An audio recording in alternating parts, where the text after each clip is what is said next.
Tantor Audio, a division of Recorded Books, presents A Killer Collection by Ellery Adams, narrated by Andy Arndt. Prologue.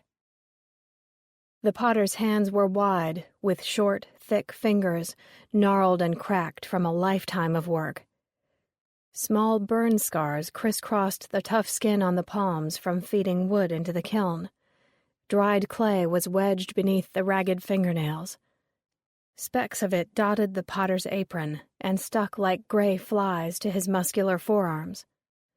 He reached under the cloth and drew out a ball of brown clay, looking it over for any signs of obvious impurities. He placed it on the scale and removed a few chunks from the ball until the scale read 5 pounds. He lumped the leftovers together and returned them to their shelter to wait under the wet cloth. Slapping the ball on his wheel so that it would hold fast and create the right amount of suction, he dipped his fingers in a pail of cloudy water and drizzled it over the expectant clay. He began pumping the foot pedal on the wheel, and as it spun around, he moistened the clay until it became malleable beneath his hands. As the potter centered the bulk, it lurched sideways like an unsteady drunk, and then rose upward like a giraffe craning its neck to reach a high branch. The wheel hummed softly as the potter worked under the light of a single bulb, the sounds of bluegrass music playing on the radio. The clay was alive.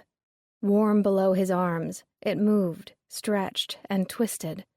He cupped his fingers around its body, forcing the ripples to grow into a steady curve. He pressed more firmly at the base, and hips appeared as the weight of the clay settled onto itself. Around the rim, the potter pinched with one hand and smoothed the swelling sides with the other.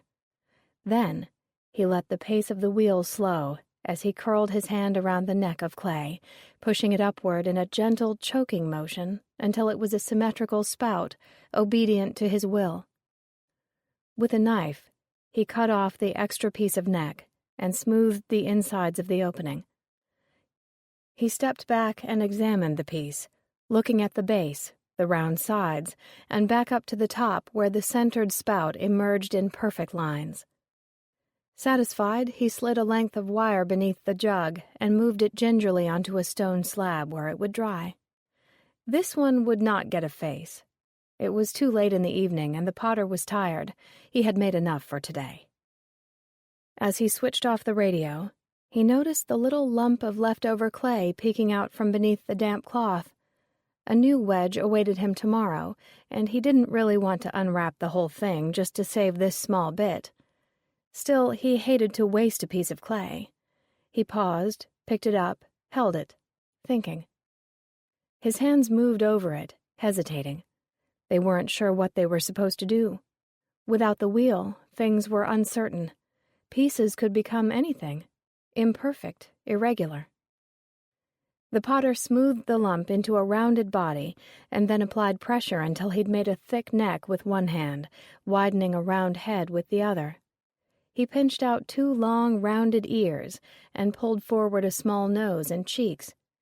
Dipping his hands into the water, he smoothed the body and pushed out a swollen hump to become the back and the hind leg, then pulled out 2 long, identical front legs from the clay below the head. With a wooden carving stick, he traced an upright cottontail on the base of the back leg, drew paws into the little feet, and made a triangular nose, winking eyes, a grinning mouth, and 6 whiskers. Lastly, he carved his initials and a number onto the base. The potter smiled, flicking away any flecks of clay from around the last piece of work he would do that night. He hid it far back behind the other taller pieces where it could remain a surprise until the moment was right. The rabbit smiled back at him, sharing his secret among the crocks and chums, the pitchers and bowls, and the face jugs with their rows of crooked teeth. It waited for the time when the potter's hands would reach out with his brush and glaze its naked body into a cobalt, the color of the deep sea. The clay was patient. It had waited hundreds of years to be formed. It could wait a little longer to be burned blue by the kiln fire. It waited, but the gentle hands of its creator would never come again. Chapter 1. It was quick. It was ruthless. It was in-your-face collecting.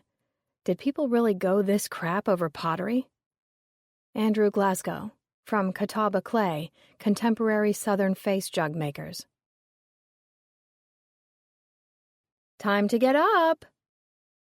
The call seeped into the dark bedroom and murmured around antique woven coverlets and a turn-of-the-century walnut blanket chest. It stared at the Dutch girl with the metal bucket in her oil painting of snow, reflected the sheen on the porcelain curls of a pair of Staffordshire dogs, and tickled the ecru page corners on a stack of leather-bound books. Finding no response, it accepted defeat and melted into the open mouth of a large cherry corner cupboard filled with row upon row of white glazed pottery, glowing with life in the weak first stripes of dawn light. "Madam?" This call was loud enough to stir the silence of the room and awaken the sleeping woman. The gray tabby beside her burrowed a sharp claw into the woman's hand as punishment for daring to move a body part. The door was flung open without ceremony, and a rectangle of light from the kitchen burst into the room like an uninvited guest. "Who do you have in there?" Molly's mother asked from the doorframe, and without waiting for an answer, asked the groggy feline, "Sophie, would you like some milk?" The rotund tabby turned toward the voice and issued a small chirp of assent. Molly, whose nickname was Madam in her mother's house, turned over and buried her head beneath the pillow. In the kitchen, her mother sang little ditties to her 7 felines, cracked open cans, and distributed dry food into bowls. Cats meowed, fridge and cupboard doors were opened and closed, the microwave whirred and beeped. Then her mother was back, balancing something carefully in one hand and turning on the lamp with the other. "Get up, Molly, it's time to go." I'm up. What time is it?" 4:45. 4. This is insane. Molly sat up and pushed a strand of dark hair out of her face. "You are truly an evil woman," she mumbled. "Get up. Sophie wants her milk, and she doesn't like anyone on the bed when she's eating." Molly looked at the porcelain doll-sized teacup and saucer her mother held with as much disdain as she could muster. Sophie glared accusingly at her in return. "I hope you realize that I am going to be crabby all day," Molly announced as she shuffled off to the bathroom. "Yes, dear, but I'm used to you." "Humph." It was a cool pre-dawn morning. Molly shivered and wiped the condensation from the car windshield. Beneath fading stars, she watched as her mother loaded some rubber bins stuffed with bubble wrap into the trunk. It was hard to believe that this was the beginning of what would become another stiflingly hot June day in North Carolina. Molly rubbed the goosebumps on her arms and climbed into the driver's seat of her mother's pearl-white Lexus. By 5:30, they were merging onto Interstate 85 south toward Seagrove, home of the Southern Potters. As Molly sipped her warm, sweet coffee, her mother offered her a banana. Molly crossly waved it away. "I can't eat at this hour. The truckers are the only people crazy enough to be on the road, and they're probably getting paid much more than I am. The other collectors are out here, too." "Oh," Molly moaned, ignoring her mother. "I wish I hadn't volunteered to cover these pottery fair things. I hate getting up when it's still dark." "They're called kiln openings, and once you've been to one, you'll be hooked for life. I know you." "Well, it was your idea to suggest these articles to Collectors Weekly, and now I'm driving instead of sleeping. My editor thinks a series on pottery is a great idea, and he never likes anything." Her mother examined a minute stain on her teal cardigan sweater. "The collecting world needs to be educated about Southern potters, and you're just the person to do it." Molly had been an English teacher at an exclusive private school for 8 years when the job started to wear on her. Though people assumed most teachers worked a short day and took summers off, Molly worked long days, graded papers on weekends, and spent every summer teaching extra classes in order to meet her mortgage payments. After 8 years, she felt that she had no time for herself. Whenever she did have a few moments to spare, she spent them attending auctions and browsing antique shops. Soon she was submitting articles to collectors weekly for extra spending money, and when a full-time staff position became available, she jumped at the chance to get paid for doing what she loved most. She typically wrote on the bigger-name antique auctions in the area, driving around Virginia, North Carolina, and South Carolina to snap pictures and interview auctioneers and bidders. Her articles featured detailed descriptions of the items that brought in the highest prices, as well as quotes from satisfied buyers. After covering the auction beat for a year, she noticed that more and more Southern pottery was appearing on the auction block and then disappearing at exorbitant prices. Knowing little about the subject, she asked her mother for a quick course on the world of Southern pottery. She had received a pile of books to read, but her mother warned her that the written word could never compete with the real thing.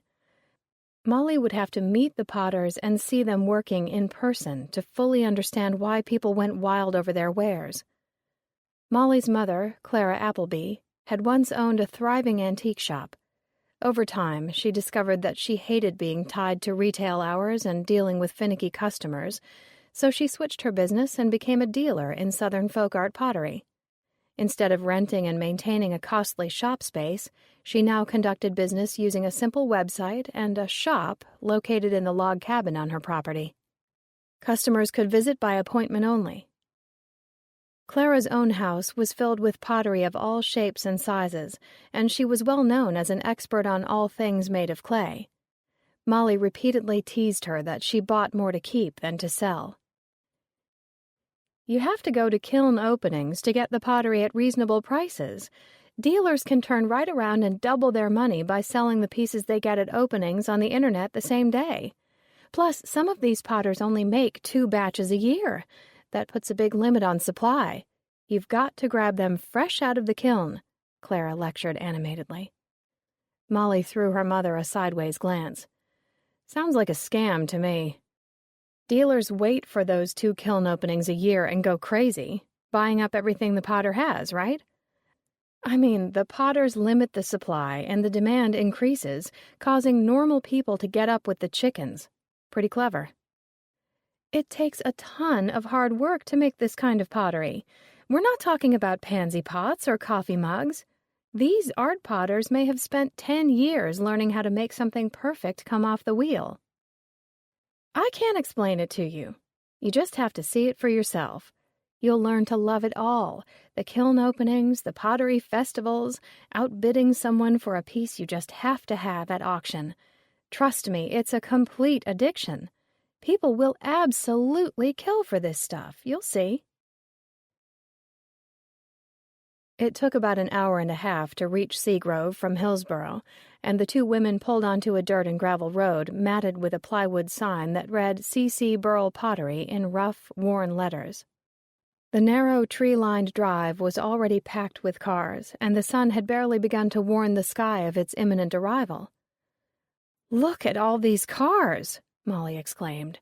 She had expected to see a dozen at most. "We're late," her mother scowled. "We are going to have a horrible place in line. Just park anywhere. Hurry, hurry!" Molly squeezed her mother's sedan in between a makeshift row of pickup trucks and noted several other luxury cars further up the drive toward a rusted metal barn. The mix of people gathered in front of the barn was just as interesting. There were men in overalls and others in button-downs and khaki pants. Several women wore frumpy, flowered dresses, and others dressed in pants, sweater sets, and pearls. Molly felt comfortable in her white blouse and khaki pants, one of the standard uniforms worn to a casual Southern event. Her eyes, which had felt puffy and swollen in the car, now darted around wildly as she tried to soak in all the details. "I'm going to look over the pottery. Get in line," her mother hissed urgently and prodded her forward. Molly walked quickly up the drive to a patch of scraggly grass located between the barn and the potter's workshop. She got in line behind the small cluster of buyers who appeared to be calmly chatting next to a rope. The thin strip of twine served as the divider between the customers and the 3 tables loaded with pottery. Molly noticed that the calmness on people's faces was likely a charade. Nervous glances were thrown back and forth between the other buyers, the tables of pottery, and the ticking face of a watch. Tension sat in the air like a low, heavy thunderhead. "This isn't too bad." Her mother returned from examining the pottery. She counted out the 12 buyers ahead of her and smiled, pleased with their spot in line. "With 2 of us, we should easily get 3 or 4 pieces. Let's decide on what we're going for." Molly followed her mother's eyes toward the pottery. In the young light, it was effused with a glow that only pieces made by hand seemed to carry. Molly noticed a brown and white pitcher with a snake curling around the top. The snake's mouth was open as if to strike, revealing a red tongue and 2 rows of sharp white clay teeth.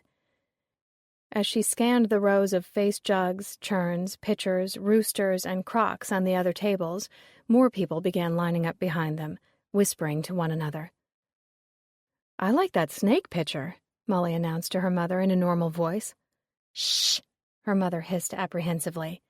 "Don't say what you're going for, or you'll draw attention to it. Then everyone will think you've noticed something special." "Oh, sorry," Molly said quietly. "Which pieces are we going for?" "Those 2 roosters on the table to the far right, that face jug with the crying eyes on the center table, and your snake pitcher." Molly scanned the tables until she had located the 2 large red roosters with sharp, angular beaks and tails. On the center table, a jug decorated with a grotesque face leaked white glaze from its porcelain eyes. Molly grimaced. "That's not very attractive." "You'd change your mind if you sold it for $500 on eBay." "I certainly would," Molly nodded. "So how does this work?" "At exactly 8 o'clock, Cece will cut the rope, and everyone will make a mad dash for the pottery. You have to have a good jump off the line. That's very important." Molly giggled. She began imagining a wild animal stampede, complete with pushing and shoving, pottery smashing, and women screaming. "This is pretty nutty," Molly said. "Uh-huh. Just you wait," Clara said, then turned her head in the direction of a car with a powerful engine approaching the spot where they stood. A large black Mercedes raced up the driveway toward the line of apprehensive buyers, forcing people to grudgingly step aside. The freshly waxed car stopped abruptly in front of the barn, spraying dust and bits of gravel into the air. A portly man with a shock of white hair slowly lifted himself out of the driver's seat and raised his hands to the watching crowd like a conductor ready to begin a symphony. "All right, y'all can start. The pottery man's here now," he called in a loud, brassy drawl. "Who is that?" Molly asked her mother, who was now frowning. "That is George Bradley Stanton. He's a big-time collector and a full-time jackass." "Oh," said a surprised Molly, for her mother rarely used expletives. The jackass in question began moving up the line, shaking hands with reluctant men and flirting with all the women. A partially smoked cigarette dangled from his mouth, and he paused to light another one whenever he began a new conversation. He wore a white linen suit with a peach shirt and tan leather loafers. He had loose cheeks, and his neck was so thick that it seemed to have swallowed his chin.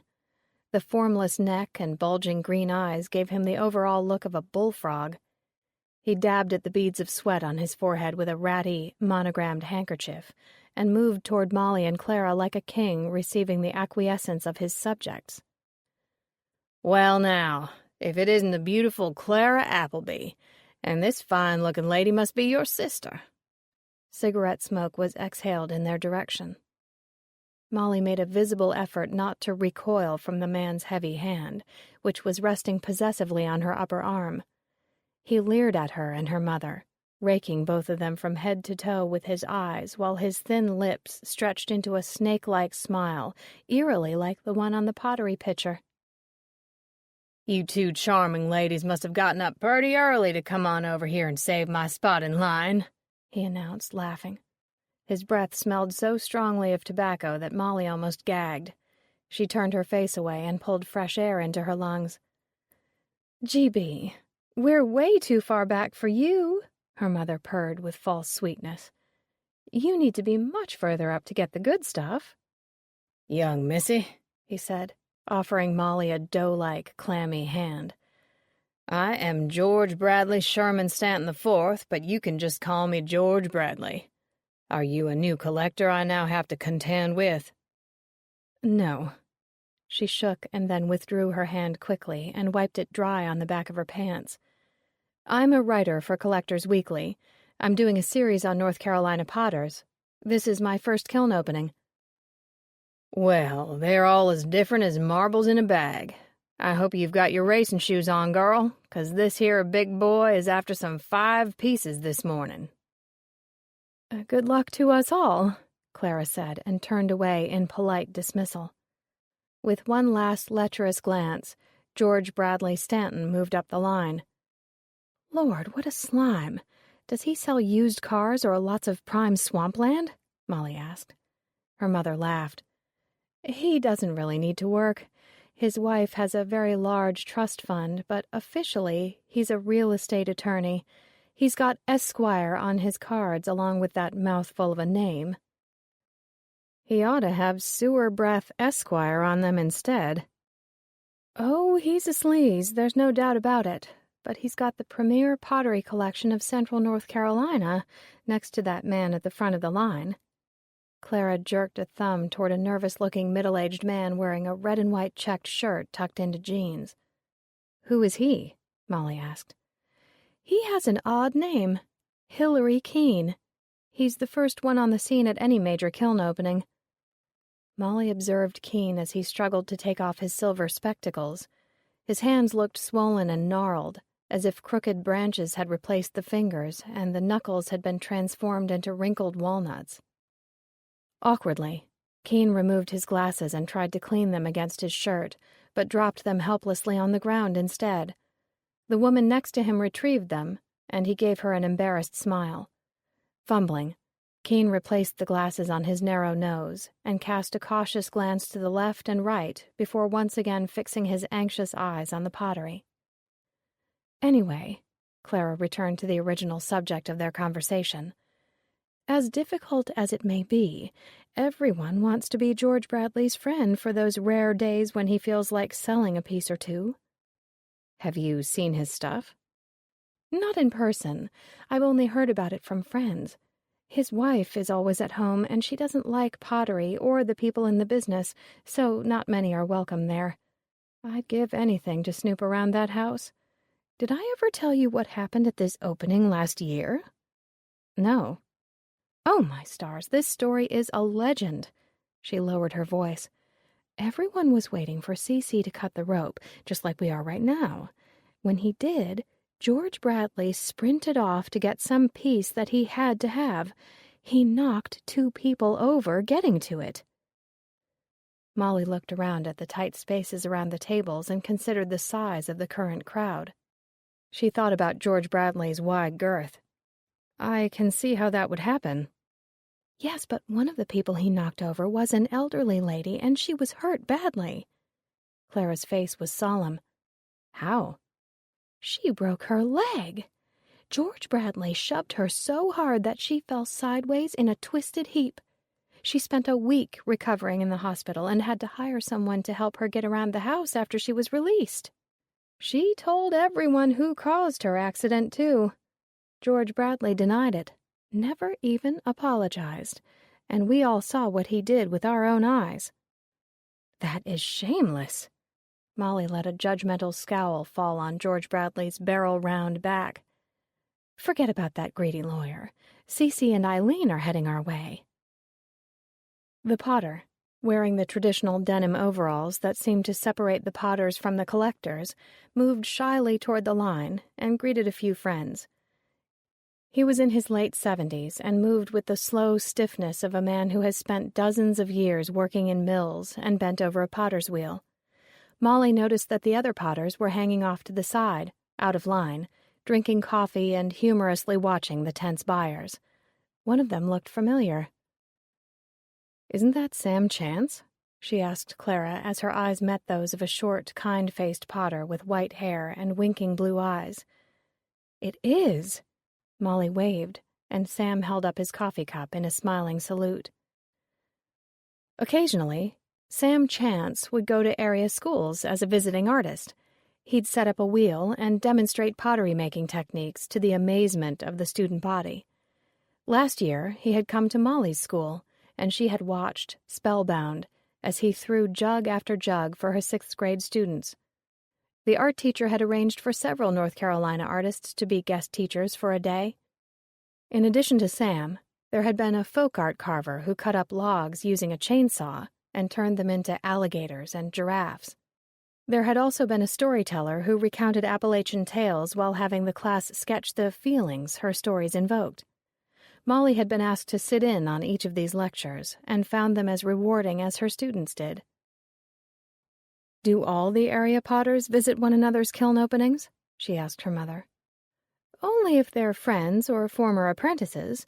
Most of these guys have learned all they know from CC, so they come to show their support and to help wrap up the pieces after the sale." Molly was surprised. "Wow, CC is older than I thought. For some reason, I pictured all of these guys as middle-aged or younger." "CC is one of the last real traditional potters. He digs his own clay, makes his own glazes, and fires everything in a kiln he built himself. In fact, except for the ancient mule that he replaced with a tractor motor, he does everything just as the potters did it in the early 1900s. He's a piece of living history." George Bradley's bright white suit caught Molly's eye again. Done flirting with the attractive women in the back of the line, he moved toward the potters and began shaking their heads and slapping them on the backs with overblown gusto. When he reached Sam, Molly heard him say, "Sam Chance, what are you doing here?" He raised his voice like a bully on the playground, hoping to seek the attention of the other children. "Don't you have some dinner plates to make?" He laughed as the other potters eyed him angrily. "This here's art pottery, boy. The stuff that collectors are made of." Molly was shocked. George Bradley had called a man at least 15 years his senior boy. Sam's face was blocked by George Bradley's expansive back, where sweat was beginning to spread through the thin jacket, so Molly didn't see the potter's reaction. Several of the other potters simply walked away, but George Bradley rapidly cornered another, younger potter and began criticizing him on the weak color of his red glazes. Eileen Burrell, a soft-spoken woman in her 70s, saved the young man from further torment by asking for his assistance. She sent him off to the house and continued walking among the crowd, handing out what looked like cookies from a wooden tray. Another younger woman in her late 30s poured out cups of coffee or sweet tea. Molly noticed that she was pregnant, but her freckled face lacked any trace of an expectant glow, and her eyes stared fixedly at someone standing in line. Her gaze was so intent that she filled a glass of tea until it flowed over the brim of the cup. Blinking, she nervously cleaned up the mess and reloaded her drink tray in order to serve the waiting throng, which had now grown to almost 200 people. From her place near the front of the line, Molly couldn't believe how many people had congregated behind her. There were at least 100 eager buyers wringing their hands and talking loudly with bursts of nervous excitement as the rope-cutting moment drew near. Her mother introduced her to CC as he made his way over to where they stood. "This your first opening? You're in for a treat. My wife told me to go by the lottery system, where folks pick a number out of a hat, but this is too much fun to give up." He smiled, snipping his scissors in the air. "Can you tell me something about that kiln, Mr. Burrell?" Molly gestured toward the dome of bricks and wood sticking out of the ground a few hundred yards behind the pottery tables. It resembled an overturned ship whose rounded hull closely hugged the earth. At one end was an arched opening in the bricks that looked like a miniature railroad tunnel entrance. "Call me Cece. Now, that kiln is called a groundhog kiln, 'cause it sits kind of squat against the ground. I've got to crawl on in there to load the pottery, then stoke it with wood, then heat it up good and hot for a few days. In the last couple of hours, we feed that fire like crazy, and smoke comes pouring out the chimney there." He pointed toward the end of the kiln. That's called the blast-off time. That's when you can look in at your pots, and they's as red as the devil, just a-staring back at you through all that heat." Molly watched the pride flush his face as he looked over at his finished pots. He pointed at a gallon jug with a greenish earth-tone glaze.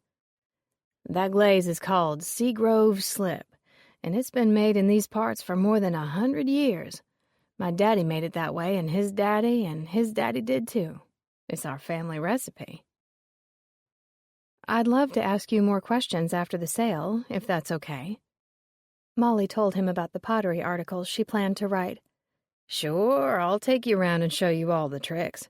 You got your eye on something out there?" He looked in the direction of the waiting pottery. Molly nodded as he winked. "Good," he said merrily, "'cause it's time to fetch it." Cece moved over to the thin piece of rope, scissors in hand.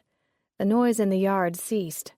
Just then, George Bradley brazenly shoved his bulk between the potter and the first person in line, the nervous man named Ellery Keene. The man stared at George Bradley, his mouth opening and closing like a landed fish gasping for air. George Bradley completely ignored Keene's expression of silent outrage. Smiling wickedly, George Bradley leaned over to Keene and elbowed him roughly in the side. "My dear little man, what are you doing here? You know all the pieces you want are going to be snapped up by yours truly. Why don't you just give up now and save face? I am the king of kiln openings." Then, as if emphasizing Keene's hopelessness, George Bradley dropped his empty cup onto the ground in front of Keene's feet and crushed it with an Italian leather loafer. He then stuffed 2 of Eileen's cookies into his mouth and chewed like a contented cow. Rage drained Keene's face of all color. "Bastard!" he yelled, inhaling a great swallow of breath in order to release a stream of hatred at the rude collector beside him. But at that moment, Cece severed the rope. Wait for me," George Bradley tried to bellow in protest, but his mouth was too crammed full of cookies to be heard clearly. The crowd lurched forward as one body, shoving one another out of the way as each person moved toward a table. Molly headed for the nearest piece, the face jug with the greenish glaze and the white, crying eyes. As she reached out to grasp it, a thick, sweaty arm pushed her away so roughly that she lost her balance and fell to the ground. With a smarting elbow and stains on her shirt and pants, Molly quickly stood up again and looked around to see George Bradley shrug his wide shoulders in mock apology. "What a jerk," Molly muttered as she watched him disappear into the writhing crowd. She gritted her teeth and shoved herself forward, knocking into another man who was reaching toward the same piece. She grabbed the green-faced jug and began to fight her way toward the table where the snake pitcher still waited to be chosen. Chaos reigned. Bodies collided and bounced off one another in every direction. Arms and hands reached out, desperately seeking to grab hold of the pottery, and angry curses were issued in sharp staccato among shouts of delight and disappointment. These noises were punctuated by gasps of pain as feet were stepped on, ribs were jabbed, or 2 pieces of pottery bumped one another too hard, chipping the glaze or creating cracks in the handle of a jug. Molly darted through a small opening in the squirming throng, and though she was neither quick nor agile, she was determined to get her piece. She saw with relief that it had yet to be claimed. Pottery was being whisked away from the tables like it was on fire, and as she made her move to grasp the handle of the snake pitcher, she saw George Bradley out of the corner of her eye, wrestling a large jug with the face of a devil out of a petite woman's arms. "I had it first," she protested, but he was too strong for her, and she released the piece and moved on to find another, her face a mask of anger. The victorious scoundrel examined his piece for a millisecond with a look of pure greed and satisfaction, then returned to the fray. Disgusted, Molly looked around for her mother, spotting her just as she seized a red rooster from the back table. Their eyes met for a second, and both women lifted their pieces in the air, proclaiming their success before the crowd blocked their view of one another again.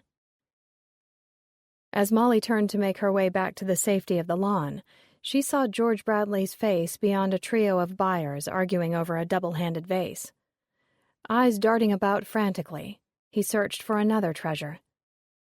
Suddenly, he raised his head and howled in pain, his eyes bulging even farther from their sockets.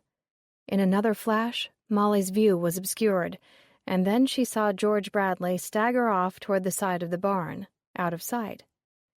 Curious, Molly held her pottery against her ample chest and followed. She poked her head around the corner of the sheet metal wall and stopped in her tracks. George Bradley was leaning heavily against the side of the barn, his devil jug and another crying face jug resting on the ground at his feet. As she watched, he examined a tiny red stain on his peach shirt, his expression one of befuddlement. Undoing the last 2 buttons, he exposed a roll of pasty flesh and rubbed at his flaccid skin with moistened fingertips. He repeated this motion several times, more and more slowly each time. His downcast mouth frowned in confusion, and then his eyes lifted and stared off at something over Molly's shoulder. A look of surprise crossed his face, replaced by one of stunned realization. Abruptly, a firm hand propelled Molly away from the corner of the barn and into the clearing. It was Clara. "You've got to protect your pieces once you've got them, honey," Clara said, unaware of George Bradley's odd posture. The 2 red roosters were already tucked neatly into one of the plastic bins, which Clara had strategically hidden behind the trunk of a pine tree. The tight knots of struggling people had dispersed, and only a few buyers remained around the tables, still playing a verbal tug-of-war over a vase or a jug. "That was crazy," Molly said breathlessly as she collected her pottery. The bizarre image of George Bradley examining his belly was replaced by the memory of grabbing her fabulous snake pitcher. "Wonderful, isn't it?" Clara beamed. "Actually, yes. I have to admit, that was like being on a roller coaster. 30 seconds of pure adrenaline, and it's still pumping." Molly looked around for George Bradley's bulky form, but he was nowhere to be found. "Let's pay for our stuff and get something to eat," Clara suggested. As they moved into the checkout line, Molly noticed that the tension permeating the air all morning had vanished, now replaced by a vibrant camaraderie. This was illustrated by a great deal of backslapping and cheek-kissing among the fellow collectors. Buyers congratulated one another as if they had just returned from a dangerous mission in space, holding out their new pieces, admiring how each was made, or glancing sorrowfully as a desired piece went home with another owner. Molly felt rather smug and very affable herself. She chatted away with those in front of her in line and complimented a woman behind her on the beautiful brown and beige swirl tea pitcher she'd claimed. Molly held out her own snake pitcher and preened as it received praise. It was as if the pitcher were a newborn child instead of her first piece of pottery. Clara's face was radiant with happiness. "It's just like a good auction," she said. "You're the worst of enemies while the things you want are for sale, but once it's over, you're all best friends again.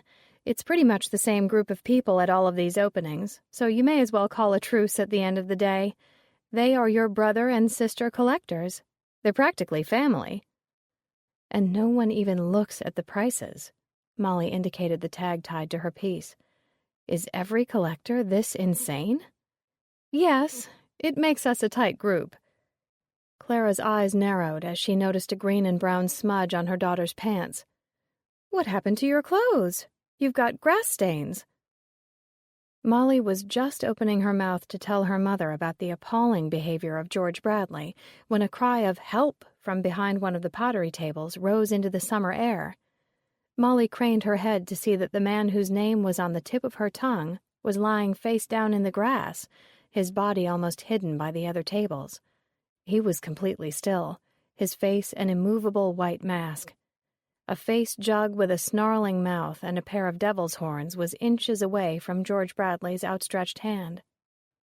It was the very piece he had snatched away just moments before from the petite woman. Clara drew in a sharp breath, taking in the shocking scene. She grabbed Molly's arm in alarm, and then, just as suddenly, she relaxed her grip. "Thank the Lord!" Clara exhaled in relief, her eyes glued on the pottery jug where it rested in the grass. "It didn't break." Chapter 2. Perhaps an ideal future lies ahead when the world will be divided not by ideologies, but into those who make pots and those who buy them. Rosemary Zorza, from Pottery, Creating with Clay. For a moment, no one moved. Then a man bent over George Bradley and checked for a pulse. "It's weak," he said to no one in particular. "Someone better call 911. From where she stood, Molly watched the man as he unbuttoned George Bradley's sweat-stained shirt.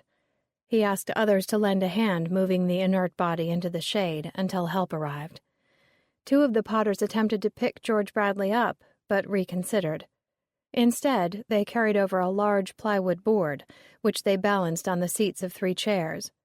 Their lean-to prevented the sun from shining directly onto the immobile form, but only made the paleness of his face seem more noticeable. 10 minutes ago, George Bradley had been flushed with animation. Now, his pallid and expressionless face sagged like limp dough. The crowd was silent. Once the Potters had sprung into action, a few people began whispering in hushed tones. Ice broken, the entire crowd began muttering to one another in a tone of nervous excitement. Nearby, a woman started crying. Molly noted that it was the same petite woman who had been holding the devil jug before George Bradley wrenched it away. Molly turned to her mother and quietly told her about the incident. "Her?" Clara pointed at the weeping figure. Without bothering to lower her voice, she said, "That bag of bones is a total drama queen. Don't go feeling too sorry for her. She and George Bradley have a shared past, and now that their affair is over, they fight like cats and dogs at these sales. They also try to outbid each other at every auction just to get the other's goat. As usual, she'll do anything to get a little male attention." They watched as 2 men offered her tissues. Clara snorted. "Looks like she got it, too." Molly examined the woman enviously. Short and thin, she looked elegant in a short-sleeved beige sweater, cream-colored skirt, and an abundance of gold jewelry. Her blonde hair was swept up in a glossy twist, and her shoes weren't even dusty. Molly, who was a full-figured size 14, always wondered how it would feel to be as tiny and trim as this woman. "She's wearing pantyhose," her mother exclaimed in disgust, looking at her daughter's expression. Clara knew how Molly felt about herself. "In this heat!" That was a formal dismissal. Wearing pantyhose anywhere was an uncomfortable burden that the Appleby women avoided at all costs. Wearing them to a kiln opening on a June day in central North Carolina was beyond belief. Before mother and daughter could continue criticizing the theatrical woman, one of the Potters sitting next to George Bradley gestured urgently to his friends. The second man quickly knelt and felt for a pulse on George Bradley's neck. His eyes instantly grew round in panic, and after a moment's hesitation, in which he glanced helplessly at the Potter beside him, he began to administer chest compressions. As Molly watched the 2 men continue to attempt to revive George Bradley, the paramedics arrived. The crowd parted as the ambulance backed up in a series of loud bleeps directed by one of the Potters. 3 paramedics hustled over to the prone figure with kits and a gurney. Bending over George Bradley, they worked hurriedly, their faces set and completely unreadable. Within minutes, he was lifted into the ambulance. One paramedic continued performing CPR inside, while a second briefly questioned the Potter who had checked for George Bradley's pulse. As the paramedic hopped back into the ambulance, Molly could see him look at his patient and shake his head. Then the doors were closed and the ambulance pulled away, its sirens eerily silent. The crowd watched the vehicle progress down the drive. Despite the event, not many people had moved from their spots. Unsure of how to act, they simply waited to see what would happen next. Once the source of their shock was removed, they just continued checking out as if nothing unusual had occurred. "Do you think he's all right?" some people asked without too much genuine concern. George Bradley might have been respected in person, but behind his back, tongues wagged. "Didn't look too good to me. I heard he has some kind of serious diabetes." "Really? Well, did you see him going at those cookies? I thought you couldn't eat like that if you had his condition."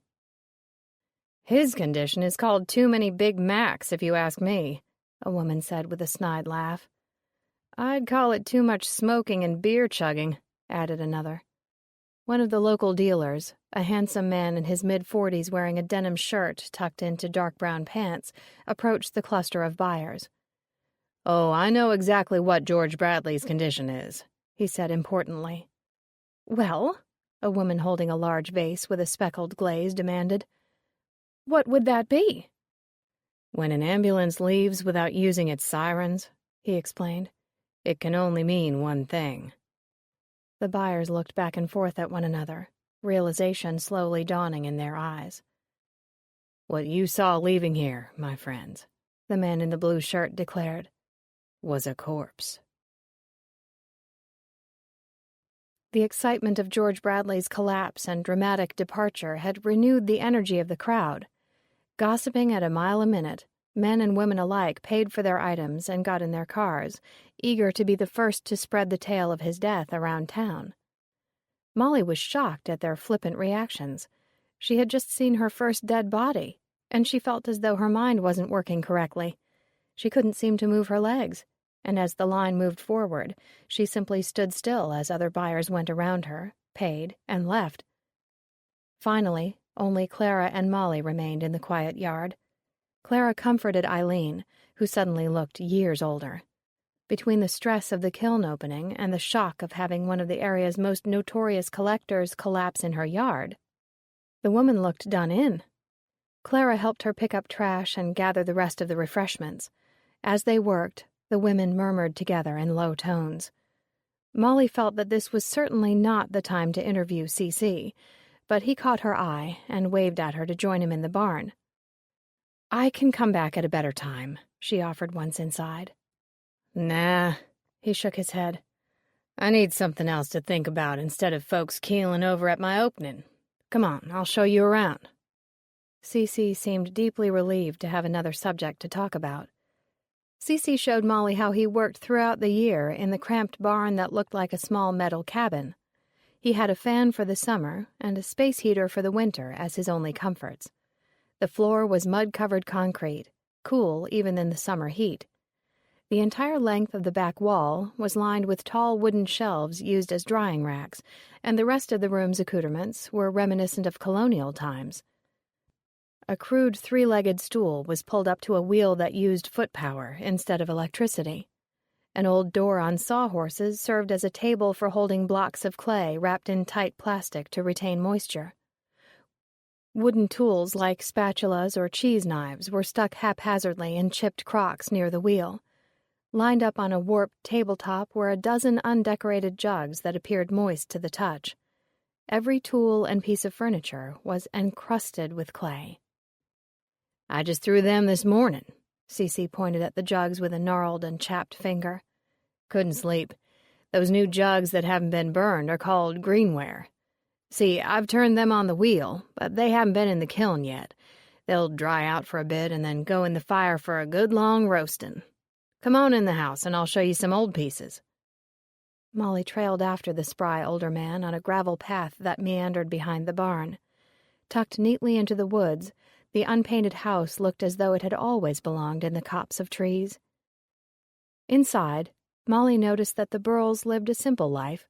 Their sparse furniture was easily 20 years old, and the rusty hue of the shaggy carpet hinted that it, too, had been around for some time. Pulling pots off of a nearby bookshelf, Cece showed her a jug with grapes on it that his grandmother had made out of rolled balls of clay and applied one by one to the piece that his grandfather had turned hours earlier. Afterward, she had incised some leaves and curled vines around the grapes to create a beautiful and delicate design. Molly handled the piece gently, admiring its form, lightness, and the artistry of the grapevine. Can it hold water? She asked. Tight as Noah's Ark, Cece answered.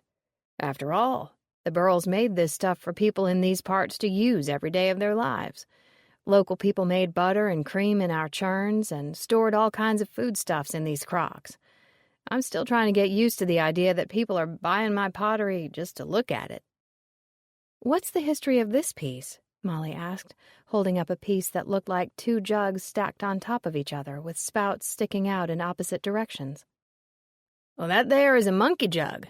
See, you put liquor in its bottom half and a water chaser in the top. These are actually two jugs fired on top of each other, so they have separate compartments. Now, you get yourself a nice cup, pour some whiskey from this bottom section. Cece tapped the spout of the bigger half of the jug. Then turn it around. He swiveled the jug so that the opposite spout on the top half faced forward. Then add your water. You've got a cocktail party all in one place. Me, I like how the whiskey half is so much bigger than the water half. Molly laughed as she admired the jug's speckled glaze. It looked exactly like the glaze on the pieces Cece had put out for sale this morning. "Could you tell me more about the family recipe?" she asked, pointing at the glaze. Now, that's fun. You get out your mixer and add 1 part powdered glass. We have a machine to break it up. 1 part ash from burned wood, and 1 part slip. Slip? Slip is some broken greenware mixed with water. So you blend all that stuff and end up with greenish icing for your cake? That's right. We keep it stored in a big barrel and dip a piece right into it. Gotta make sure there's no slip on the bottom or that pot will stick like glue to the kiln floor when it gets fired. Molly examined a few more pieces on his shelf. She could see that even though the recipe for glaze was the same, each piece had a unique pattern of flecks, blotches, and drips. She picked up a beautiful crock that had a swirl decoration in green and beige. "How do you make the glaze into that swirl pattern?" "That's not the glaze," said Cece with a smile. "You're looking at 2 different colors of clay. The secret to making swirl is something I only share with other potters. You get yourself a wheel and I'll teach you." "I think that would be wonderful," Molly said, and she meant it, but her few attempts to make pottery were disasters. Her finished products were wobbly, without the slightest hint of symmetry, and completely unimaginative. When the tour concluded, Molly's head was stuffed with new details about the Burrell family and their pottery. She was touched by the way Cece handled each piece with infinite tenderness, by the pride he took in carrying on his family trade, and his excitement in teaching a new generation of potters the traditional methods handed down by men like himself for over a century. Cece had been creating usable art since the 1930s. His hands were arthritic, but they still turned perfect vessels and guided the hands of future artisans. Words were whirling around Molly's head, and she was impatient to do justice to this gifted man. She couldn't wait to write her article. After thanking Cece and Eileen for their time and offering awkward condolences for the negative ending of the opening, Molly met her mother at the car. As the sedan kicked up dust going down the driveway, Molly looked back wistfully in the side mirror at the empty tables that had been laden with pottery earlier that morning. Her thoughts turned back to the sight of George Bradley's body being loaded into the ambulance. The kiln opening had been more eventful than she could have ever imagined. Molly examined the brownish flecks freckling the green glaze of her snake pitcher and struggled to put the memory of the paramedics loading the dead collector into the ambulance out of her mind. She leaned back against the soft leather of the passenger seat and glanced at her mother. "Where to?" "Let's go to lunch," Clara replied. "All this drama makes me hungry." Chapter 3. About all the potters that I knew lived to be up in their 80s, so I don't see where pottin' had killed any of them. Something's going to take you away from here sometime or another anyway. Berlin Craig, Catawba Valley Potter, from Foxfire 8. The Jugtown Cafe didn't look like much on the outside, but the locals and pottery hounds all knew that it was the place to eat when visiting Seagrove. Though it was between breakfast and lunchtime for most people, the lot was filled with cars and trucks. Inside, pottery displays on high shelves lined the perimeter of the room. Molly and Clara were seated below a row of menacing face jugs with large mouths and chipped teeth. They got the last table by the front door, relieved to be in the path of outside air since the air conditioning was set to sub-zero. "It's freezing in here." Molly rubbed her bare arms. Coffee? Her mother begged a passing waitress who carried a stack of empty plates covered with brown gravy. At the next table, 4 men were finishing breakfasts of ham, eggs scrambled with cheese, bacon, toast, and biscuits with gravy. One of them caught Molly staring and smiled. "We had to roll hay today," he offered. "Makes a man mighty hungry." "I must have gotten up this morning at your regular time," she said, saluting him with her coffee mug. "Don't know how you guys do it." "It's been a hard summer with this drought." He shook his head, lines of worry sprouting around his eyes and the corners of his mouth. Molly searched for something to say, but couldn't think of anything that wouldn't sound hollow. The lack of rain since last winter had put the Carolinas in the worst drought anyone had seen for over 60 years. Many farmers had lost all of their crops or had to put down their cattle because they couldn't keep them fed and watered. The clover and alfalfa crops had turned into fields of brown bramble. With the exception of the few well-irrigated farms, the summer crops were goners. Large amounts of hay were only available from the Midwest, at exorbitant prices, and the Carolina farmers who couldn't afford to buy it were selling or slaughtering their entire herds months earlier than usual. No one could remember a time when meat and produce prices were higher, and it irritated the Carolinians to have to buy their food from faraway states like California. Life was so different out here from Molly's little subdivision in Durham. Only 2 hours away, her neighborhood was filled with 2-car families who worked and went to school in air-conditioned rooms. They played ball in the yard and went to the mall, rented movies, and ate out twice a week. Here, men struggled with the earth. They planted seed or pulled forth clay. Their backs were bent and their hands were weary. Their faces were crisscrossed with lines, the skin turned into tanned leather by the sun. Molly looked around at the other men in the room. Undoubtedly, they worked in the local furniture mill for 8 hours a day, their lungs breathing in thin air beneath the false glow of fluorescent lights. Their hands, too, she saw, seemed to belong to those of much older men.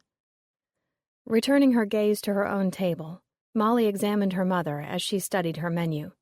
Tall and thin, with dark hair, Clara had a regal presence that came from a mixture of intelligence, confidence, and good looks. She scowled and narrowed her gray eyes as she searched for their waitress, motioning across the room toward her empty coffee cup. Molly smiled at her impatience, her own gray eyes twinkling with amusement. She felt revived by the strong, sweet coffee. "Tell me more about George Bradley," Molly prompted, after they had given their breakfast orders to the harried waitress. "You said he had a juicy past." "It's not an uncommon story," Clara said. "Often a collector will marry someone who has no interest in their partner's collection. One spouse can try to get the other interested by bringing them to sales or to auctions, or by telling them about the incredible workmanship of an item, but you can't make someone feel the passion. It has to grow from the inside.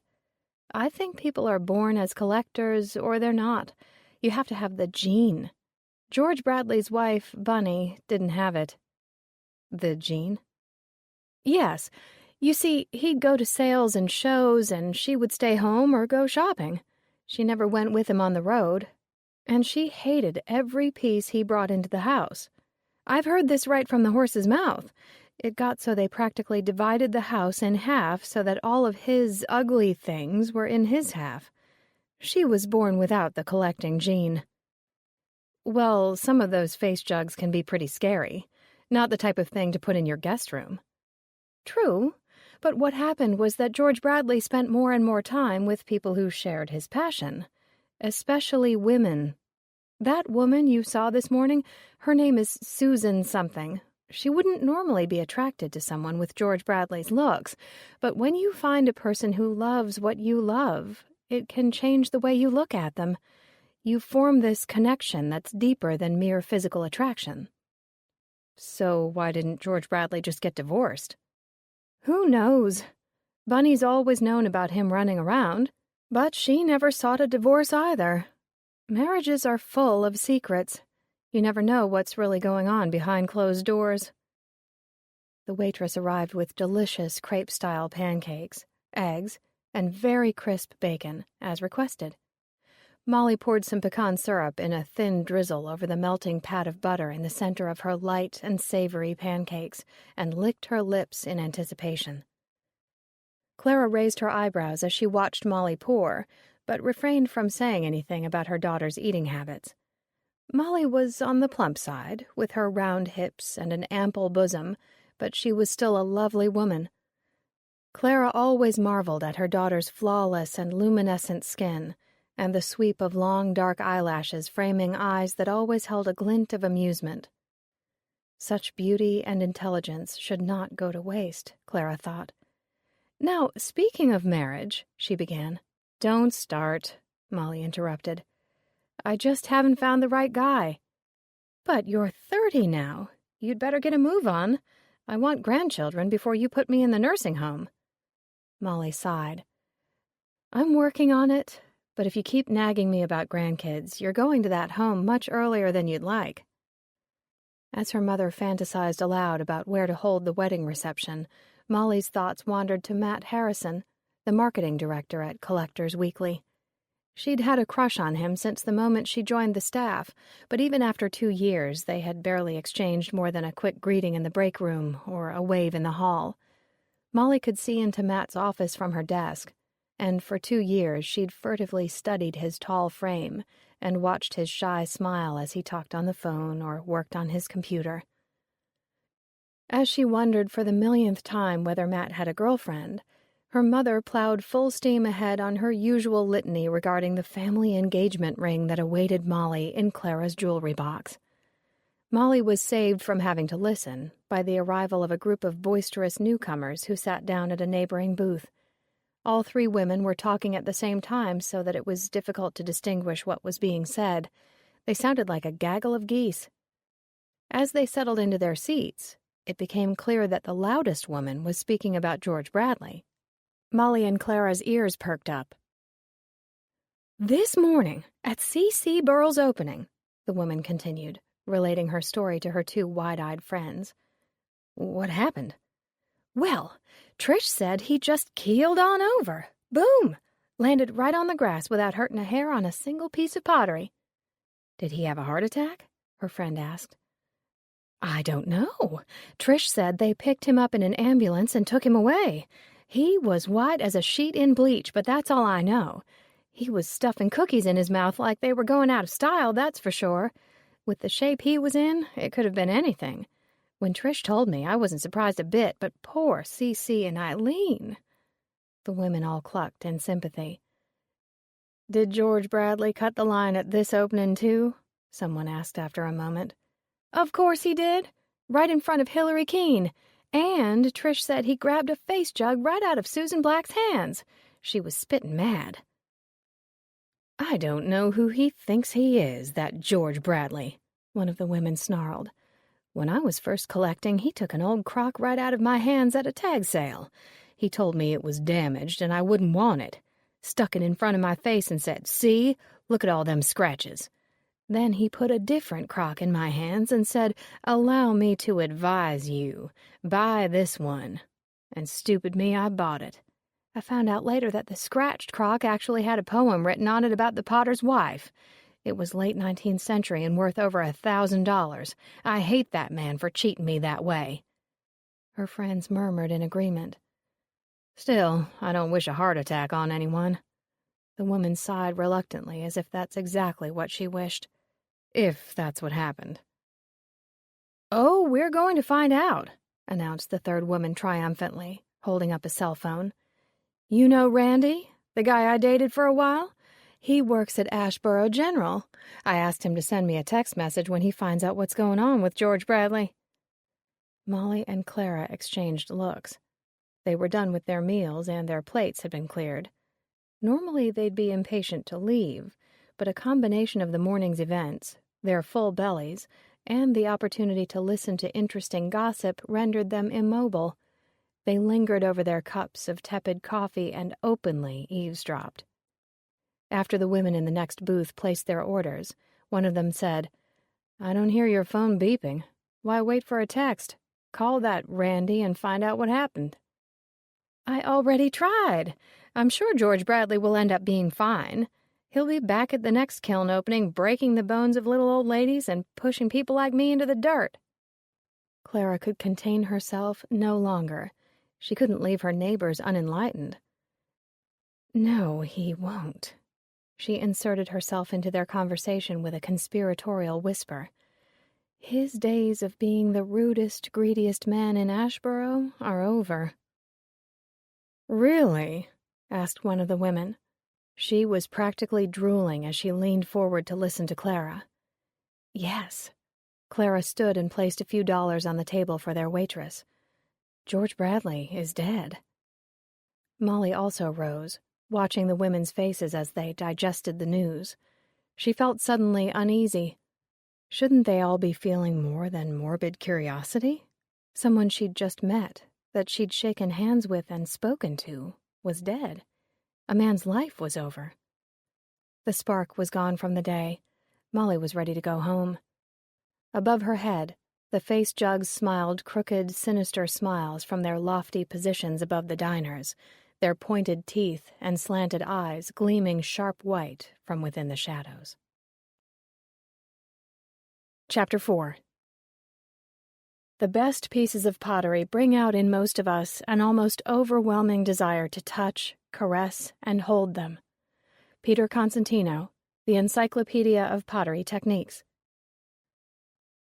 The trio of women at the Jugtown Cafe thanked Clara, and she and Molly finally exited the eatery. Outside, the June sun was searing the ground, and the humidity hung like a damp washcloth over the sky. The car was stuffy and filled with thick air. It was a typical summer day in North Carolina, the kind that drained people of energy and made them seek the shelter of rooms with air conditioning, or at least a ceiling fan. "Let's take the slow way back," Clara suggested as she rummaged around in the side pocket of her purse for her driving glasses. Replete with her tasty lunch, Molly eased the passenger seat back and stretched out her long legs. Avoiding the interstates, the slow way took them through flat farmland and quirky crossroads following a crooked trail from Seagrove to Pittsboro, which was just south of Chapel Hill. Clara always drove home this way if she wasn't pressed for time. She enjoyed the rural scenery and the lack of large trucks and other noisy traffic. They passed dozens of pottery shops on the way, and Molly noted how different the signs for the potteries were. Some had been like CC's, simple hand-painted lettering on a white wood board. Some were even more rustic and were so faded that it was hard to distinguish the name of the pottery. Others were sparkling new and had clearly been made by professional sign makers. Their raised gold or green letters caught the eye, and different graphic designs of purple pots or rainbow vases were a sharp contrast to the hand-painted letters wobbling across a board. Molly studied her brochure on Seagrove, which she had borrowed from her mother before proposing the article to her editor. More than 100 potteries were speckled over an area of about 25 miles. Though they were visited by busloads of tourists every year, it didn't seem possible that all of the potters could earn a living from the same trade. After all, Molly had never even heard of the area until her mother mentioned it, and she had lived in North Carolina for 10 years. Clara had informed her that many of the potters had full-time jobs. Some worked in the local mills or canneries, some raised livestock, and others worked as guest artists at schools around the state. Most of the potters were men. If they were married, their wives watched the shop, which was often just a painted shed, while their husbands went to work. Over the weekends, the potters would turn and burn, an expression for creating pieces using the wheel, then firing them in a kiln. Children of pottery families helped with the shop, and if they showed the talent for it, began turning pieces or helping apply glaze at an early age. This family lifestyle that centered on clay had been in place for over 300 years in rural North Carolina. Molly learned that most of the pottery was no longer made in the traditional way because very few potters could afford to pursue their craft on a full-time basis. Many now bought pre-mixed clay and glazes to save time. Some potters even had commercial kilns, but most built their own, priding themselves on creating the vessel that would burn their wares. They often cut pine slabs from their own yards to feed the kiln's flames. The potteries Clara drove by grew more and more spread out as they left the heart of Seagrove behind them. Some, like Jugtown Pottery, were down small lanes slightly off the beaten path, but these remote locations never hindered their success. For decades, hundreds of buyers and apprentices alike had traveled to seek the wares and knowledge of the family of potters who'd been in the same spot for generations. Thin forests slowly gave way to pastures. Cows mingled lazily beneath the shade of ancient oak trees or slumped near the banks of small streams, searching for any available refuge from the heat. Both women were quiet in the car, conscious of the fact that they had both seen George Bradley alive and well a few hours ago, and now, in the space of a few heartbeats, he was dead. "I feel sorry for him," Molly said, breaking the silence. "Why?" "Well, it seems to me that he was, probably pretty lonely. And yes, one might say he deserved it for being a first-class jerk to most people. But is anyone going to miss him now that he's gone?" Her mother shook her head. "I don't think so. That rude behavior at the kiln opening was so typical of George Bradley. He was ungentlemanly and condescending to anyone he thought was a class below him. He even patronized the Potters. Despite his behavior, he felt that his money and his incredible collection earned him a place of honor in everyone's eyes. Maybe he has family who will grieve, but I don't know a single person who will." "Yet everyone knows his name. All of Randolph County knew who he was, and everyone in the pottery circle did too. But no one will care. See, it's kind of sad." "They'll care about his pottery, that's for sure. All the sharks will be circling around poor Bunny. People would kill to get their hands on George Bradley's collection." "And she hated it all, right? So won't she want to sell it?" "You never know. She might want to hang on to the most valuable pieces for a while until the demand makes them worth even more money. She might want to give the whole collection to a museum. Then again, she might want to throw every piece against the wall. I don't know Bunny well. Like I said, she went her way and George Bradley went his. Where that pottery is going to end up is a riddle I would love to be able to answer." "Listen, Ma, I feel like there's something not quite right about his death. I didn't think to tell you this before, but he was acting really weird toward the end of the grabbing session." Molly described what she had witnessed behind the barn. "Rubbing his stomach?" Clara was clearly perplexed. "I've heard of clutching your left arm during a heart attack, but this is a new one." Why would he go behind the barn to unbutton his shirt in the middle of a kiln opening? And why was he so out of it? It was like he was drugged. The vision of George Bradley's confused face nagged at her. Clara pursed her lips. "Well, there certainly were plenty of people there who'd like to see him dead. Anyone who collects has to fight him off at every sale. But if it wasn't an accident, the police will know soon enough," she declared with finality. "Maybe," Molly replied. Then, because she didn't think her mother was taking her at all seriously, she added, "Or maybe I will. Knowing the complete truth is necessary if I want to write a killer article. George Bradley is about to become more famous than he was before." Molly drove up to her little house feeling completely spent. Her cool, cozy rooms had never seemed so inviting. She sank down on her couch with a Diet Coke and some catalogs from her mail pile. Within seconds, a tan tabby hopped on her lap and began making biscuits, as Molly liked to call it, by kneading her stomach with the claws of his front paws. "Ow! Griffin! Here, have a nice pile of junk mail to sit on instead." Molly made a pleasant nest of envelopes and realtor advertisements for her cat. He happily relocated onto the pile and circled himself around until he was in prime bathing position. "I swear you are the vainest cat in all of Durham." As Molly glanced over the glossy pages of Pottery Barn's fall collection, she felt her body slowly relaxing. Griffin's steady purring and the whir of the air conditioner soon sent her off to sleep. The sound of the phone ringing jarred both her and the tabby into an upright position. They both blinked in surprise against the afternoon light, but only Molly bothered to move from the sofa. "Hello?" she croaked into the phone. "Are you asleep when you should be in here typing up that article?" demanded the grating voice of her editor, Carl Swanson. He paused to take a drag from his cigarette. "I expect that piece on my desk by Monday."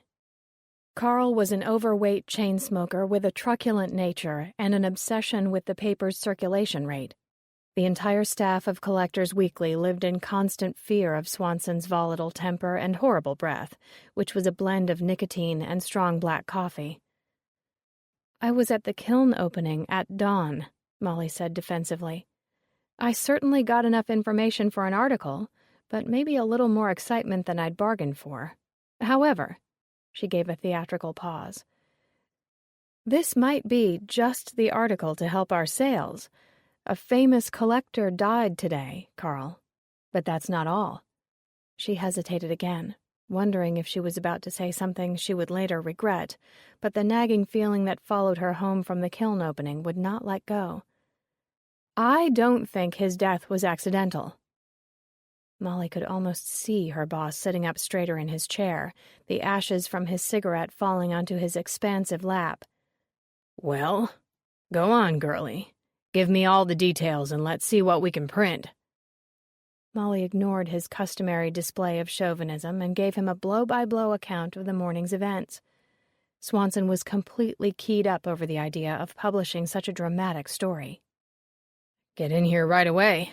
I want you to go over the details with Matt Harrison." Molly's heart skipped a beat. "Why Matt?" "He went to med school at Duke. Didn't finish, but he's got some buddies in hospitals around here, and we need those medical details to be accurate. Can't have you writing the wrong stuff and getting us sued." Molly scowled at the implication that she wouldn't be able to acquire the correct information on her own, and hung up on her boss as he began one of his lengthy coughing fits. Brightening at the thought of seeing Matt, Molly went upstairs to change her clothes. She wanted to look her best now that she'd finally be working with the man of her fantasies. 20 minutes later, Molly arrived at the paper's office building in northern Durham and made her way to the ladies' room, where she applied lipstick and ran a brush through her straight, dark hair.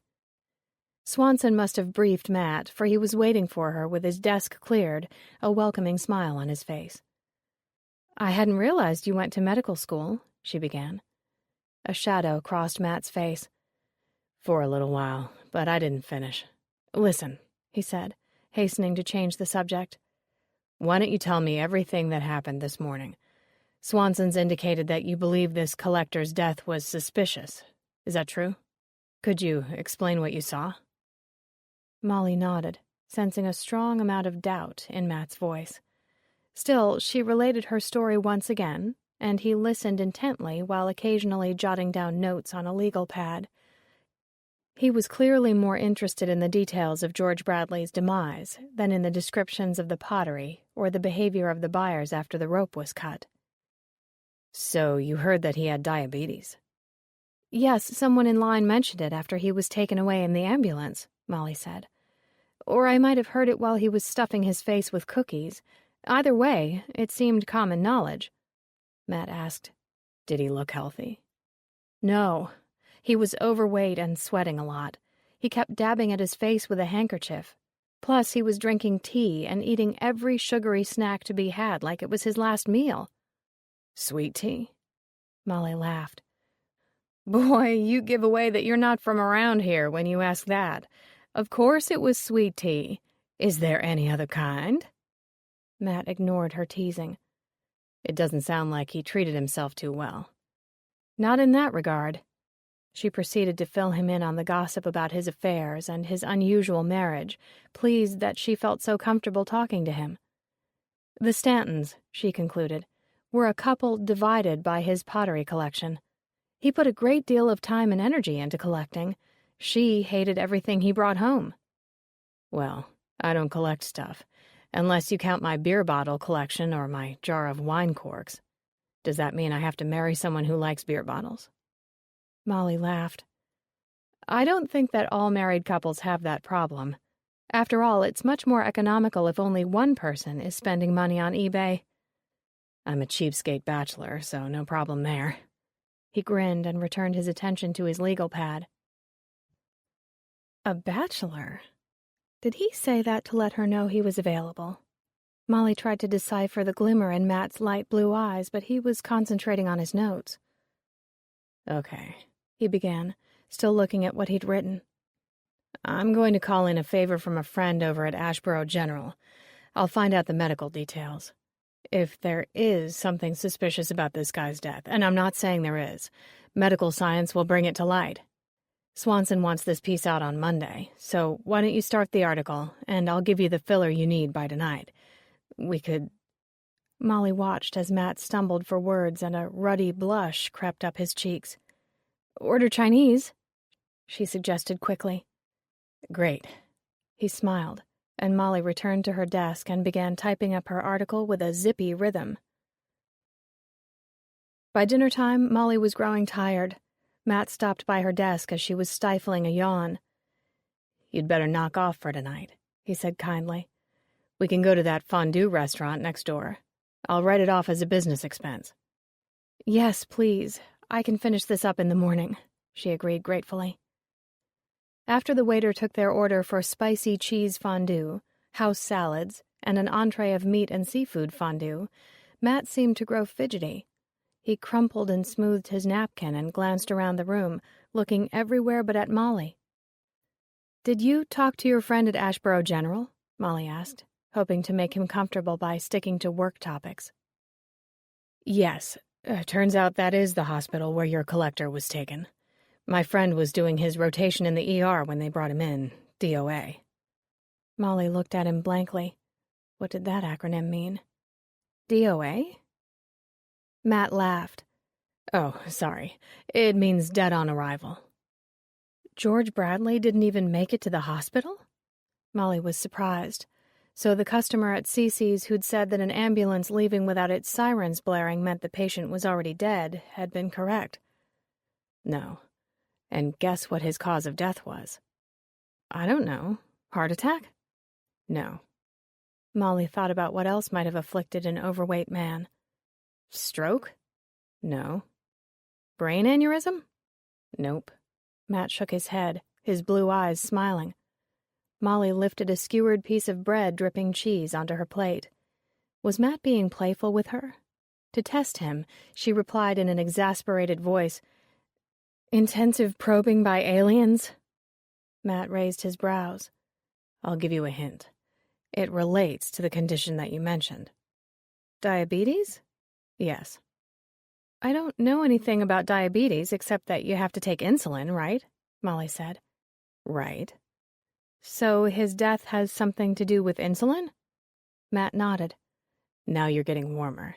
Too much insulin, in fact. I don't get it. He died, Matt informed her proudly, from an insulin overdose. Molly stared at him. An overdose? But don't people take insulin in pill form? Or injections? Can you give yourself too much? Explain, please. George Bradley had type 2 diabetes. People with this condition produce some insulin, but not enough. Or the insulin they produce doesn't work right. You need a certain amount of glucose to keep your body running. Insulin gets the glucose into your cells. Following me so far? Yes, and thank you for putting this into layman's terms for me. Matt took a breath and continued. Usually, people who have type 2 diabetes are middle-aged and overweight. Their cells can't absorb glucose because they don't have enough insulin to let the glucose in, so it's kind of hanging around in their bloodstream. Lots of people with type 2 can control this by following a careful diet and exercising on a regular basis. Something George Bradley didn't do. He was clearly out of shape, and when I saw him at the kiln opening, he was smoking, too. He totally reeked of tobacco. And since he didn't maintain a healthy lifestyle, he needed to take insulin shots to regulate his glucose levels. Considering he was an overweight smoker, it's amazing he didn't have problems before this. How do people know how much insulin to take? Molly asked. They have portable instruments that measure their blood glucose, or blood sugar levels, as most people say. Then they know if it's time for a dose. Most diabetics can sense when they're in need of insulin. They start feeling weak or dizzy. Some people give themselves shots at regular intervals, like before breakfast and dinner. But diabetes patients can be really different, and there are several different types of insulin. It really depends upon the individual. What happens if you get an overdose of insulin? That's called hypoglycemia. Too much insulin makes the body lose its sugar, or its energy. George Bradley's body just shut down. He was probably comatose before the ambulance even left the garage. But I still don't understand. If he gave himself regular shots, how could he give himself too much? Matt shrugged.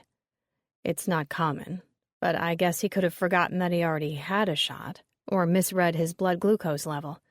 By the time that rope was cut, his adrenaline was pumping. He had eaten a bunch of sugary foods, and he had taken a double dose of insulin to boot. I don't know how it happened. All I know is that it was a mistake that cost him his life. Wow.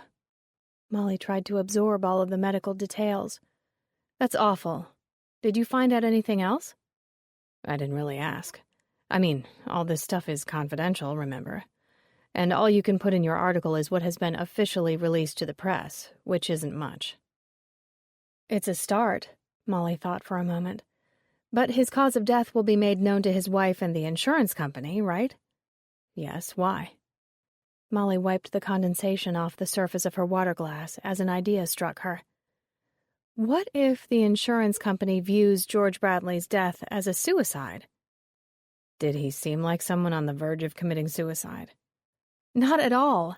He was in his element, according to my mother, and when I met him, he was as pleased as a pig in mud. Molly hesitated, recalling the image of George Bradley staggering off behind the barn. The last time I saw him, he was acting dazed, confused. He was rubbing this spot of skin on his stomach. Something was completely wrong about the way he was moving, too. If he had given himself an extra dose, why would he look so surprised about a sore patch of skin? Molly paused, remembering another detail. I think I remember a tiny blood stain on his shirt, too. What could that mean? Matt dunked a piece of lobster in a bowl of seasoned butter and shrugged. Sounds like he was examining the place where he gave himself his last injection. Did you see a syringe? No, but I know he didn't kill himself. He was definitely not the type. He was having the time of his life. There was nothing but anticipation in his eyes until that moment behind the barn. Something else happened at that kiln opening, something that caused George Bradley's death. I'm certain of it. In that case, I doubt anyone else will think it's a suicide either. Matt paused, not wanting to offend her. I'm sure everyone will think that his death was a thoughtless accident. Just a stupid but fatal mistake. Molly thanked Matt for dinner, and they parted in the parking deck. She had hoped he would ask to see her again, but then she remembered that they hadn't been on a date, just a working dinner. Tired to the bone, she drove home and phoned her best friend Kitty before turning in for the night. Kitty and Molly had once taught together at the same private school. To earn extra money, Molly used to help out at Lex Lewis's antique sales, serving as a runner, a clerk, or as floor manager. During an important quarterly sale, Lex had needed another person to help with registration and checkout, and Molly had brought Kitty along. Sparks flew the moment Lex and Kitty met, and now they were married and living a few streets away from Clara. They were known in Hillsborough as the town's most outwardly affectionate couple. At any given time, one could witness what Clara called one of their nauseating displays of kissing and pet name-calling. "Chicken!" Kitty screeched the nickname she had given Molly years ago. "What's going on?" "Girl, you have no idea." And Molly told the story yet again. Kitty wanted to hear every detail, down to what Clara and Molly had eaten for brunch. Because Kitty saw many of the collectors at Lex's auctions, she knew some of the names Molly mentioned. "That George Bradley was a regular louse," she exclaimed, then lowered her voice. "I tell you, Every time he came over to my desk to check out after a sale, he would just stare at my chest. No shame at all. Just stare, stare, stare. I couldn't stand the man. You don't seem to be alone there. The good news is I got to discuss the whole event with Matt over dinner. The Matt? Oh, do tell. It was just a working dinner, nothing romantic. Still, we got along well together, I think. I certainly enjoyed it. Did you talk about anything personal? Like whether or not he has a girlfriend? Molly hesitated. He's not married, but I don't know if he's dating anyone. I did learn that he almost finished med school, but... But what? I don't know. I got the feeling that it wasn't a safe subject to discuss. Obviously, he dropped out for a reason, and I didn't think I should pry. Maybe not about that, but you'd better talk to that boy. Now that you've had dinner, the door is open for all kinds of possibilities, Kitty trilled. Oh, do I wish. He's smart, hard-working, and mighty easy on the eye. Anyway, I've got to listen to a message from my editor before I pass out from exhaustion, so I'll talk to you tomorrow. I can't wait to tell Lex about the kiln opening. You know he and your mom will be aching to get their hands on George Bradley's pottery. Sweet dreams of Matt, Kitty said and hung up. Molly reluctantly listened to the rough voice of Carl Swanson growl through the speaker of her answering machine. I have another collector for you to see. I hope you got a pencil, he said, his voice convulsing into a cough. We're going to print a series on Ashboro collectors, kind of the prime cache of pottery in the middle of the state theme. Once you're done with the George Bradley piece, go see a man named Ellery Keene. Yeah, I know. What kind of a man's name is Ellery? Must be a sissy. I'll email you his number and address. According to my sources, this guy has an incredible collection. I called him to see if he'd be willing to do the interview, and it's set up for Tuesday at noon. Find out how he got started, where he buys, and photograph his best pieces. We want lots of pictures, and he hates having his stuff photographed, so wear something pretty and kiss his butt a little, whatever it takes. Great. There's nothing I like better than a hostile interviewee, thought Molly as Swanson's voice ceased. She'd had experience with men and women like Keene, snobs who wanted to brag about their collection, and yet didn't want anyone to know too many specifics. On the other hand, Keene had been at the kiln opening, and George Bradley had cut in front of him in line. Perhaps this was her chance to begin her detective work. Molly looked around at her pile of unread mail and sighed. She usually took Sundays and Tuesdays off as she worked Saturdays, but she could see that arguing with Swanson would get her nowhere in view of his current circulation obsession. A furry body rubbed against her leg, then trotted off toward the kitchen of Molly's tiny house. She followed the darting shadow in time to see Griffin jump up to a sitting position on the inside of the dishwasher door. His eyes were large and expectant. You need a treat, I suppose. The coddled feline meowed in agreement. Rummaging in the fridge, she pulled out a can of whipped topping and made a rippled cream heart on the dishwasher lid. Griffin happily lapped at her design. Molly stared at the flimsy heart and thought of Matt. She wondered if their dinner together had caused her name to cross his mind as he settled in for the night. And though she expected to dream of him, she fell into a deep sleep filled with visions of the wicked grins of pottery face jugs. Chapter 5. I say, you look upon this verse, when I perhaps compounded em with clay, do not so much as my poor name rehearse, but let your love even with my life decay. William Shakespeare, Sonnet 71. The coffee-maker gurgled and bubbled as the aroma of French vanilla filled the little kitchen. The television was set to the Weather Channel, and Molly missed the local forecast for the third time as she responded to a chorus of cat cries. As she was popping 2 blueberry waffles in the toaster, the phone rang. Molly knew that a call at this time of the morning could only be from one of 3 people, her mother, grandmother, or Kitty. She examined her caller ID. It was Clara. Morning, Ma. How did you know it was me? Oh, that's right, you've got that ID thing. Listen, I have very exciting news. Molly knew from the way her mother's voice dropped to a stage whisper that this news had something to do with antiques or pottery, and that it was big. Guess who called me this morning? Grandma, Molly guessed. Yes, but guess who else? Clara demanded impatiently. Lex. Yes, Clara exclaimed. And guess who called him? Molly paused. Who could have sent auctioneer Lex Lewis and her mother into a complete tizzy? After closing her antique shop, Clara started working part-time at Lex's auction gallery in Hillsborough. Months later, Lex found he couldn't survive without her, and Clara became a silent partner. Though she still ran her own pottery business, Clara found she couldn't bear to sell any of the rare pieces she'd acquired. Her house became more and more crowded, and her shop remained rather thin in the inventory department. She put pieces on her website every now and then for good measure. At the auction company, Clara set her own schedule and salary. She often used her flexible workday to drum up interest in Lex's pottery sales. Clara had a good eye for what was saleable, and often accompanied Lex when he viewed estate sales or a private collection. Judging by her mother's exuberant tone, a well-known collector must have called Lex to look over his or her goods. Whose house would Clara love to be invited to visit? Was it Bunny Stanton? You got it, madam! Her mother was bursting at the seams with anticipation.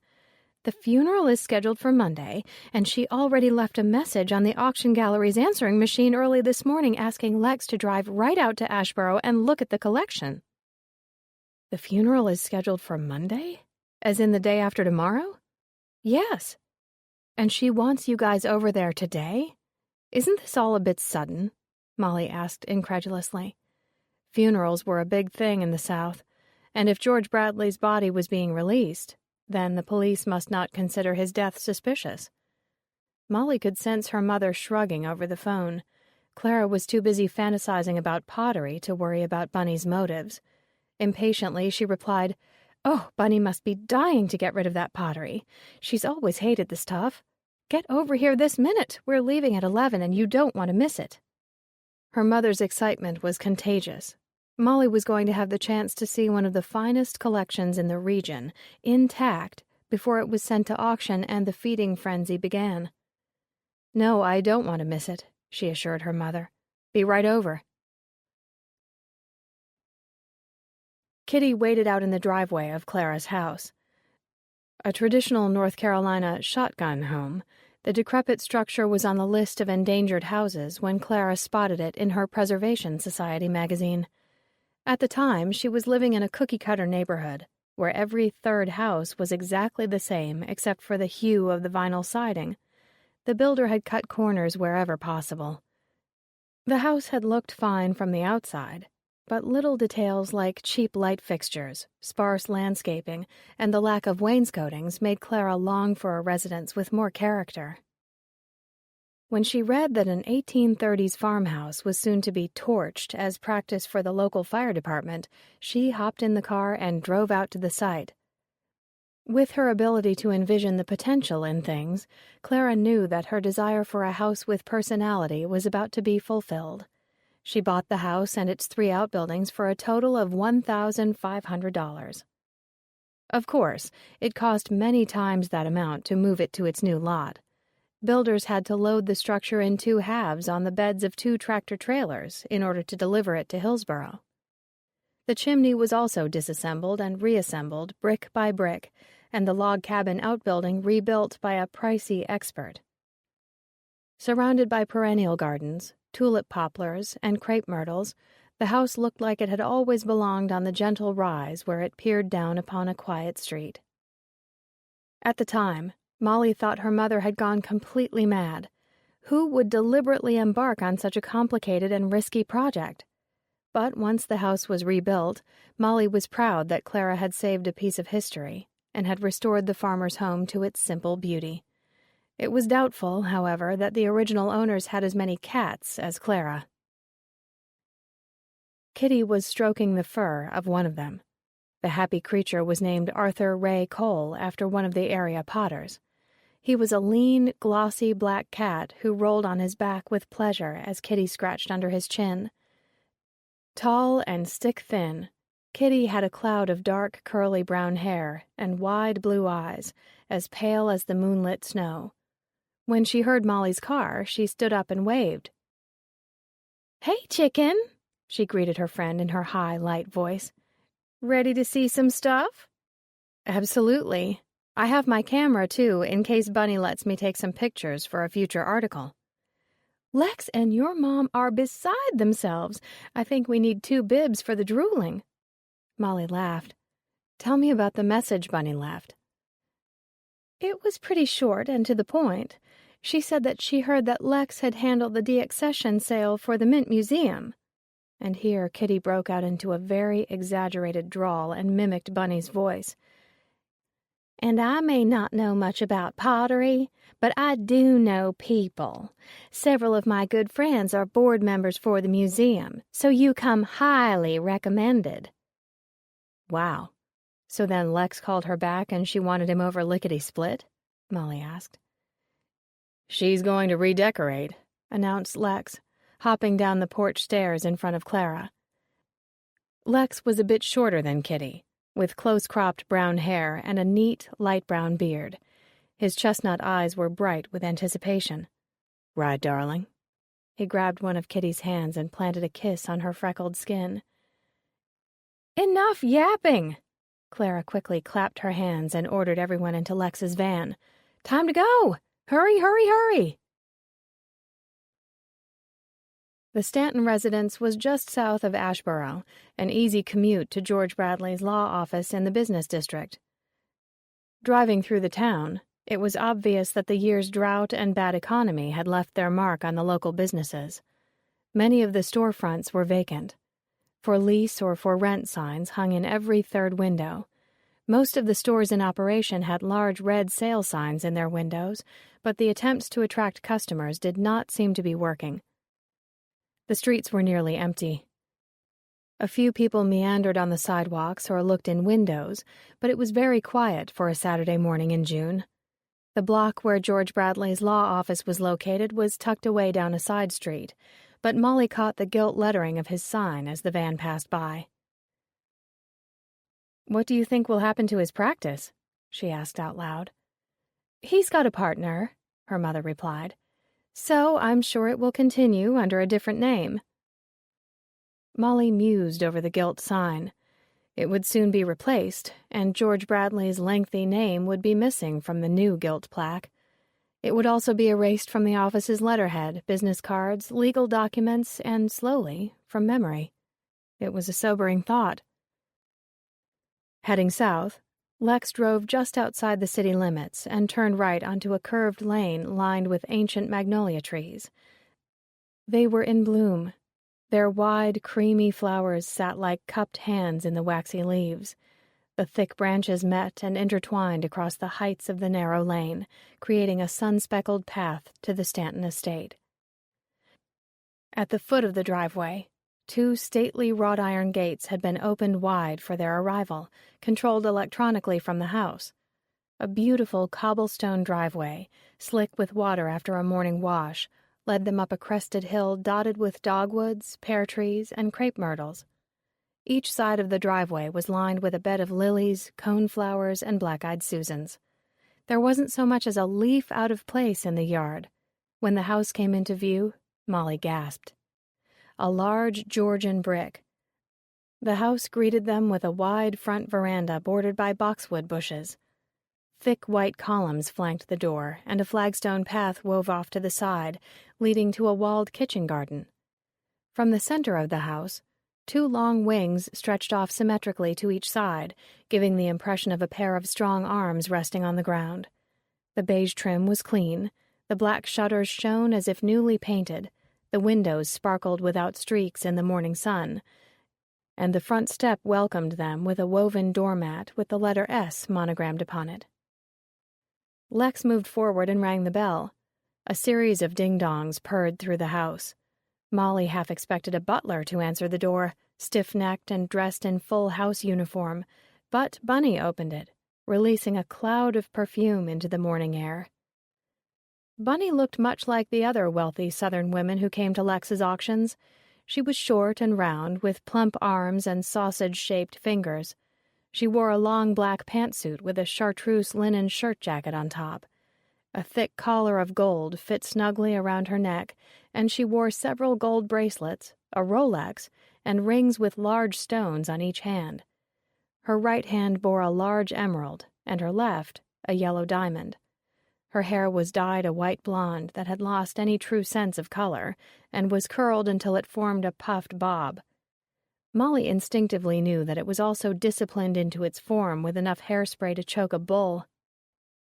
Bunny's face was a mask of makeup, including green eyeshadow and mauve lipstick. It had been deftly applied and made to look subtle, but in combination with the jewels, the hair, and the strong musky perfume, Bunny gave the impression that she was just on her way to a high couture fashion show. She hardly looked like a widow mourning the loss of her husband, and the expression on her face was all business. Without smiling, she stepped back from the doorframe, allowing them inside. She arched a thin, drawn eyebrow over seeing 4 people enter when she had only telephoned 1. Lex made the introductions, explaining that his 3 assistants would help him write descriptions of all the objects Bunny was interested in selling. That would enable him to give Bunny a more accurate quote for the auction contract. Bunny waved his explanation off with an impatient flick of her hand. "I don't need a quote. You're the man for this job, and I'm not concerned about what you get for this stuff. I just want it out of the house." Her voice was low and humorless. Molly wondered how she was coping with her husband's death. He was a man with whom she seemed to have shared a passionless marriage. Was it a loveless one as well? George Bradley had cheated on her, filled the house with things she disliked, and avoided her presence. Though Bunny did not look the part of the grieving widow, Molly had a feeling that she was an expert at concealing her feelings. Were there traces of tension and pain beneath the flat voice and the immovable face? "Ma'am?" Molly asked sweetly, already planning ahead for an article on the Stantons. "Do you mind if I photograph the items you want to sell?" "Not at all. You'll need pictures for the auction anyway, won't you? As far as I'm concerned, you can box it all and get it out of here today." Lex was unprepared for this. Typically, he went into a residence, looked over the items, and then discussed with the owner the probable value, when it would be sold, and what he would charge for his commission. If accepted, he and the other party would sign a contract, and Lex would pack up all of the items to move them to a storage space. If Bunny was offering him items without reviewing the contract right away, they must only be the low-end or damaged pieces from George Bradley's collection. "Let's see how much we're talking about." Lex couldn't hide his disappointment. If Bunny was only selling a few pieces of chipped pottery, they had all gotten excited for nothing. "All of it, naturally. I am going to completely redecorate this wing of the house." Bunny gestured grandly. "So all 4 rooms in my—" She paused. "That were George Bradley's can be cleared out." "Including furniture?" Lex's good humor was instantly restored. "Everything," Bunny said firmly. "Down to the last paperclip in his desk. I don't want a single item left there. Is that understood?" The 4 friends were silent. Bunny could not have made it more evident how she felt about her husband. She had hated him. She was getting rid of all signs of his presence, and she was wasting no time about it. "I understand, and I can take care of everything for you," Lex assured her, which was the perfect reply. "I'll leave you to it, then." She nodded her head in dismissal and crossed the hall to the other wing, which had been her domain in the divided house. Clara wisely closed the door leading into the hall, so that the 4 of them could react to their discoveries without being overheard.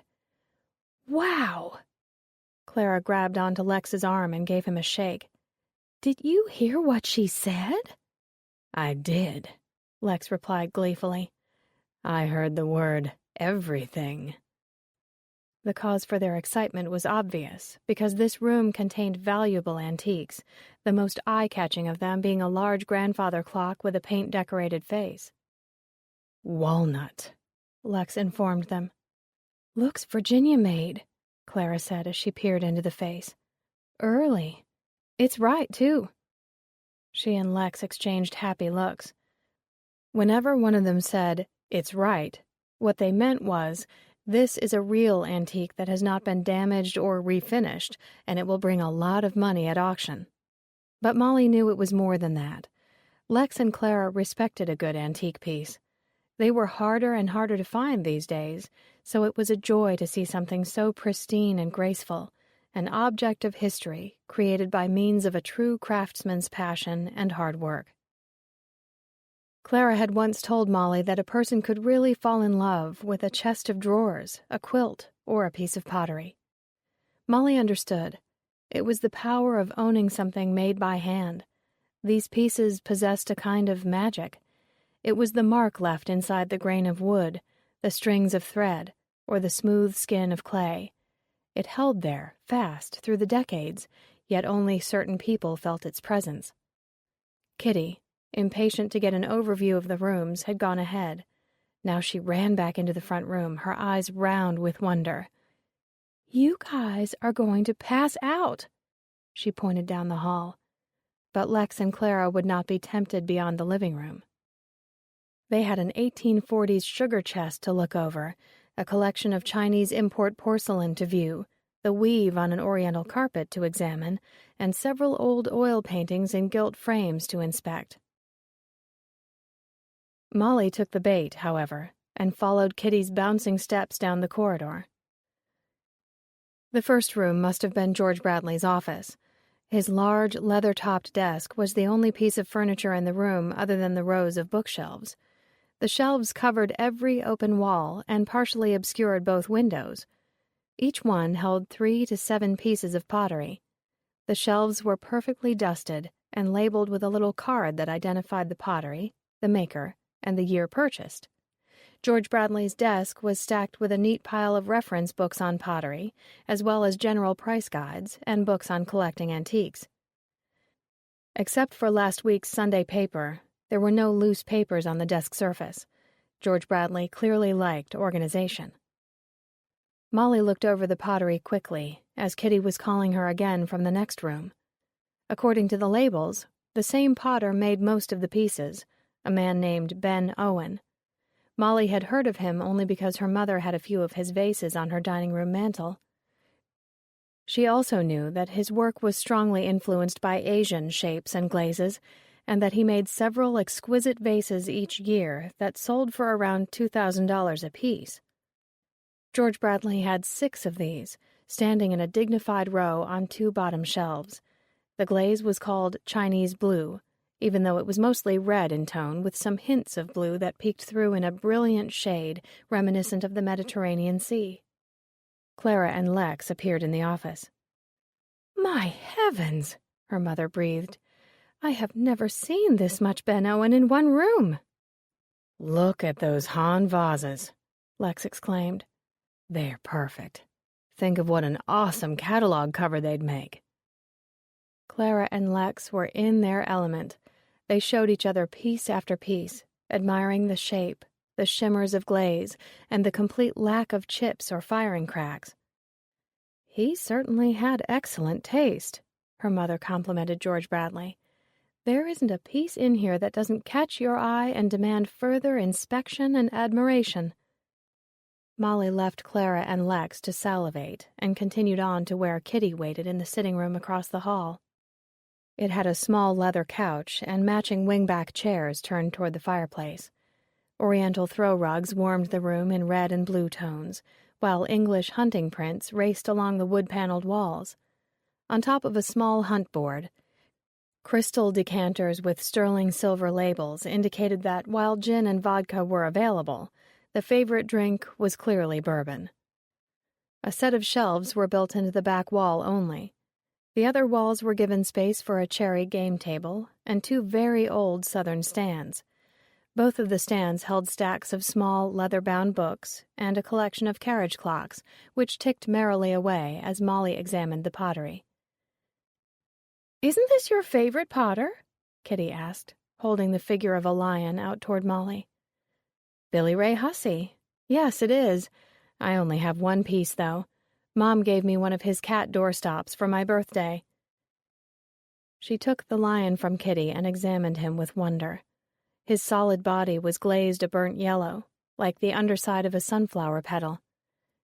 His large brown mane was made from dozens and dozens of individual curls of clay, and his red, roaring mouth sported a row of white teeth.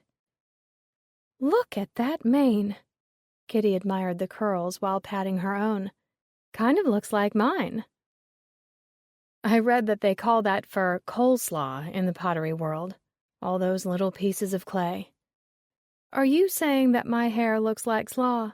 Kitty asked, pretending to be insulted. Molly smiled, and then pointed to the figure of a poodle with tons of curled clay, fired in a white glaze. Kitty showed her a shelf of silly, smiling face jugs, and the women touched the chips of broken dishes that formed the rows of teeth. "Shall we proceed?" she asked Kitty. Except for the bathroom, the final room in George Bradley's wing was a large sunroom with windows overlooking 3 different views. Walking over to the sparkling glass, Molly was granted a view of an immaculately landscaped pool, complete with outdoor bar and tables with umbrellas. Beyond the pool, she could make out a tennis court nestled in a grove of mature oaks. "Bunny must have come with a lot of money," Kitty observed in a loud, sing-song voice. "Kitty," Molly scolded. "Hush." The windows directly in front of them overlooked the slope of green lawn leading down to the drive. A gardener was busy weeding one of the beds. His broad back faced the windows, and though Molly couldn't see his face, his muscular arms and baseball cap gave the impression of both strength and youth. The furniture in this room was simple. There was a long pine church pew running beneath the windows along the longest wall, an antique music stand, and some kind of wooden box on a side table. Molly moved toward the box and gingerly lifted the lid. "Kitty, look." The women stared down at an old wind-up music box. Beneath a glass window, 5 brass bells waited to be rung out by 5 silver birds whose beaks would delicately peck at them, creating an accompaniment to the song played by the rolling cylinder dotted with raised notes. "Do we dare?" Molly asked, gazing in wonder at the tiny birds. "We do," Kitty answered, and carefully pulled up the crank that would wind the box. "Just crank it 1 or 2 times so we can hear a few notes. We don't know how loud it's going to be." As they watched the cylinder begin to move, the women held their breaths. The music began. It was like nothing Molly had ever heard. Sweet notes like trickling water tripped along with the resonating chimes of the birds striking the bells. The sound was light and high, yet reverberated within the depths of the wooden box, creating an echo. It was the music of fantasy, of rain falling on the pond's skin, of a butterfly bursting from its chrysalis in silence of the night. It was the hypnotizing language of fairies, of dragonflies. Lex and Clara couldn't deny the pull of the music, and the 4 stood like statues as it moved through them. Molly looked above the box and saw that several old instruments hung from the walls. There was a trumpet, a clarinet, and a flute. On the opposite wall hung a banjo, a tambourine, and a violin. When the music stopped, Kitty whispered in awe, "For such an unpleasant person, he sure had some wonderful things." "Professor Plum with the wrench in the music room," Lex joked to lift the serious mood, his gaze falling upon the old instruments. No one got his joke. "Clue?" he said. "Remember the board game? I'll forget it." Undeterred, Clara explained that the shelves covering the back wall were divided into 2 sections. One half contained the pottery of Jack Graham and face jugs and churns by C.C. Burrell. The second set contained fragile roosters by a Georgia family of potters called the Meaders and ovoid jugs from Edgefield, South Carolina. Encased in glass, one large jug stood aside from the others. "What's this?" Molly asked her mother. "That, my dear, is a piece of pottery created by a black man known as Dave the Slave. It's only worth about $20,000. Wow, she said, picking up an Edgefield crock. What are these orange stickers on the bottom of each one? Looks like inventory stickers. He must have a master list stored somewhere around here, Clara said. Molly moved over to the shelves containing Jack Graham's pottery. She immediately loved his work. His vases were small and elegant, fired in crimson reds and deep blues. There were also large vases with wider mouths and fluted rims. Some were swirled in browns and coppery yellows, but others were glazed a cobalt blue and covered with white or yellow drippings. He made large bowls with glazed snakes inside, spiraled and dotted with red curly tongues. Molly reached up and drew down a blue vase with wide shoulders that rose up to a thin, graceful neck. "Mom," she breathed, "his work is amazing." Clara watched her daughter's eyes glow in wonder, turning over the vase she held. "There's nothing like it. To fall in love with something another person loved to create." "I can sense it," Molly said softly, feeling a little embarrassed. "I can tell what he put into this piece. It's like his hands are still moving over it." "I told you," Clara said triumphantly. "Once you've got the bug, you can't go back. Kiss all of your money and your sanity goodbye. Lex, I think you'll have a new bidder at your next sale." Molly turned the vase upside down, and a small piece of paper fluttered to the ground. "Looks like a portion of a newspaper article." Molly stooped to retrieve the scrap. "It's been highlighted." "What does it say?" Clara craned her neck over her daughter's shoulder as Molly proffered the article. It read, "E.M. Now, I know you don't make human figurals, but how about animals? J.G. No, I stick to pieces I can make by turning. E.M. Do you think you'll ever make a figural in the future? How about an experimental cat or a horse? J.G. No, I'll leave those for the more talented potters out there. I just never had the notion to make anything off the wheel. E.M. Well, if you ever made one, I'm sure it would be exceptionally valuable." "E.M. must be the interviewer, and J.G. must be Jack Graham," Molly said. "I wonder why George Bradley kept this." She then began to examine the bottom of the vase she held. Jack Graham had signed his initials instead of using a metal stamp like most of the other potters. He had also scraped a number into the unglazed clay. "What's this number?" she asked her mother. Clara took the vase from her hands. "That's the kiln number. There are 50 to 75 pieces of pottery that survive each kiln load. This is an early one. He made this piece, put the number in the clay, and fired the kiln for the 5th time." "5th time ever?" Molly wondered how long ago that was. Clara nodded. "Yes, from the time he began numbering pieces. I think he made a few kiln loads without numbers first, before he really began selling as a full-time potter. He started off as a welder." "And he quit his job to make pottery? Did he have any experience?" "No, he just loved it. It didn't run in his family like it did for most of the other potters. He just tried using the wheel one day and knew he had to learn. Remember what Cece said, that he had to make pots whether people bought them or not." Kitty stood over the music stand and thumbed through the large black book that had been resting on its polished surface. "Hey, guys, I think this is the inventory book." She offered it to Lex. Lex looked over the book's contents. "Okay," he said, holding it out to them decisively. "First thing we do is make sure all these pieces match with the descriptions recorded in this book.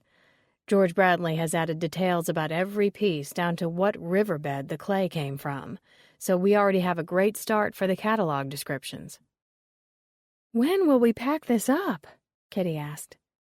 "We only have a couple boxes in the van. I wasn't prepared to pack today.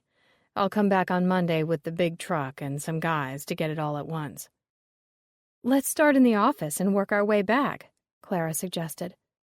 As Lex read from the inventory list, the 3 women located the pottery, and he checked each one off with a pencil. "Number 3124, a Ben Owen ovoid vase in red glaze. It should have been easy to find the pottery. The ware was grouped together by maker, the shelves were labeled, and each bore an orange inventory sticker. "Not here," Clara said, re-examining the shelves. "Maybe he has some upstairs." "Maybe it's mixed in with some of the other pieces in the other rooms," Kitty offered doubtfully, checking again on the bottom shelves. After looking through 2 rooms, including closets, the group discovered that 3 pieces were missing from George Bradley's collection. "On to the music room," Lex directed. Checking off from the list, Lex announced that a small Meader's rooster, a Jugtown teapot, and a North State vase were missing. That made 6 pieces in total from the mixed collection. "Didn't Bunny say all of George Bradley's saleable items were in this wing?" Clara asked. "That's what I understood," said Lex. Molly reviewed the descriptions of the pottery from the inventory book. "They're all smaller pieces," she noticed. "Maybe they're getting repaired," Kitty suggested. "George Bradley was very particular about his pottery." Clara dismissed the notion. "He'd never need to have a piece repaired. He only bought pieces in mint condition." "Unless the cleaning lady chipped them," Kitty persisted. "I think George Bradley took care of cleaning the shelves himself." Lex pointed to a feather duster hanging from a hook on the side of one of the shelves.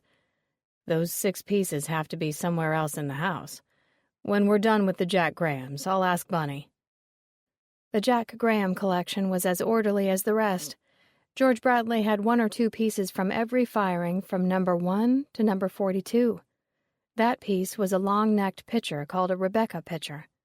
The next piece, number 44, was a simple brown shoulder vase, probably the only piece in the collection that seemed to lack personality. Piece number 45 was identical. "Where's number 43? Kitty asked. Lex frowned over the book. "He doesn't have it written down." "He has every kiln number but that one?" Clara was surprised. "Must have missed that sale," Lex shrugged. "Let's write a quick list of the furniture and then head out." "Good, I'm starving," Kitty whined. Lex put his arm around her waist and gave it a squeeze. As he began whispering endearments in his wife's ear, Clara cleared her throat loudly. Unabashed, Lex gave Kitty a kiss on the cheek and declared, "Lunch is on me, ladies. We'll have one of our IHOP specials." Dreaming of crepes and bacon, cheeseburgers and fries dipped in ranch dressing, and huge glasses of sweet tea, the foursome got back to work. They finished taking inventory quickly, driven by hunger and Lex's anxiety to return to the auction gallery to pick a date for what would likely be one of his finest sales. "Let me find Bunny to tell her we're done for today." "Don't forget to ask about the 6 pieces of missing pottery, sweetie," Kitty reminded her husband, blowing kisses at him. "Oh, I won't, sugar pie," he said sweetly. Clara rolled her eyes in disgust. Back in the main hall, the group listened for any stirrings in the rest of the house. The door to Bunny's wing was slightly ajar, so Lex pushed on it while giving a cautionary tap. "Mrs. Stanton, ma'am?" He knocked a little louder. The sounds of a woman's voice floated out to them. Bunny spoke, and then there was a pause, and then she spoke again. "She must be on the phone," Molly deduced. "I'll just poke my head in and give her the hand sign that we're leaving." No one else wanted to go, so her offer was readily accepted. Truth be told, Molly just wanted a peek of the other half of the house, knowing she wouldn't be back for Lex's subsequent visits. She entered the spacious living room, wincing at the bright yellow wallpaper and heavy flowered curtains, getting a glimpse of 2 plush green chairs facing a yellow-striped sofa strewn with embroidered pillows in yellows, pinks, and greens. The overdose of color propelled her forward into the hall, but not before she noticed the wedding portrait over the mantel. It was Bunny and George Bradley, radiant with happiness and expectation. Bunny was gazing at her new husband with a look of pure adoration, a look that Molly had trouble imagining on the present Bunny's face. There were also a dozen photographs lining the mantel. They were all of a happy Stanton couple, taken over a space of 20 years. Bunny's voice was coming from the furthest room, the one mirroring George Bradley's music room. Before Molly could announce her presence, Bunny's angry words cut through the air. "But that is simply ridiculous," she yelled in frustration, emphasizing every word. "I told you, he took his insulin every morning before breakfast. He took it that morning, and I would know because I gave it to him." There was a pause as the caller spoke. "He would fill the syringe and hand it to me. No, I don't know how much was in it. I never looked." This was followed by another pause as Bunny listened to the reply. Bunny didn't know where to turn. Her feet were rooted to the ground, curiosity overcoming good manners. "Look, my husband was very predictable. First the shot, then some coffee, a glass of freshly squeezed orange juice, 3 eggs over easy, and 4 pieces of bacon. Every morning for 10 years. He hated giving himself the shot, and I certainly didn't mind giving it to him. After all, I am his wife," Bunny added in a defensive tone. Bunny paused again, sighing in annoyance. "Well, that may be the case, but I'm telling you he had his morning shot at home." Molly heard Bunny slam down the receiver in anger. "Why don't you ask me if I'm glad that my husband had diabetes?" Bunny raged aloud in her office, unaware that she had an audience on the other side of the door. "Why don't you ask me if I'm glad that he's dead?" Molly backed quietly out of the hall. Once she was standing in the yellow living room, she coughed loudly. "Mrs. Stanton?" she called innocently, walking back into the hallway. Bunny poked her head out of the office door, a manila envelope held protectively to her chest. "I'm sorry to interrupt you, but I just wanted to let you know that there are a few pieces of pottery listed in your husband's inventory book that aren't on the shelves." Molly talked faster as Bunny stared at her in disinterest. "Could they be anywhere else in the house?" "No. All of his pottery is in that wing." Molly shifted from one foot to another. "Do you have a cleaning service?" Bunny frowned. "We do. 2 wonderful ladies who've been cleaning for us for years. If they broke anything, they'd tell me immediately. I have complete trust in them." The phone in the office began to ring again. Bunny scowled. "They were probably taken by some of his collector friends. They were always dropping by to see his collection, whether he was here or not." She began to turn away, and then paused and added, "And what did I care? I let them in. Now, if you'll excuse me." Bunny returned to the safety of her office and shut the door before Molly could ask her the names of these friends. Back in the main hall, Lex cocked an eyebrow at her. "You're making a funny face. What did she say?" "I'll tell you in the car," Molly said, relieved that they were leaving. The Stanton house might be beautiful, but there were some dark corners in the polished mansion where mysteries lurked. Why would a woman who hated her husband keep so many pictures of him near her? Had George Bradley received his daily insulin shot and then absent-mindedly given himself another one? Or had Bunny deliberately given her philandering husband an overdose? And where, in a house that guarded its secrecy beneath a facade of expensive decorators and immaculate landscaping, were the missing pieces of pottery? The hands that held the rabbit were not gentle. They were smooth and oily, missing the calluses of work and the coarseness that comes with creation. They were damp, greedy hands that put too much pressure on the clay's hollow neck. Strange smells that were not of the earth, but spoke of dead trees and ink, seeped into the clay's pores, and it protested as the crush of an old piece of newspaper encircled its form.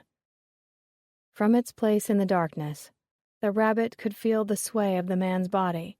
It could smell the odor of stale sweat lining the inside of the cloth pocket, carrying a pungent memory of the compost pile outside of the potter's shed. The potter's scent was different. His was the smell of salt-tinged sweat. Little rivulets of it slipped down his arms and face as he turned, like rainwater on a craggy stone. The potter's scent was damp leaves, the hidden skin of pine bark, the soil beneath the cucumber vines, newly sprung mushrooms, dried moss in the deep wood. The potter was connected to the earth. The clay was moving away from its home now. It could feel the distance yawning wider and wider. The wheel where it was birthed was gone. The movement was too fast. Things passed by in a blur of senses. It could feel the air changing, filling with too many scents of man, polluted, tainted. The rabbit was afraid. There were too many noises. Voices were raised. A woman was shouting, shrilly, like a jay yelling over the ledge of its nest. Lights seeped in through the newspaper, but the rabbit felt more than saw the slow movement of shadows. Then it was placed inside another cloth and felt the binding of tape wind around its body. The hands were gone. All was still. The rabbit could not detect any sound, any sight, any smell. It had been made prisoner within a cave of darkness. There was no hum of the potter's wheel or music from his radio. There was no firefly glow from his swinging bulb or the afternoon sunlight leaning in through the shed window like a heavy branch. The other forms of clay, the brothers and sisters, were not here to provide warmth and memory in the night. The clay was lost. It longed to be back in the riverbed where the darkness was innocent. If it could return to the moist womb of its mother, it could be comforted by the weight of water and see the broken stars swimming above. It longed for escape, to be unknowing, unborn, unmade. But it had lost its power. The man who took it did not hear the calling. In the darkness, the clay was forgotten. Chapter 6. Throughout the civilized history of mankind, after the gradual change from nomadic hunter and gatherer to settled farmer and animal breeder, clay has probably been the most consistently used material for improving the quality of life. Robin Hopper, From Functional Pottery Form and Aesthetic in Pots of Purpose. On another humid Monday morning, Molly sat in the newspaper's break room, jotting notes on the Stanton collection. She liked the buzz of peripheral noise as other staffers talked and snacked around the gurgling coffee pot. She needed as much help as possible to shut out the other buzzing in her head, the questions about George Bradley's death and the whereabouts of his missing pottery. Clayton, the self-titled queen of advertising, marched into the room and sat down across from her. "Well, Miss Thang," Clayton began, rolling up the sleeves of his silk peach sweater, "I've heard some tantalizing news about you." Aside from being the most flamboyant dresser and the bread and butter of the paper, Clayton was an infamous gossip. Molly had exchanged some catty comments with him about their boss, and though Clayton might sling a few verbal barbs around the break room, he was a kind-hearted, loyal, and generous man. Slicking his salt and pepper hair into place, Clayton leaned back and examined her. "I do declare, Miss Molly, you have a crush on Matt Harrison."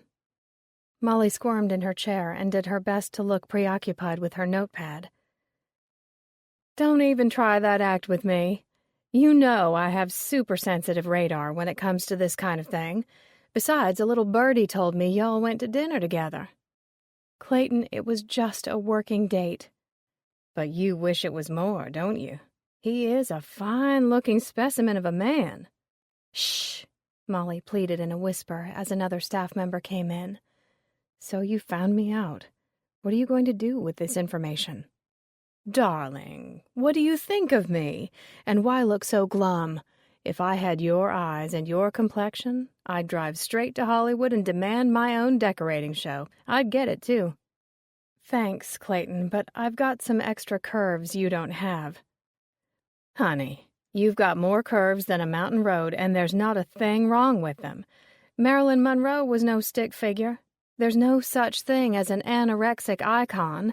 Don't look now, but I have seen your man checking out your—" He bit off the end of his sentence as Matt entered the room, carrying a brown bag in one hand and chopsticks in the other. "Hi, you two. Care for some Chinese?" he asked. "A man who eats fatty foods. You are so sexy, Matt Harrison." Clayton twirled Matt's tie around his finger. "Is this a Burberry? Oh, you just get more and more delicious." Matt nodded in assent and smiled. "Thanks. Plates for you both?" "Oh, no, not for me," Clayton trilled. "I've had so many frozen mochas I just can't sit still." He sauntered off, whistling. "Molly?" "Sure." She grinned, pleased to be alone with him once again. As he helped himself to pieces of sesame chicken and steaming white rice, Matt asked Molly what she was working on. She told him all about the visit to the Stanton mansion. She tried to explain how fine the antiques were, but Matt was more interested in the architecture of the house and in Bunny's phone call. "Do you know who was on the other end of the line?" he asked. "I'm not sure. Not a friend. Maybe an insurance agent or lawyer," Molly said. She was adamantly defending the fact that she hadn't given her husband more than his usual dose of insulin. Maybe she was talking to a doctor. "Because of the additional insulin found in his body?" she asked. "Yes. There must have been enough to catch someone's attention," Matt suggested. "I still say he'd never overdose on purpose." Matt frowned. "But didn't you say his marriage was on the rocks? If Bunny didn't inject George Bradley, maybe it was self-administered." "Their marriage has been strained for years. Why would he commit suicide because of that now? He could have just gotten divorced. He wouldn't need to kill himself. Plus, I think the person who really suffered in that marriage was Bunny." "Why do you say that?" Molly told him about the photographs. It was like she was creating a dream world. She had all these smiling pictures of her and George Bradley, like they were the perfect couple, poor thing. Her biggest fault was that she didn't like his stuff. She probably never thought her indifference to his collection would eventually doom their relationship. I do feel sorry for her. Still, she seems to have woken up from her dream world if she's selling all of his belongings this quickly. Seems to have recovered pretty fast, if you ask me. Molly swallowed a delicious bite of spring roll. "Just in his part of the house. I bet that when she redecorates, she puts up more pictures and creates a kind of mausoleum to their marriage." "People will do anything to get over losing someone," Matt murmured, turning his face away. Molly saw that he had suddenly withdrawn, but couldn't figure out what she had said to drive him away. She tried to draw him back by wondering aloud, "But that still leaves the questions of the overdose and his missing pottery." "The pottery could be anywhere, and who knows what was going on in his mind the morning he took those shots," Matt said flatly. "You should have seen how he kept the pottery. It was perfectly arranged, labeled, and routinely dusted. It's missing. I feel it. Do you think George Bradley's mistress, Susan, snuck into their house?" "There's something fishy about the double insulin injection theory, too. I saw something in George Bradley's face, Matt. He was surprised in the end. Shocked." "You can't easily shock a man like that," she said animatedly. "There's been foul play. I know it in my gut, and I'm going to try to find out what happened." "How?" he asked, looking at her curiously. "I don't know, but I'm supposed to be doing these articles, so I have an excuse to interview people in his circle. I'm going to call some of the suspects from the kiln opening, like Susan Black. It seems that many people hated George Bradley, and it just so happens Swanson has me meeting with my first source of inside information tomorrow, 12 o'clock sharp. That's when I will be interviewing a rival collector, a man named Ellery. George Bradley cut him in line and insulted him. He ought to have a great deal to say," Molly stated resolutely.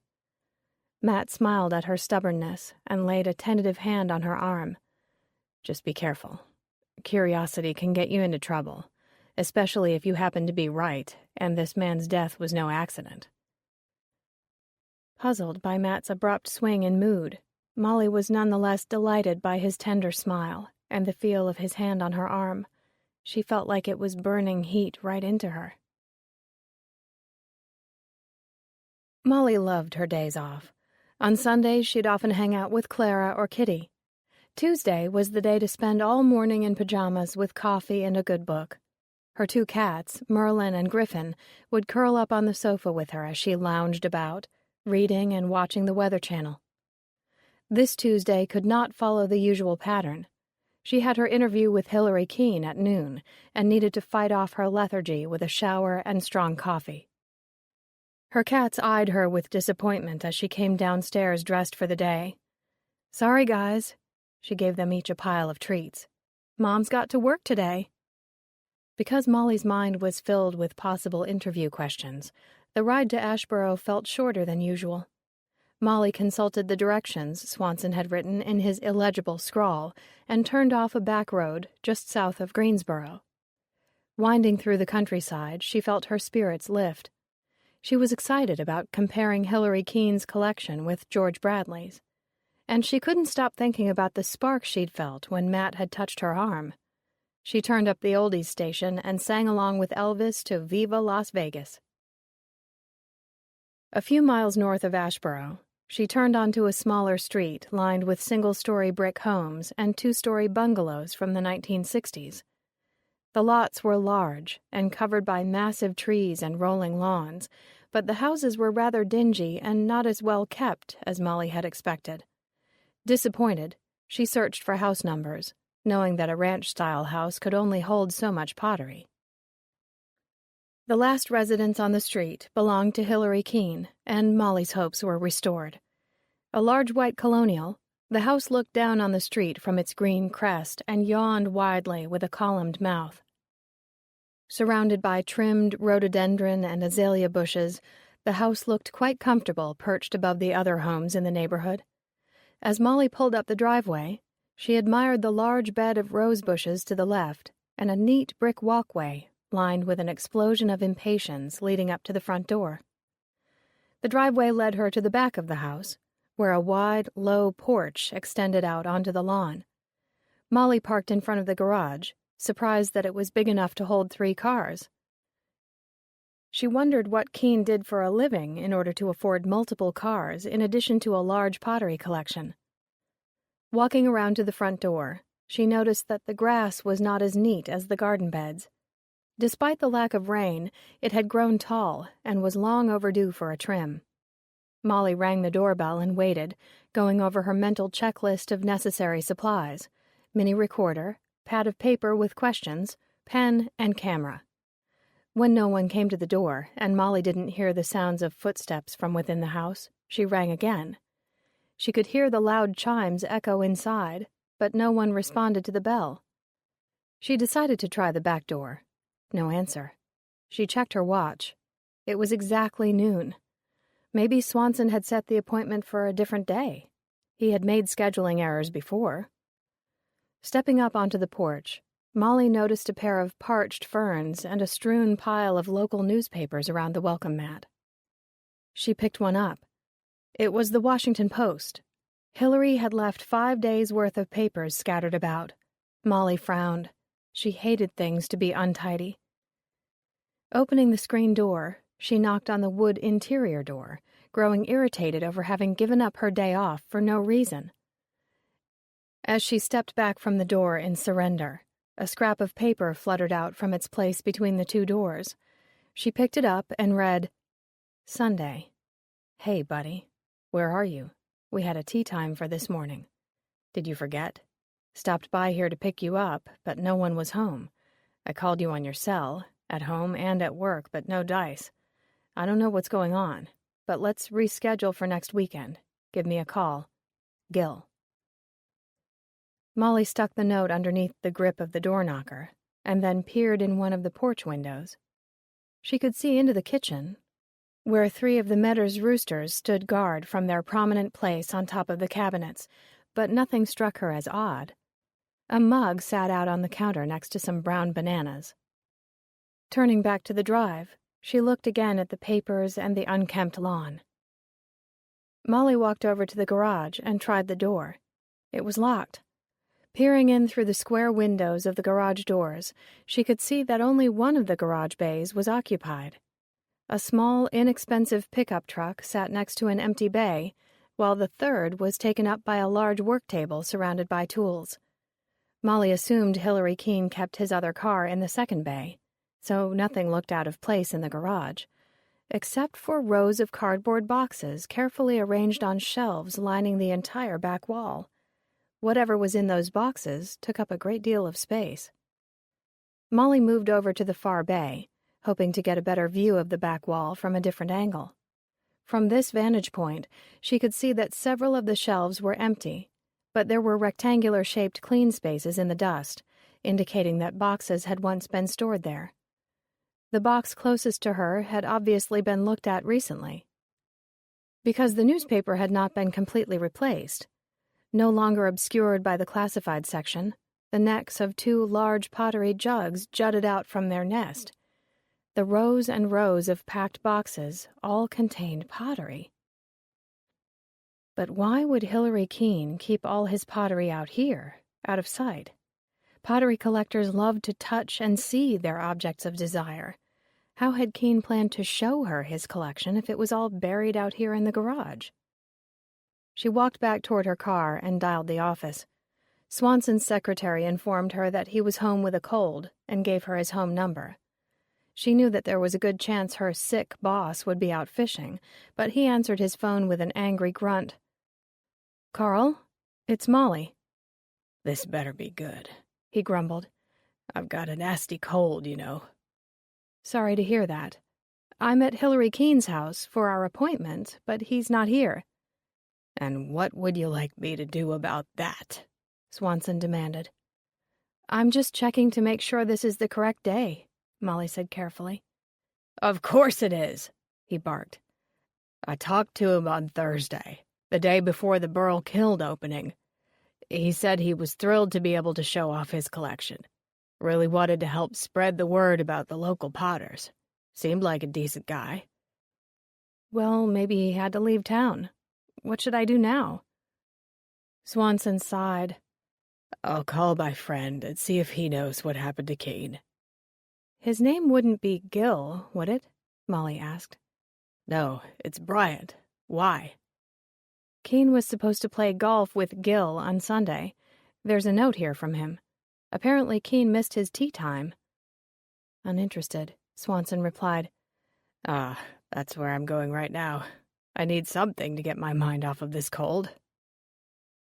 Molly hung up and returned to her sweltering car. As she reversed down the driveway, the house seemed to be watching her through the streaked sunlight. It seemed especially silent on its lonely hill. Molly suddenly remembered how George Bradley had cut in front of Keene at Cece's kiln opening. The look of outrage in Keene's eyes was unforgettable. Had George Bradley stepped on Keene's toes more than once? Molly had a strong feeling that something was wrong in Ellery Keene's life, and it was more serious than a head cold. One thing she felt with conviction: whatever had caused Ellery Keene's absence was linked to those boxes of pottery. On the ride home, Molly called her mother to see if she wanted to go out for dinner. Clara told her she was settled in a lounge chair reading, and that only her interest in hearing about Ellery Keene's collection could tear her away from the mystery she was reading. "How's Lord Meany's doing?" Molly asked after the novel's hunky Egyptian hero. She had already plowed through the series of 5 books. "Handsome as ever. Every other paragraph is about his tan, muscular torso. I can't stand it." "What will you do once you're finished?" Her mother sighed longingly. "I'll just have to reread all the Horatio Hornblower books to keep me satisfied. How was your interview?" "Didn't happen." "What do you mean?" Molly told her mother about her visit to Ellery Keene's. "The pottery was packed in cardboard boxes?" Clara asked, completely perplexed. "What's the point of having such beautiful and interesting pieces of art hidden from view?" "Maybe Keene just liked to hoard stuff. My boss said he sounded like a nice enough guy when they talked on the phone," Molly said. "It's the South. Everyone sounds kind and cordial on the phone. Doesn't mean they can't snap at you like a rabid dog if duly provoked." "True, but I may never find out. Carl is trying to locate Keene and will call me back tonight." "What are we doing for dinner?" Molly heard the sound of fabric stretching and imagined Clara leaning all the way back on her lounge chair, her long legs crossed as she set her novel aside. "It's too hot to cook. Let's go to Poncho's." Molly laughed. "Excellent idea. I could use a margarita. After all, this was my day off." Poncho's was one of the few restaurants in Hillsborough. It had had a slow start, opening its doors in a town where people had been eating grits and barbecue all their lives.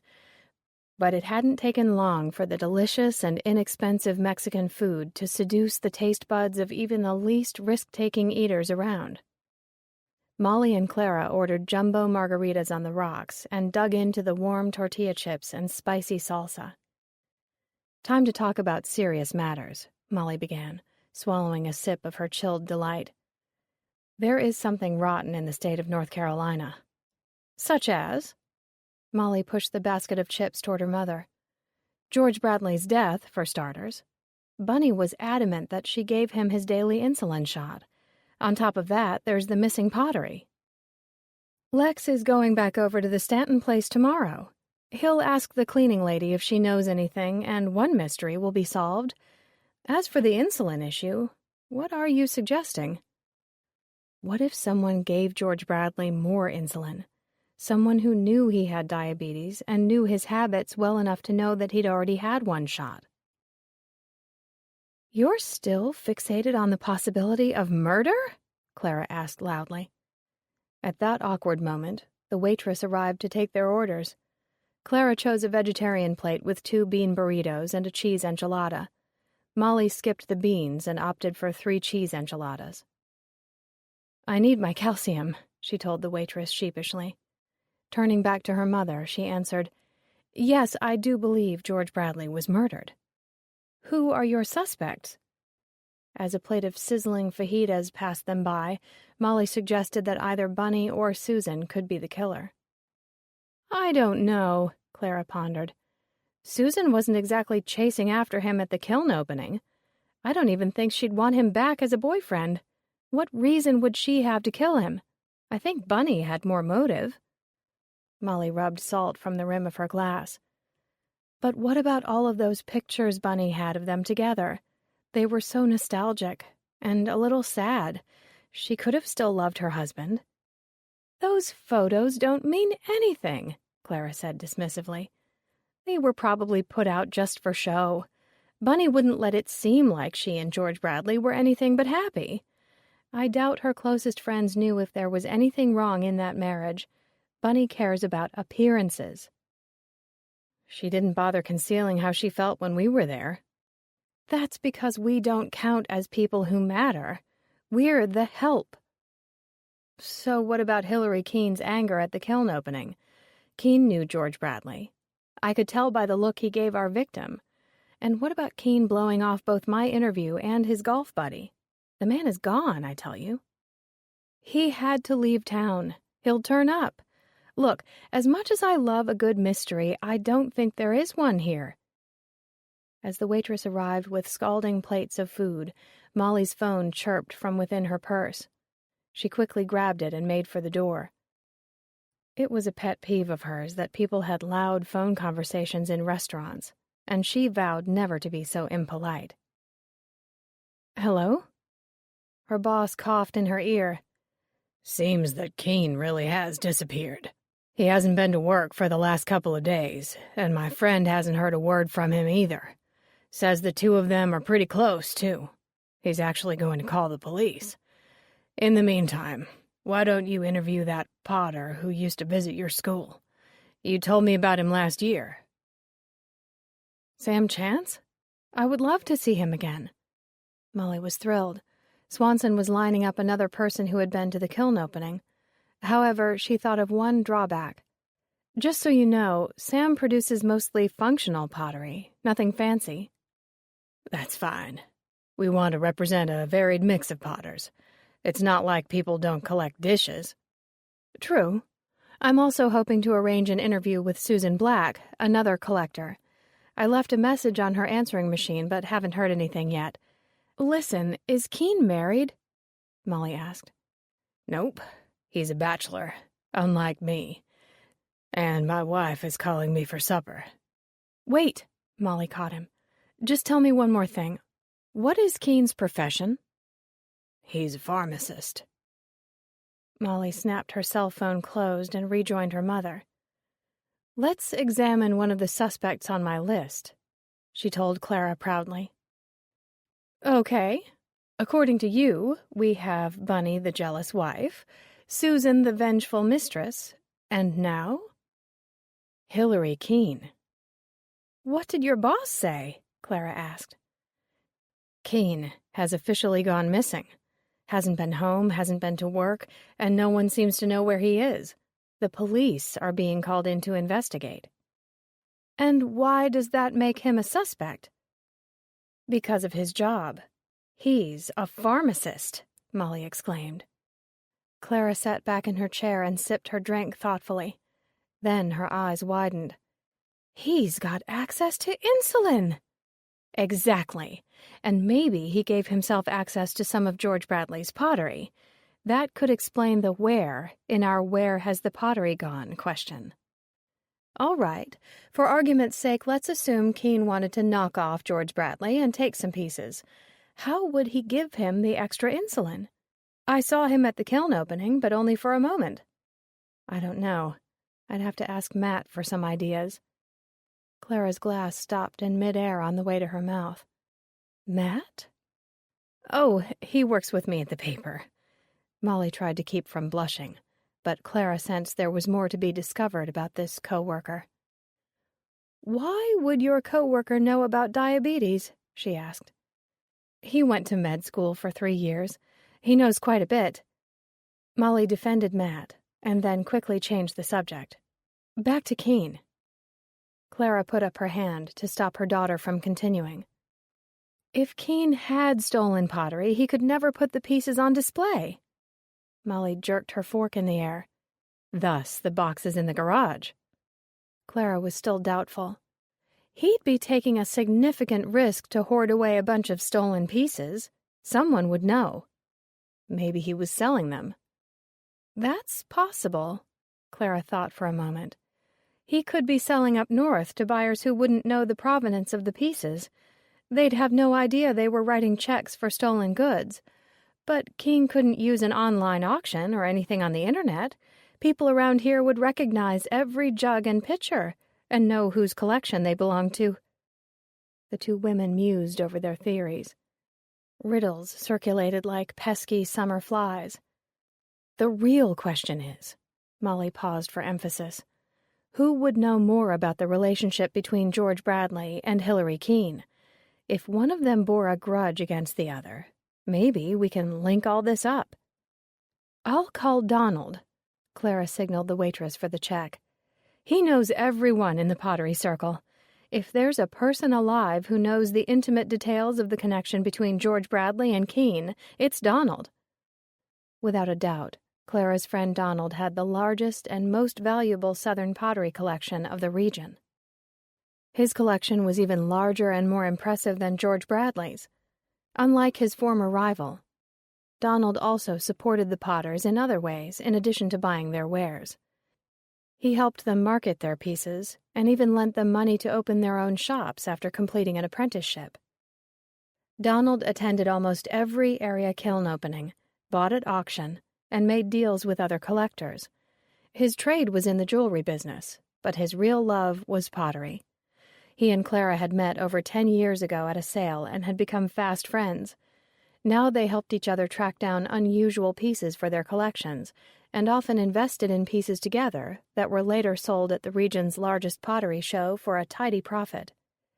When Donald wasn't selling jewelry, he was out beating the bushes for pottery. He knew everyone who owned so much as a clay ashtray. "Will you call him tonight?" Molly asked hopefully. Clara looked at her watch. "No, it's too late. Donald's an early-to-bed, early-to-rise type of gentleman. It will have to wait until tomorrow. By then, Lex will have found out if the pottery is somewhere else in the Stantons' house, and maybe we can tie up some loose ends." "I'll have to settle for tomorrow, then," Molly sighed, getting up. "Just think, Ma, if we could solve this mystery, I could write the best article Collectors Weekly has ever seen. It would make my earlier pieces about ghost bidding and online fraud look like small change. On the way to the car, she put her arm around her mother's waist and squeezed. My co-workers would look at me in a whole new light. Molly was especially interested in impressing a particular co-worker. It was about time she did something to make Matt Harrison notice her. Chapter 7. Brother, stay here. Are we not brothers? So man and man should be, but clay and clay differs in dignity, whose dust is both alike. William Shakespeare, Cymbeline. Molly was scrubbing the bathtub when the phone rang. She turned off the water, wiped her hands hastily on the bath mat, and grabbed the receiver, water dripping down her arm and onto the carpet. "Hello?" she asked abruptly. My, aren't we crabby? And what are you doing home on a Wednesday?" "Sorry, Ma. I was just bleaching the bathtub. Griffin peed in it again last night. That cat is so lazy. It's not like he doesn't have a cat door. Can you hold on for a sec?" Molly peeled off her yellow rubber gloves and wiped her arms with a cloud-white bath towel. "I'm using the time I wasted yesterday to clean house and run errands. What's up?" "Lots. And it cost me lunch." "You saw Donald today?" Molly asked. "Yes, I took him to his favorite Chinese place and mercilessly pumped him for information." Clara laughed mischievously. "And?" "Well, he didn't want to tell me anything at first. Hillary, George Bradley, and Donald, all these guys grew up together, so they're often reluctant to tell stories about one another." "Even to you? You and Donald gossip about everyone. You're like two senior citizens at the hair salon." "I know. That's why it was strange that he was so reticent, but don't worry. I finally wormed some juicy tidbits from him." Clara paused, obviously baiting her daughter. "Go on," Molly prompted excitedly. "Well, back in the early days of George Bradley's collecting, he and Keene used to go to kiln openings and auctions together. They knew each other during their junior high days, drifted apart during college, and were kind of reacquainted through pottery. Problem was, they both liked the same pieces. George Bradley could afford them. Keene could purchase a good piece every now and then, but more often than not he had to watch as George Bradley bought up all the best pieces. So he began getting jealous. Yes, but according to Donald, it took a few years to bubble to the surface. From the outside, you'd never know that those two weren't the perfect buddies. They went to each other's parties, traveled to shows out of state together, and were generally thought to be best friends." "What happened?" Clara sighed. "This is the part where Donald got fidgety. Apparently, Keene started dropping by George Bradley's house, often when his friend wasn't at home. Keene would tell Bunny that he'd wait in the living room for her husband to return. Sometimes he was still there when George Bradley got back from work or wherever, but other times he wasn't." "Because he was stealing pottery!" Molly exclaimed. "That's what George Bradley thought, too. He noticed a piece missing after one of Keene's visits. Donald was at a swank party given for members of the Southern Pottery Collectors Group when he overheard the two friends go at it. George Bradley accused Keene of taking some of his pieces while he was out of the house, pieces that Keene had always coveted." "Did Keene make a scene?" "Not really. Donald said Keene got really red in the face and told George Bradley in an outraged whisper that their years of friendship obviously meant nothing if he was being called a thief by the one man he thought of as a brother." "How dramatic." "Exactly. George Bradley didn't bother apologizing. They just stared daggers at each other. Then Keene downed his drink and left the party." "But they still must have run into each other all the time after that.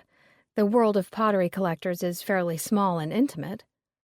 "Donald says you couldn't tell they even knew each other from the way they acted after that party. He only knows the truth because he was standing close enough to overhear their argument." "How long ago did they stop being friends?" Molly asked. "A couple years now." Molly tried to picture the scene at the party. So after he stopped bumming around with Keene, did George Bradley start finding women to accompany him to sales and shows instead? I guess. There you have it. Keene's a prime suspect, Molly declared. However, there's a detail that I need to discover in order to confirm my suspicions. Clara cleared her throat. What's that? Well, I've been thinking. Matt told me that George Bradley suffered from an insulin overdose at the kiln opening. But I wonder, with all that sugary food plus sweet tea, wouldn't he have had enough sugar to balance out the insulin, even if he gave himself an extra dose? If he had taken 2 shots, he must have had the second one well before he arrived and ate all that sugar. Clara considered this. So you need to find out where George Bradley was before the kiln opening? If he was only with Bunny, then she's my #1 suspect, Molly continued. Though it's pretty suspicious that Keene flew the coop right after George Bradley's death. Perhaps Keene and Bunny were in it together, Molly added, though she didn't really subscribe to this theory. She hated the pottery. Keene coveted it. Clara ignored the latter bits of her daughter's speculations. You'll have to ask Bunny if George Bradley was home right up until the time he left for the kiln opening. I don't know how you'd bring that up in conversation with her. Me either, Molly confessed. She thanked her mother and then dialed Matt's extension at the office. I am so glad you're in, she gushed when he answered. Wow, thanks, Matt replied happily. I've got a medical question for you. And here I thought just the sound of my voice made you weak in the knees, he teased. Molly took a deep breath and threw caution to the wind. It does, she recklessly admitted. And then she hastily continued before he could reply. Listen, if George Bradley had taken 2 shots of insulin, wouldn't a handful of cookies and a big glass of sweet tea negate the overdose? Depends on how much extra insulin we're talking about.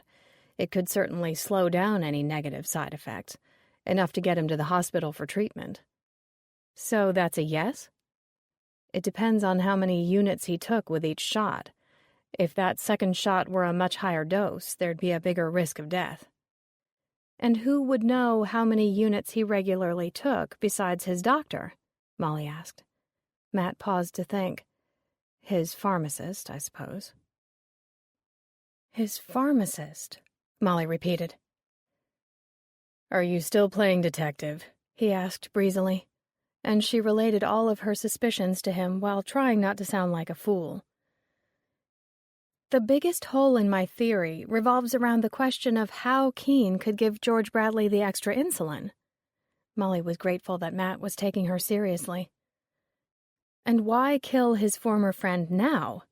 Did Keene want to steal more pottery? Was he having financial problems? George Bradley took a shot to get his insulin. I think he'd notice if someone stuck him with a needle, Matt pointed out. Realization hit Molly on the head like a flying brick. But that's it, she shouted excitedly. That's why he was rubbing his stomach. He wasn't doing that because he had just given himself a shot. Bunny always did that for him at home. No, someone stuck him at the kiln opening. There was such a rush of people bumping into one another. It was the perfect opportunity. Keene was there, and he has access to insulin. Molly, it would have to be a huge dose to cause the reaction it did. Do you have any other evidence? Not yet. I'm going to interview my friend Sam Chance tomorrow. I'll see if he can tell me anything we don't already know about George Bradley or Hillary Keene. Plus, he was at the kiln opening, and he always has his ear to the ground. Is he a potter or a collector? Molly smiled over the phone. A potter, and one of the nicest people I've ever met. Have a good trip, Matt said warmly. And let me know if, you get stuck. I could be your Watson. Well, Doctor, Molly replied coyly, her heart singing, you may just get the job. Chapter 8. And life is much faster now than ours was. It's harder for young people to get into this business because they don't have the time to apprentice long enough to learn it. They've got to start earning a living right away and have a big paycheck to apply to the expenses of rising prices. Lewis Brown, Arden, North Carolina. Potter. From Foxfire 8. Chance's Ware was in Seagrove, off the beaten path. Molly had plenty of time to spare, so she took a detour before her interview. Donald had told Clara over a bowl of steamed dumplings that Keene worked at the pharmacy downtown. That could only mean downtown Ashboro. Molly looked in the phone book and discovered only 2 pharmacies within city limits. She figured she could find the right one. Her strategy was simple.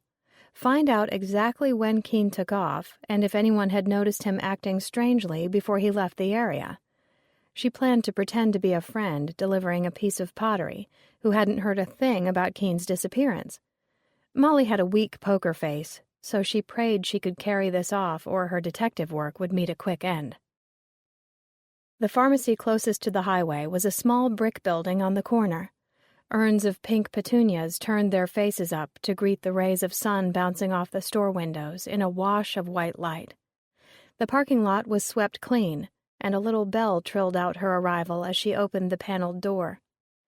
She spotted a red and white sign that read prescriptions in the back of the store. A girl who looked as though she should still be in high school filed orders into alphabetical bins. She crackled bubblegum in time to the store's jazzy elevator music, blowing large pink balloons and then sucking them back into her mouth with a series of snaps and pops. Her dirty blonde hair, held back in a ponytail, swung back and forth like a pendulum as she moved from bin to bin. Molly took a breath and approached her. "Excuse me." The girl swung around, her hair whipping over her shoulder. Her name tag read Brandy. "Yeah?" She looked at Molly blankly. "I'm looking for Mr. Keene," she said in her most sugary voice. Brandy's eyes immediately narrowed and her jaw froze mid-chew. "He's not here," she said, and then added reluctantly, "Can I help you with something?" "No," Molly assured her. "I've come to deliver a piece of pottery to him." "Sorry he's not in," the girl replied flatly. "But we were supposed to meet today," Molly insisted gently.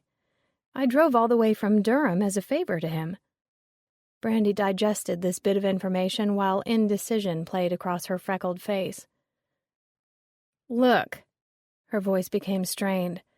"He hasn't been to work for over a week. I don't know what else to tell you." Molly dropped her eyes to the counter and frowned, doing her best to act worried. "Is he all right?" The conspiring whisper and the concerned face drew Brandy in.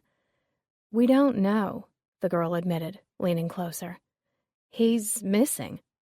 "What?" Molly asked breathlessly, looking around the room wildly and hoping she wasn't overacting. "Since when?" "Friday afternoon, I guess." The girl closed up again. She obviously cared for her boss on some level and wasn't willing to expose her feelings to a stranger. Last Friday had been the day of the kiln opening. Molly swallowed her excitement. She reached across the counter, patted the girl's forearm, and replied tenderly, "You poor thing. You must be worried sick." Brandy's anxiety washed over her face, making her appear even younger and more vulnerable. "I am," she confessed. "I worked with him that afternoon. He took the morning off to go to some pottery thing, but I was the last one to see him." "You must have to get in here awfully early," Molly sympathized. "Yeah, about 7 to get all the orders ready by opening time," she sighed.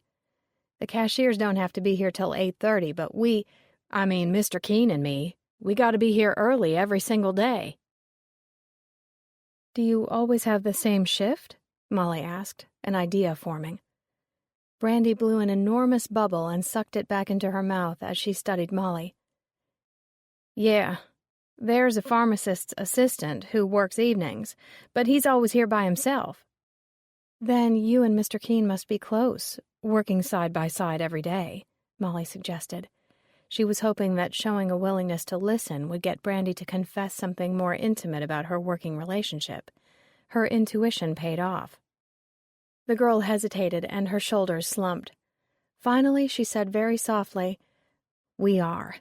He hired me after I had some trouble. Not many people would do that. I really need this job."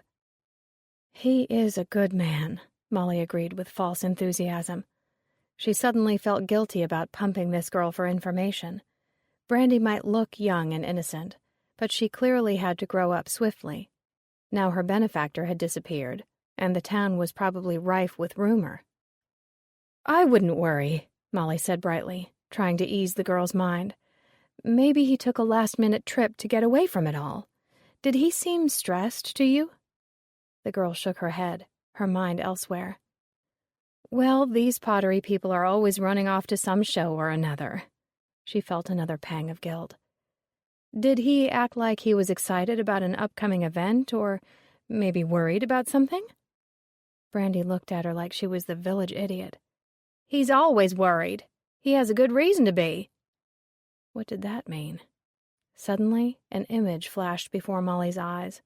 She remembered Keen at the kiln opening, struggling to clean his glasses. Those hands, they had been so gnarled, and his face had been filled with embarrassment and frustration. Molly had seen hands like that before. Her grandmother's sister, an accomplished pianist, had developed such bad arthritis in her early 60s that she could no longer play. Molly recalled a faint memory of the swollen knuckles, the disobedient fingers, and the agonized flush on her great-aunt's face as she attempted to peel an apple over the sink. "Of course," Molly whispered, more to herself than to the girl. What pain he must have been in all the time. Brandy responded to the genuine sympathy in Molly's voice. "He was. Even though he takes medicine, he can hardly open the pill bottles anymore."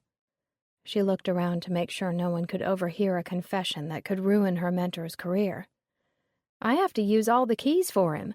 It's too hard for him to fit them into the lock. The whole thing isn't fair, either.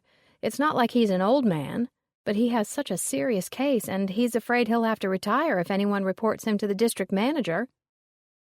Molly realized that Brandy was a little bit in love with her employer.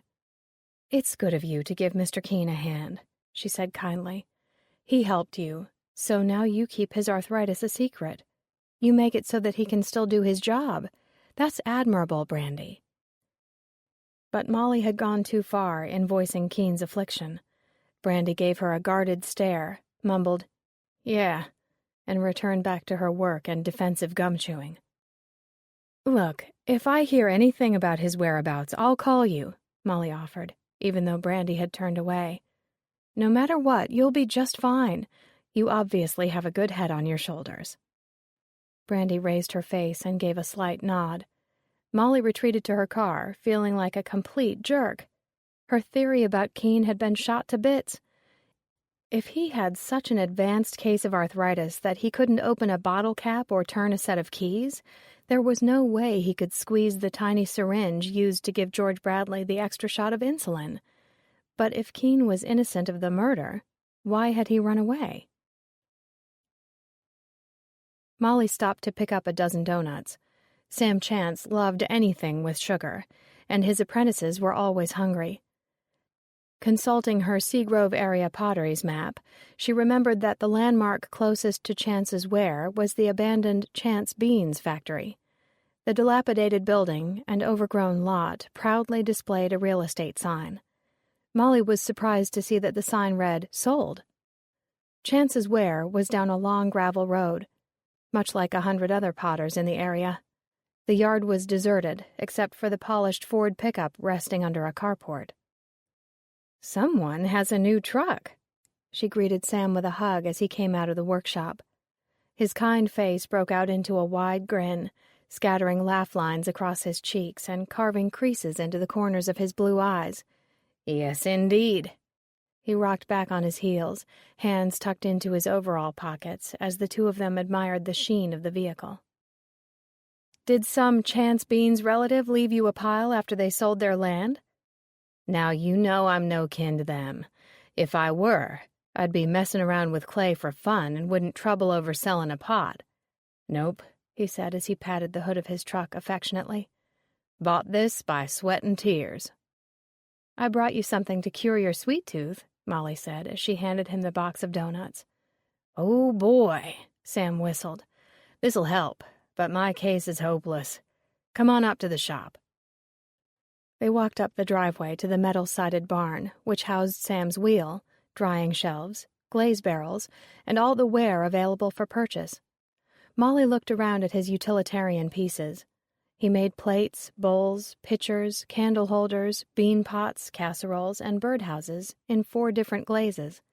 His traditional pieces were concentrated on a single table, where several face jugs with corncob stoppers and a few roosters proudly proclaimed their creator's right as a 5th-generation potter. "So what do you want to cover today? Lord knows I could talk pottery to you until the cows come home, but I don't figure you've got all that much time." Molly watched as Sam helped himself to a jelly donut.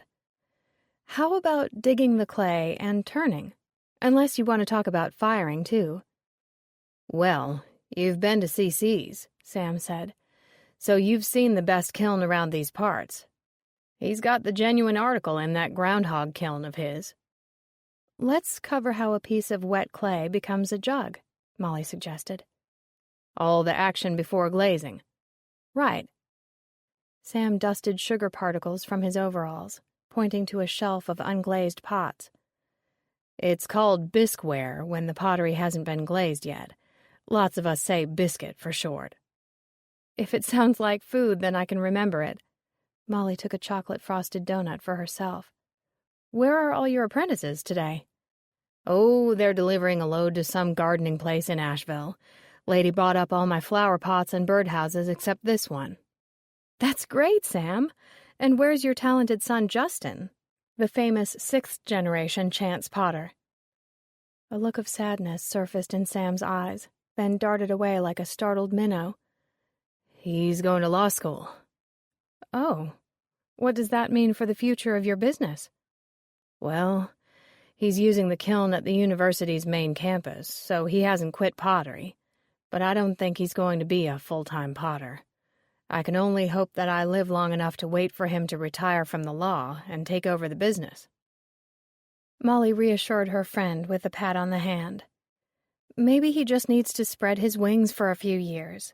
He'll end up here eventually, and there aren't too many parents who'd complain about their kids becoming attorneys." Sam smiled, his good humor restored. "I know it, but we're a dying breed out here. Some things are more important than money." Sam led her down to the banks of the creek that snaked through long grasses and stooped trees. There, a large depressed circle formed a wide bog. Molly poked at the clay with a stick and asked Sam if he had stayed at Cece's long enough to see the collapse of George Bradley. "I sure did. The whole town is a twitter over it. It's a shame, him being so young and all." Calling George Bradley young was a stretch, but Sam always had a kind word for everyone. Molly knew that George Bradley wouldn't have bought much from Sam because he wasn't as collectible as many of the other potters, but it didn't affect the potter's disposition. But then, Molly suddenly remembered how rude George Bradley had been to Sam at the kiln opening, slighting him for creating pretty dinner plates instead of traditional art pottery. Was it possible that Sam wanted revenge for having his life's work insulted so publicly? "Weren't you angry at him for what he said to you that morning? He insulted your work." Molly watched Sam's face carefully as he replied, even though she didn't really believe Sam had the capacity to hurt anyone. "Shoot." Sam shook his head. "I can't get in a huff just 'cause some big shot doesn't like what I make. Those dinner plates have sent my 2 boys to college, and we've had full bellies every day of our lives." He grinned nonchalantly, rubbing his small paunch. "Now, back to business. This is our clay pit." He pointed at the bog. "We dig it, mix it up with some commercial clay, and add some water. That gives it a good plastic feel. You gotta have that to turn."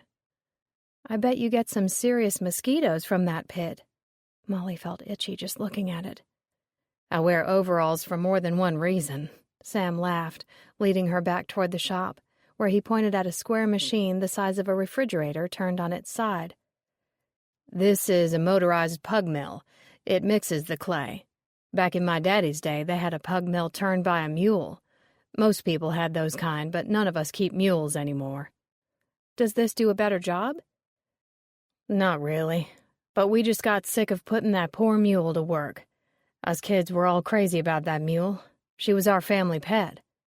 Sam rocked back on his heels, remembering. "So she retired and lived a good life?" "Not exactly. We stopped working her, and on her very first day of retired life, she keeled over and died on us." "That's a terrible story," Molly laughed. "What did you call her?" "Whiskey Girl. Whiskey jugs were real big when my daddy was turning. Everybody wanted one, especially with our corn cobs stuck in 'em. So it seems like we heard that word about 1,000,000 times a day." Molly made a mental note to add the mule story to her article. "So what's next, after the clay gets mixed up?" "Well, now you've got to pick the junk out of it. You're going to have all kinds of stuff in there, stuff the screens don't get out, so you need to cut it up into slabs and pick it out." Sam picked up a block of clay and sliced into it with a wire.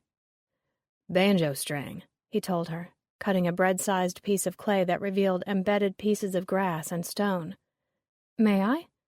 Molly helped herself to a slab and pulled out the invasive bits of nature.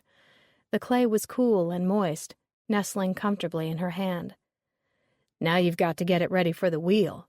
That means a good beating." Molly jumped as Sam slapped their combined pieces onto the work table. He picked up the mass, pushed it together, and slammed it down again and again.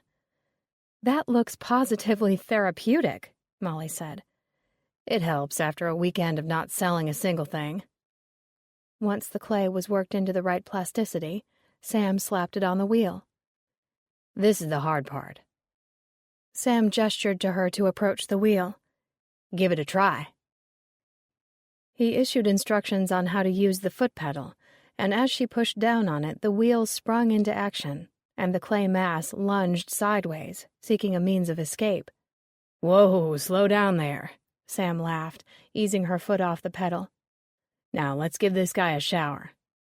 Molly cupped the clay lightly in her hands as Sam drizzled it with water. As she spun the wheel, it moved through her fingers like the smooth back of a snake. "Now, you can't go gentle with it. Gotta treat it like a spoilt child due for a licking. Cup it hard with the insides of your palms. I'm gonna help you center it." Sam guided her hands and touched places on her forearms where she needed to use some sleeping muscles to coax the clay to the center of the wheel. Molly was surprised at the strength it took to force the clay against its will to move from the spot where it was placed originally. Now she understood why all the potters had arms like Popeye the Sailor Man. "Good. Now I'm going to open it up for you." Sam leaned over the opposite side of the wheel with a tool comprised of a board with a metal ball in the middle. He pressured the ball into the top of the clay's mass, and an open mouth sprang into the clay's center, yawning crookedly as Molly tried to control the body with one hand and widen the mouth with the other.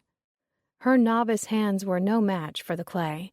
It bucked and kicked out like a rodeo pony, and she grew frustrated as she tried to bring it under the rein of her palms. "This is hard," she said, forcing out a laugh. She was disappointed that she didn't have more skill. "Yep. Takes years to really figure it all out. How does the clay feel?" "Like it's alive. It sure has a mind of its own. I definitely respect it, but I'm mad at it, too. It's not doing what's in my mind's eye."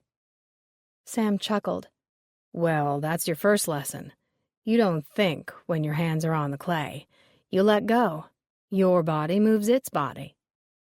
Molly watched in a semi-hypnotic state as Sam pulled up her floppy bowl into an oblong shape and closed up the mouth into a thin neck. His hands moved slowly, with deliberate grace, and the clay immediately recognized him as a master and fell obedient. "Let's put a handle on," he said. Sam showed her how to slice a strip of clay for the handle. After he applied it to the jug, he slipped wire under the piece's bottom and picked it up with large wooden tongs. The simple implements reminded Molly of how men had moved ice blocks 100 years ago. It was an interesting image, considering potters now used them to carry a wet, fragile vessel that could last for a century or more once it was burned by the kiln. "Want to make a face?" Sam asked. "Sure, how about a devil?" "We'll have to let the jug dry a bit first. Come on into the house and I'll show you my collection." They gave their hands a cursory washing in the rain barrel and moved on up to the large log cabin nuzzling a grove of pines. Sam's collection was held in the front room. He showed her face jugs from his father's and grandfather's time and other family pieces dating before the Civil War. The greenish glaze, flaked with imperfections, was the same he now used. It looked much like CC's, which made sense since both men worked together as apprentices when they were young. On another bookcase, Sam had collected various pieces from other Seagrove potters. Molly recognized a Billy Ray Hussey lion and a water pitcher made by the Cole family, but the shelf of Jack Graham pieces immediately drew her attention away from all the others. "I think he's wonderful," she said, admiring a crimson vase. "These are early ones." Sam tilted the vase upside down to show her the kiln number. "It was from kiln number 5. That would be way back in the early 80s. "You must have been at the same openings as George Bradley. I just saw his collection." Sam nodded. "Oh, sure. He'd never miss a Jack Graham sale." "He missed number 43, Molly said. Sam frowned, looking down on his collection. "I don't have any from that kiln opening either." Molly started. Here were two men who never missed a Graham kiln opening, yet neither one had made it to the event debuting Kiln 43. "Was there something wrong with that batch?" she asked Sam. A dark shadow passed across Sam's face, and without his customary smile, he suddenly looked older. He replaced the vase, hiding his exposed emotion by turning away from Molly. "I just don't really recall. It was over 2 years ago." Sam's face was swept clean by the time he stood back up and gave her a little grin. Sam was lying, she could tell. What had he remembered at that moment about Kiln 43? Molly pointed to a humdrum brown vase that appeared to be identical to the two in George Bradley's collection. "Are those from later kilns?" she asked, amazed that the potter who had created such stunning work could suddenly produce something so bland. "Yes, that's all he made in the last 2 years, brown vases. He gives them to CC to sell, but mostly a chain of florists from Winston-Salem buys them up. He doesn't sell to the public himself anymore. He's gone back to being a welder. Now," Sam said, obviously wanting to change the subject, "I've got some old Jugtown pieces on the bottom shelf. Did you see those?" Molly decided to press Sam just once more. "I would love to interview Jack. I want to see how he gets his forms so symmetrical," she said, trying to sound innocent. Sam turned his gentle, frank face to her. "He's not going to talk to you." Molly was surprised by Sam's certainty. "Why not?" "He just doesn't do interviews anymore." "Oh." Molly wished the potter would offer more information, but he was moving toward the door. Not wanting to push her friend any further, Molly reminded Sam that her jug was incomplete. Sam perked up and said, "Let's make that face." Molly found she had some skill at creating the facial features. Using a knife, she cut ears, a nose, brows, and lips from a slice of clay. Sam showed her how to score, but he seemed distracted, his eyes wandering over to the edge of the woods. Memories were swarming around him like bees. She could practically hear them buzzing through the loops and curves of his cerebellum. Molly applied 2 horns and poked shallow eye holes using a pencil. Then Sam showed her how to cut pieces of broken dishes for the teeth. She made them especially jagged and pointy, to complement the devil's fierce scowl. "When you're in town next, you can pick him up. What color do you want to glaze him?" "Really?" Molly couldn't hide her pleasure. She decided to give the jug to Matt once it was fired. "A nice deep blue. I'm going to give him to a coworker. He's a Duke Blue Devils fan." "Oh, dear." Sam shook his head in mock sorrow. "There's only one basketball team in this state, and I believe they're called the UNC Tar Heels." Molly swept her arm around the building and said, "Well, I see some Devils here, but I don't see a single Ram." "I'll get right to work on that." Sam laughed heartily. Molly cleaned herself off again and got ready to go. She thanked Sam for his time and for introducing her to the wheel. You ought to give it a shot. Takes some time to get used to, but it's hard to stop once you start. Molly shook her head. I like it. I just don't think I'd be any good. It's in you. I can tell, Sam said seriously. Molly glowed. I think I will look into taking a class at the Cultural Arts Center. Thanks, Sam. He walked her to her car, hands in overall pockets. Molly, Sam said as he opened her car door, Jack Graham won't give interviews because he and his wife had some real trouble a couple of years ago. It's changed him. He's not the same man he used to be. I'm just telling you so you don't go calling him. Molly couldn't tell whether he was worried for her sake or for Jack's. All right, I won't, she promised. He seemed relieved. Backing down the driveway, she waved at the small, sweet man in mud-stained overalls. Back on the main road, Molly's brain was spinning. Something happened with kiln number 43, but what? Was it an event that would make a good article? Or was it something more sinister? Sam's phrase followed after her like a cloud of dust. They had some real trouble. It's changed him. Trouble. The word rumbled through her air conditioner and overpowered the music from the radio. It sat in the stifling air under the black leather seats and fogged up the windows with its weighted humidity. Molly rolled down the windows to let it out, but it refused to budge. Chapter 9. The way of clay is to understand the nature of clay, its wonderful plastic response when handled with love and care, and its collapse and disintegration when maltreated, overworked, and strained beyond its capabilities. Harry Memmott, from Discovering Pottery. Inspired by her trip to Sam's, Molly headed for the closest mega-sized bookstore to learn more about the background of pottery making. Armed with a stack of heavy books and a cinnamon latte, Molly passed the afternoon lazily as she read up on wheel techniques, kiln building, and glaze recipes. As Molly sat drinking her second cup of overpriced coffee, two young women sat down next to her and began poring hungrily over bridal magazines. One of them had apparently just gotten engaged, and the other was her future maid of honor. Molly was distracted by their cries of, "Look at this one!" as they ogled expensive dresses or squealed over the leg of mutton sleeves on some awful fuchsia-hued bridesmaid dress. Soon, the floor space between their two tables was littered with a pile of books and magazines open to glossy pages of glowing brides, flower-rimmed wedding cakes, and glittering engagement rings the size of small icebergs. Molly glanced down at one of the magazine covers featuring an article called Fashion for Older Brides, ages 30 to 40. She frowned. Older was age 30? She would already be considered an older bride. Ridiculous. Molly sighed, thinking of her mother's persistent nagging fear of her daughter becoming a spinster. Molly didn't want to be a spinster either, but she certainly wasn't going to settle for Mr. So-so just to become a Mrs. So-so.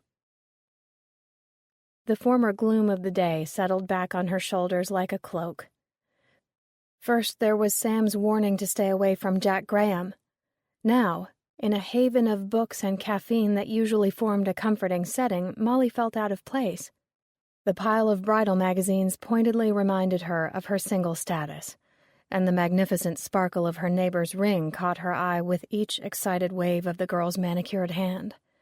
Every table in the cafe seemed to be occupied by chatting couples or smug women with wedding bands.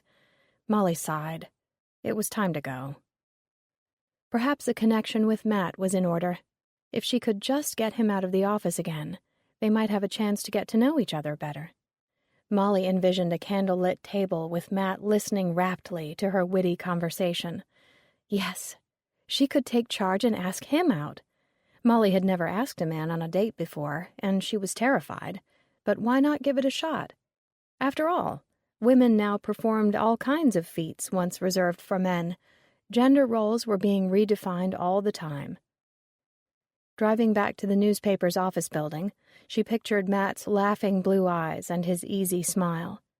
She thought about his calmness and the way he listened so attentively to everything she said. Fueled by determination, she checked her flawless complexion in the lobby mirrors, ran her fingers through her dark hair, and made her way to her desk with brisk, confident strides. She decided to quickly check her voicemail before sailing off into the evening's sunset with Matt. She only had one message, and it was from Susan Black. "Miss Appleby?" Susan's cool voice hummed through the receiver. "I received your message about doing an interview on my collection. Of course," she made an effort to sound less frosty, "I would love to oblige, but I'd like to wait until after the Lex Lewis auction this weekend.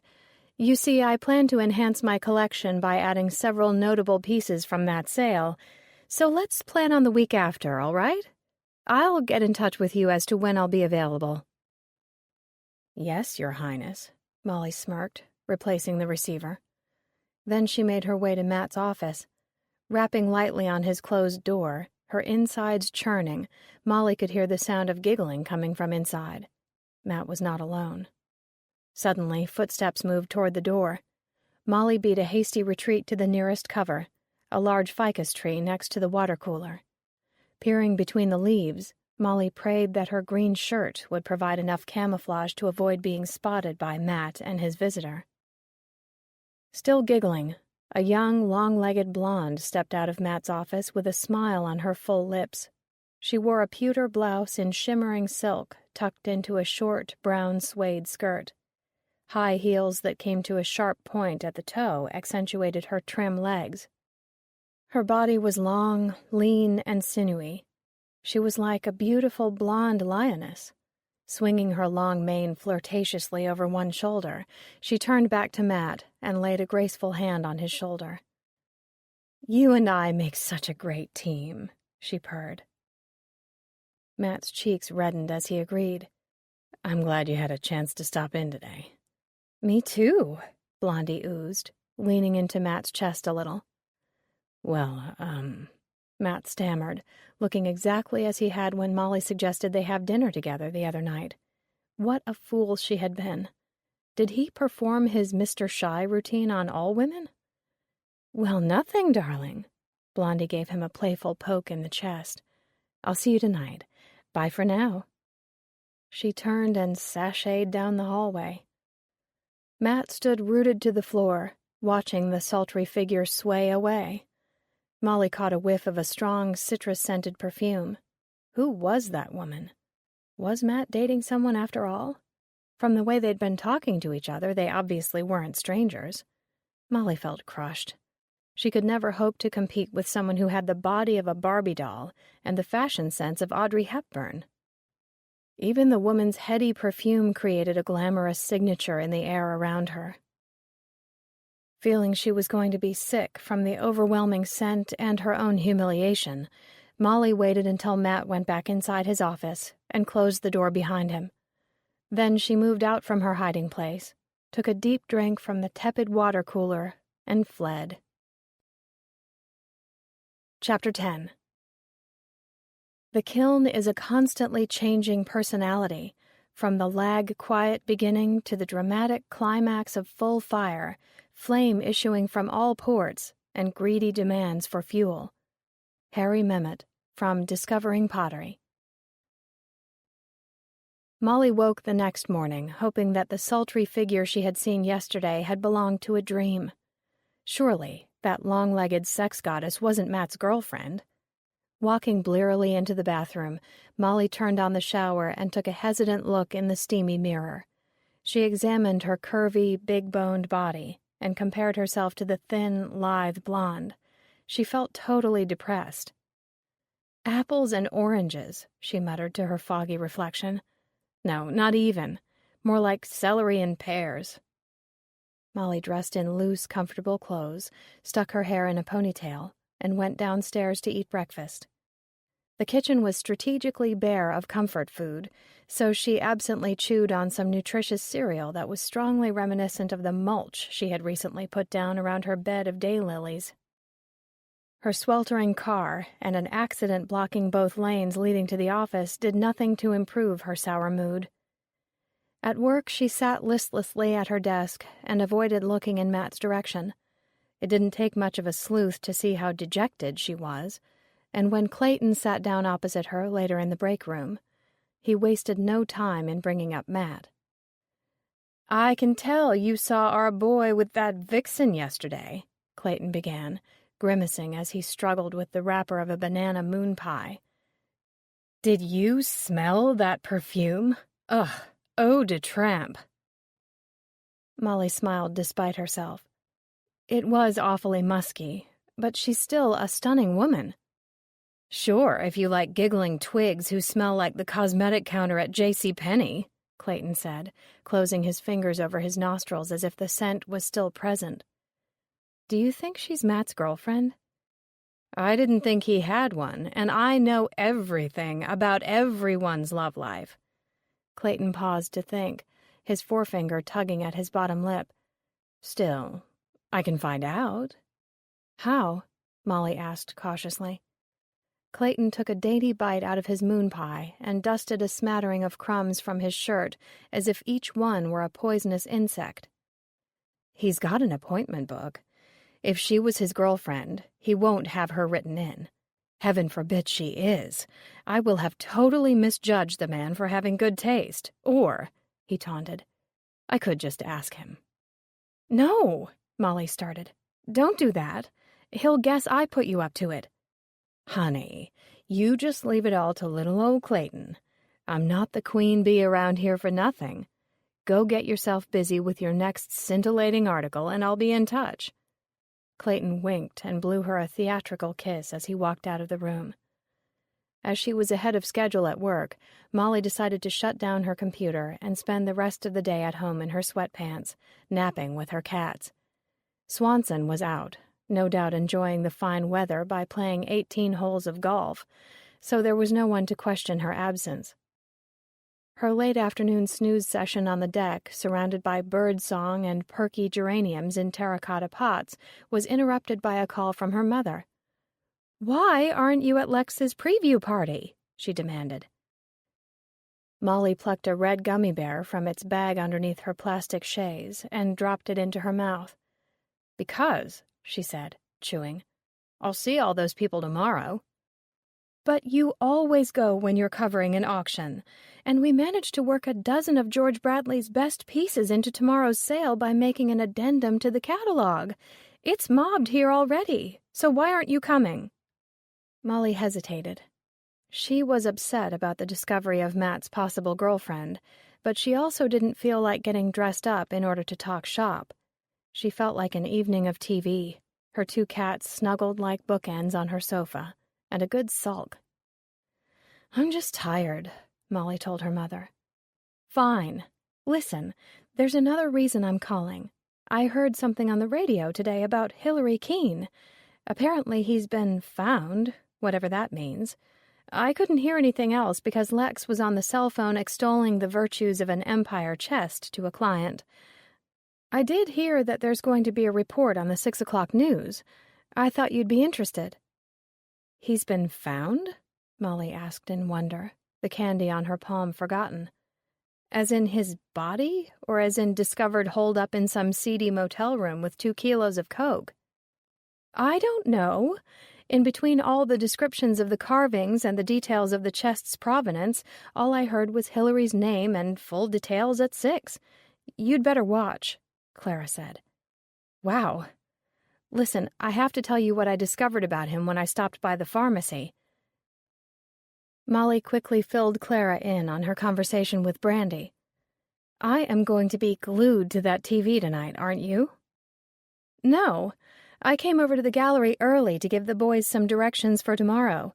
I'm running the floor, and that means it's my responsibility to make sure they hold up the 1-drawer stand instead of the umbrella stand during the sale. Lex couldn't have hired people who knew less about antiques if he picked them blindfolded."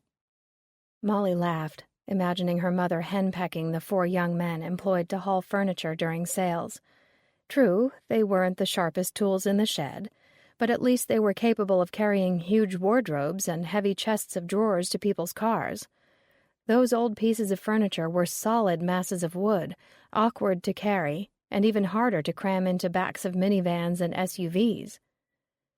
Their lack of knowledge gives you the opportunity to educate them about the world of antiques, a world that's very important to a group of teenage boys, she teased her mother, feeling revived by the news about Keen. Not only that, but you are a natural at bossing people around. Clara snorted. Any more educational opportunities and I'll be starting my cocktail hour right after lunch. Night, dear. Molly stretched out on the couch and leafed through an antiques magazine while she waited for the news to come on. She mulled over her motives for not attending the preview. Normally, she lined up a future interview during this time, someone she was sure would spend a lot of money at the auction the following day. Now she would have to cover the auction and acquire an interview candidate at the same time. She admitted to herself that another reason for avoiding the party was that she hoped to receive a phone call from Clayton.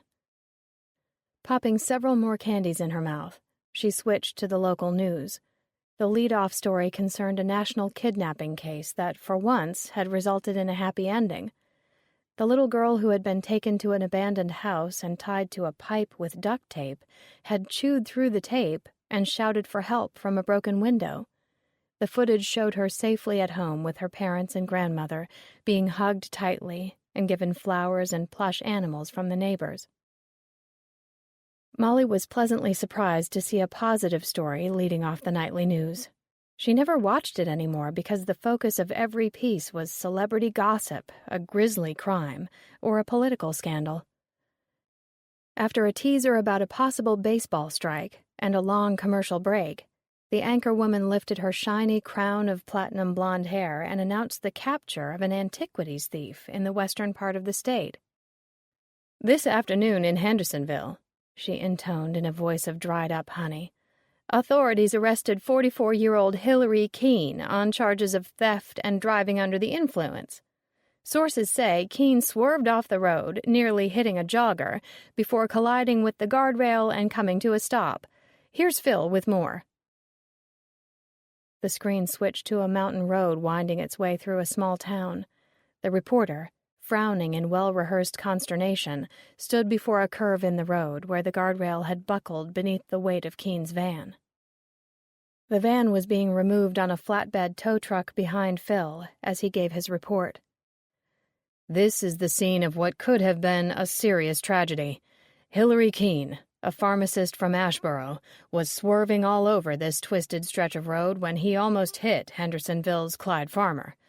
Farmer was out jogging, hoping to get in a midday run before heading back to work at the post office.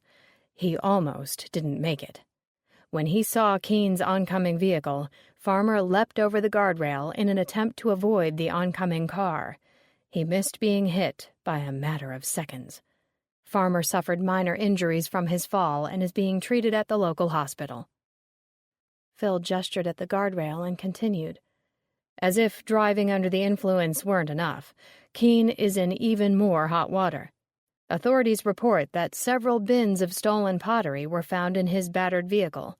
The pieces belong to different collectors across the state and are thought to be extremely valuable. Keene admitted that he was planning to sell them to an unknown buyer from Pennsylvania.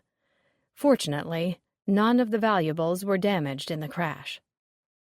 Authorities are now trying to discover who else was involved in the resale of the stolen goods. Keene is currently being held without bail. This is his second offense for driving while impaired." Phil produced a judgmental frown. "Marion, back to you." Marion shook her shingled hair in disdain. "Looks like someone has a lot of explaining to do. Thanks, Phil. Up next, a Raleigh man gains much more than a pet when he visits his local animal shelter. Stay with us." As the commercial break began, Molly frantically dialed the number to Lex's gallery. When Kitty answered, she asked her to fetch Clara to the phone right away. "What's going on?" Kitty asked. "Mom will tell you. Just find her." When Clara heard the news, she was astounded. "A thief? I never would have guessed. I've seen him at sales for years. He seemed like a complete gentleman." "I think he was to some people."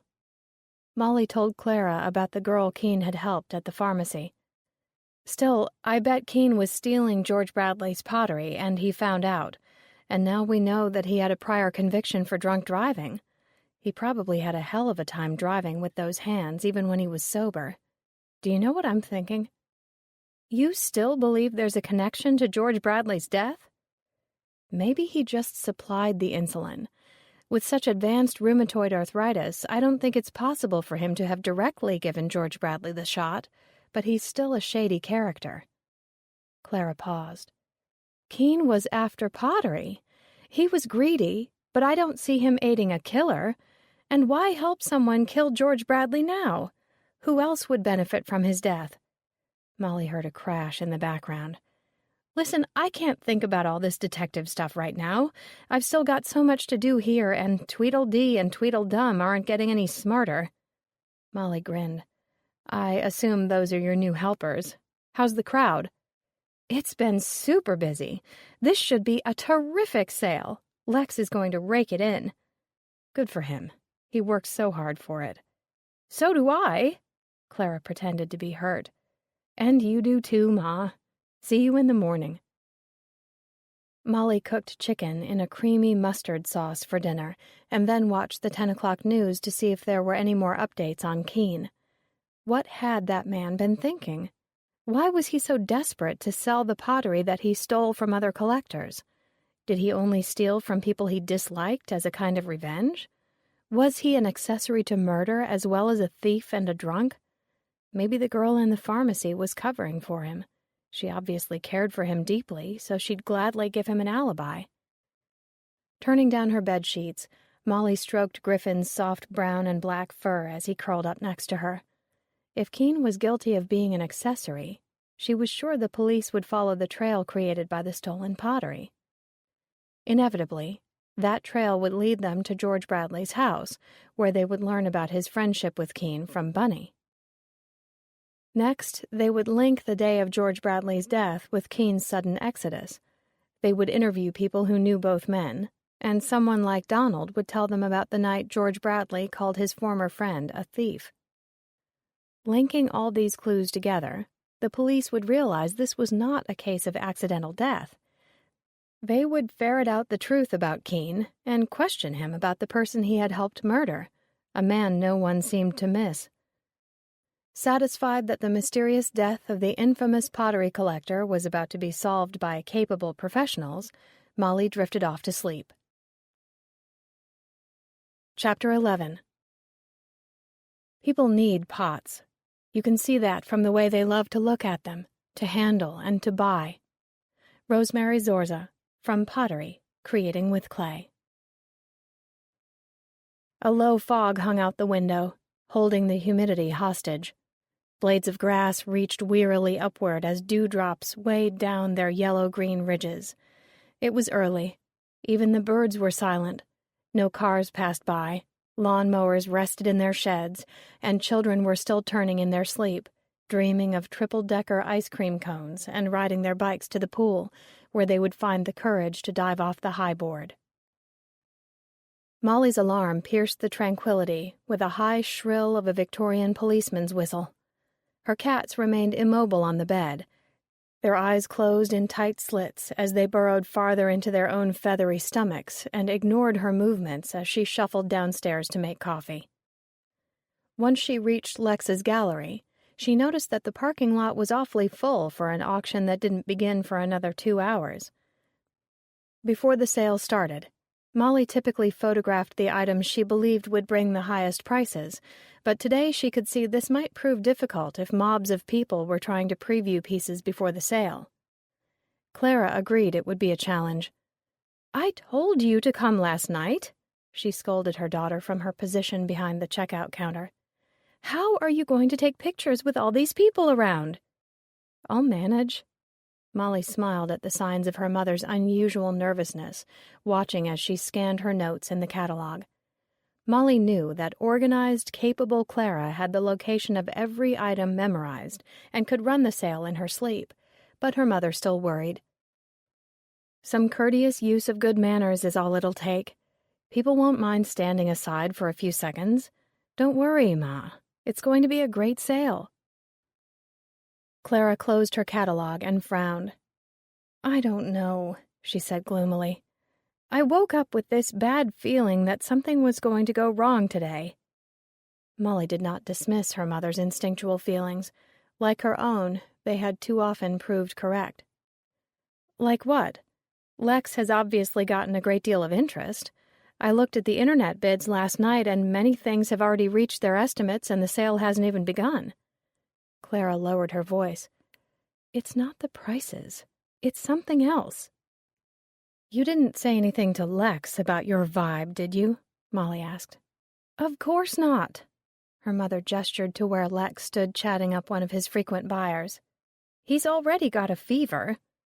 "Not again." Molly couldn't help grinning. Lex habitually ran fevers before one of his quarterly sales.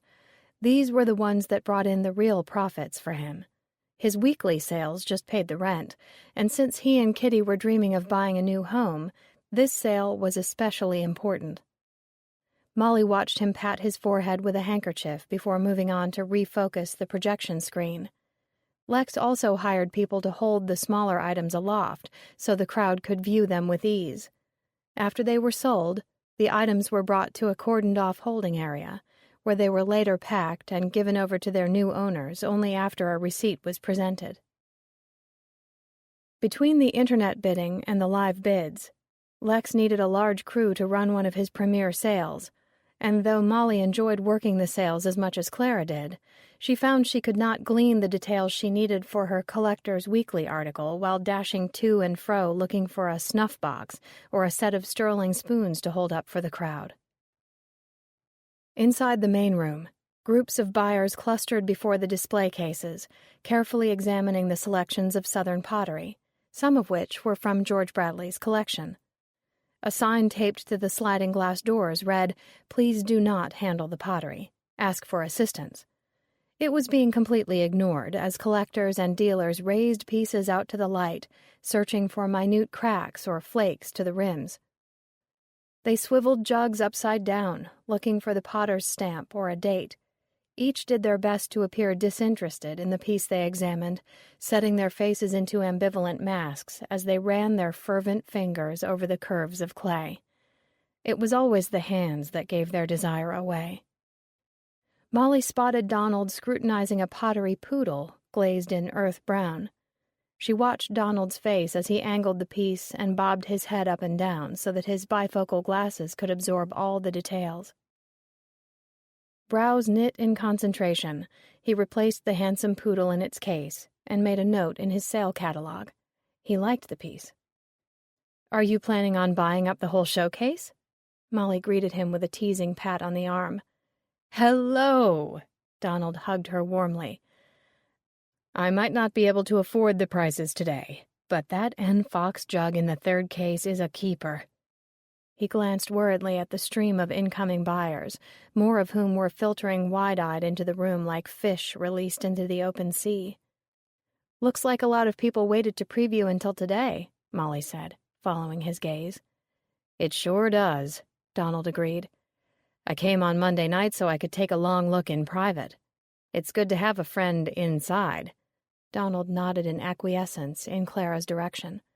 "But I still like to get here early and get my seat." Molly looked over at the end of the first row and saw Donald's name taped to a chair. "I'd better snap photos of some of these pieces before the showcases get too mobbed again." She excused herself and got to work taking photographs of the items she expected to fetch the highest prices. It was almost impossible to interview bidders before a sale.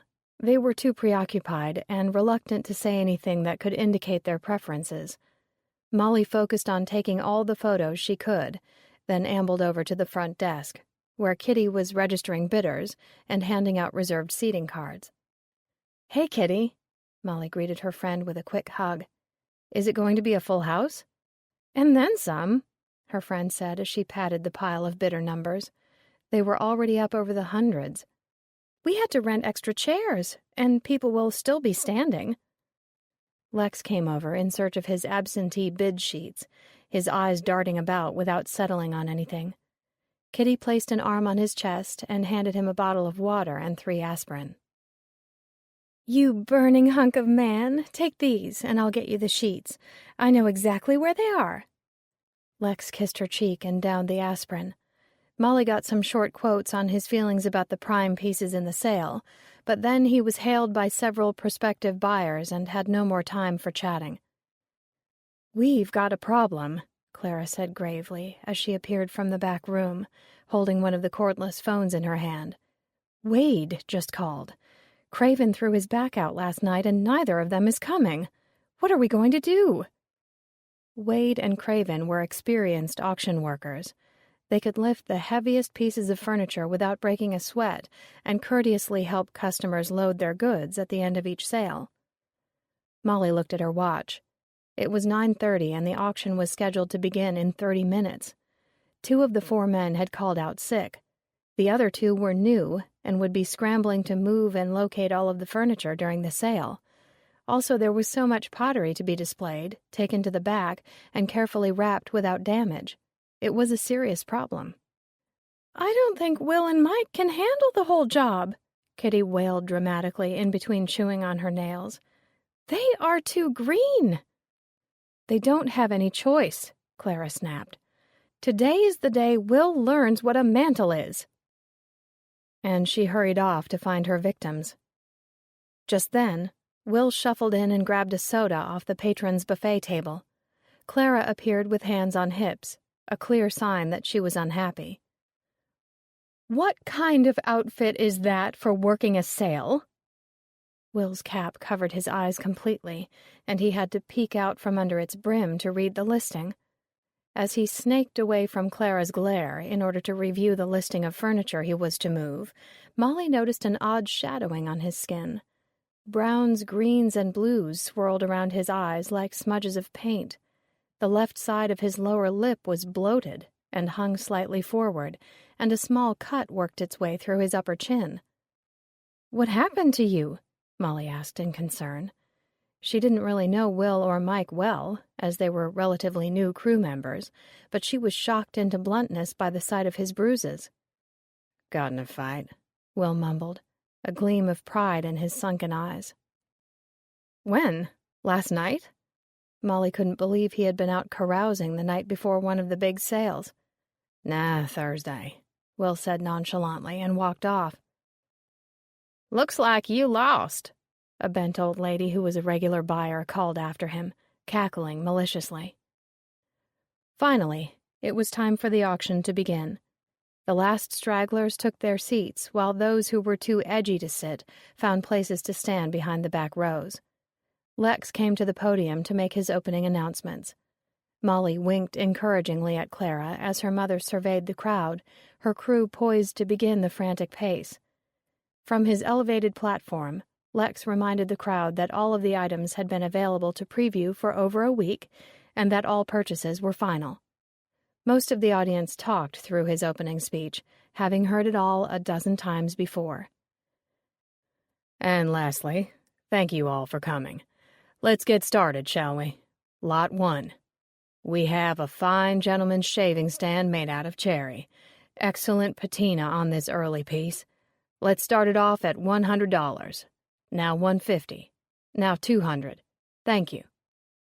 Just as the item closed at a selling price of $750 plus buyer's premium, the power went off. The lights winked out, and the humming computers went silent. The projection screen turned black, and the air conditioning ceased flowing through the vents. The crowd sat agog for a fraction of a second before turning about in their chairs and twittering animatedly with their neighbors. Lex was frozen at the podium, but as he blinked his eyes and began to step down, the power snapped back on. He wiped his forehead in a dramatic gesture of relief, and the crowd laughed. "Can you reboot?" he called over to the 2 girls running the computers. "Yeah, just give us a minute." While Lex entertained the crowd with a story about another auction disaster, the computers were brought back to life, and the image of Lot 2, a painted humidor, leapt onto the projection screen. Molly looked at her mother, whose mouth was set in a thin line of concern. Was this the event she had had a premonition about? Then Mike, The other new crew member pushed past Molly's seat in order to retrieve a cast-iron urn placed in a far corner. She recoiled at the strong smell of stale beer and cigarette smoke that hung in a tight cloud around his body. She also noticed that he bent to pick up a pottery jardiniere instead of the iron urn. "No, not that one," she whispered to him, pointing to the correct piece. "That one in the corner." He turned to thank her, his eyes bloodshot and puffy with fatigue. As she watched him reach out to grasp the urn, she saw that his hands were shaking. He was certainly not in a good state to be carrying valuable antiques. As he moved to grab the urn by its rim, she leaned over again, turning her nose away from his barroom odor. "Grab it by the handles or the base. You'll drop it that way," she scolded. "And you'd better drink some water." If Lex had any idea Mike was still inebriated on the day of his big sale, he would burst. But that reaction was nothing compared to the wrath Mike would face from Clara should he disturb the flow of the sale. With the veteran workers absent, Molly could see that the expectations set for Mike and Will were just too high. She was torn between sympathy and disgust for the irresponsible boys. When Clara next came her way, loading her hands with 2 crystal decanters, Molly warned her of potential disasters. "Mike's got a nasty hangover," she whispered. "Hangover? The boy is dead drunk," Clara retorted and whisked her items up to the front. 20 lots later, Mike was nowhere in sight. "Molly!" Kitty appeared at her side, gripping her arm like a vice. "Mike left. He just left." "What?" Molly asked, astounded. Kitty whispered urgently. "He left. He said he was peeing blood and had to go to the hospital."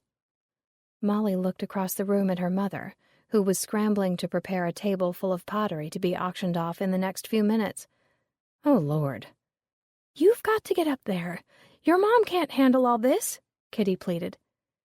Molly left her notepad on her chair and wove her way around the standing observers until she reached the front. She whispered the dire news to Clara, who unhesitatingly shoved a catalog in her hands. "I told you something bad was going to happen. Still, I'd rather have you up here anyway. You're now in charge of all the pottery. I'll grab you if we need to lift something small. Otherwise, we're going to have to use the wand." The wand was a stick with a star glued to its tip that the crew used to point to objects that were just too bulky to bring up front for the crowd to view. "We have the projection screen, too," Molly reminded her mother. "They'll know what we're selling."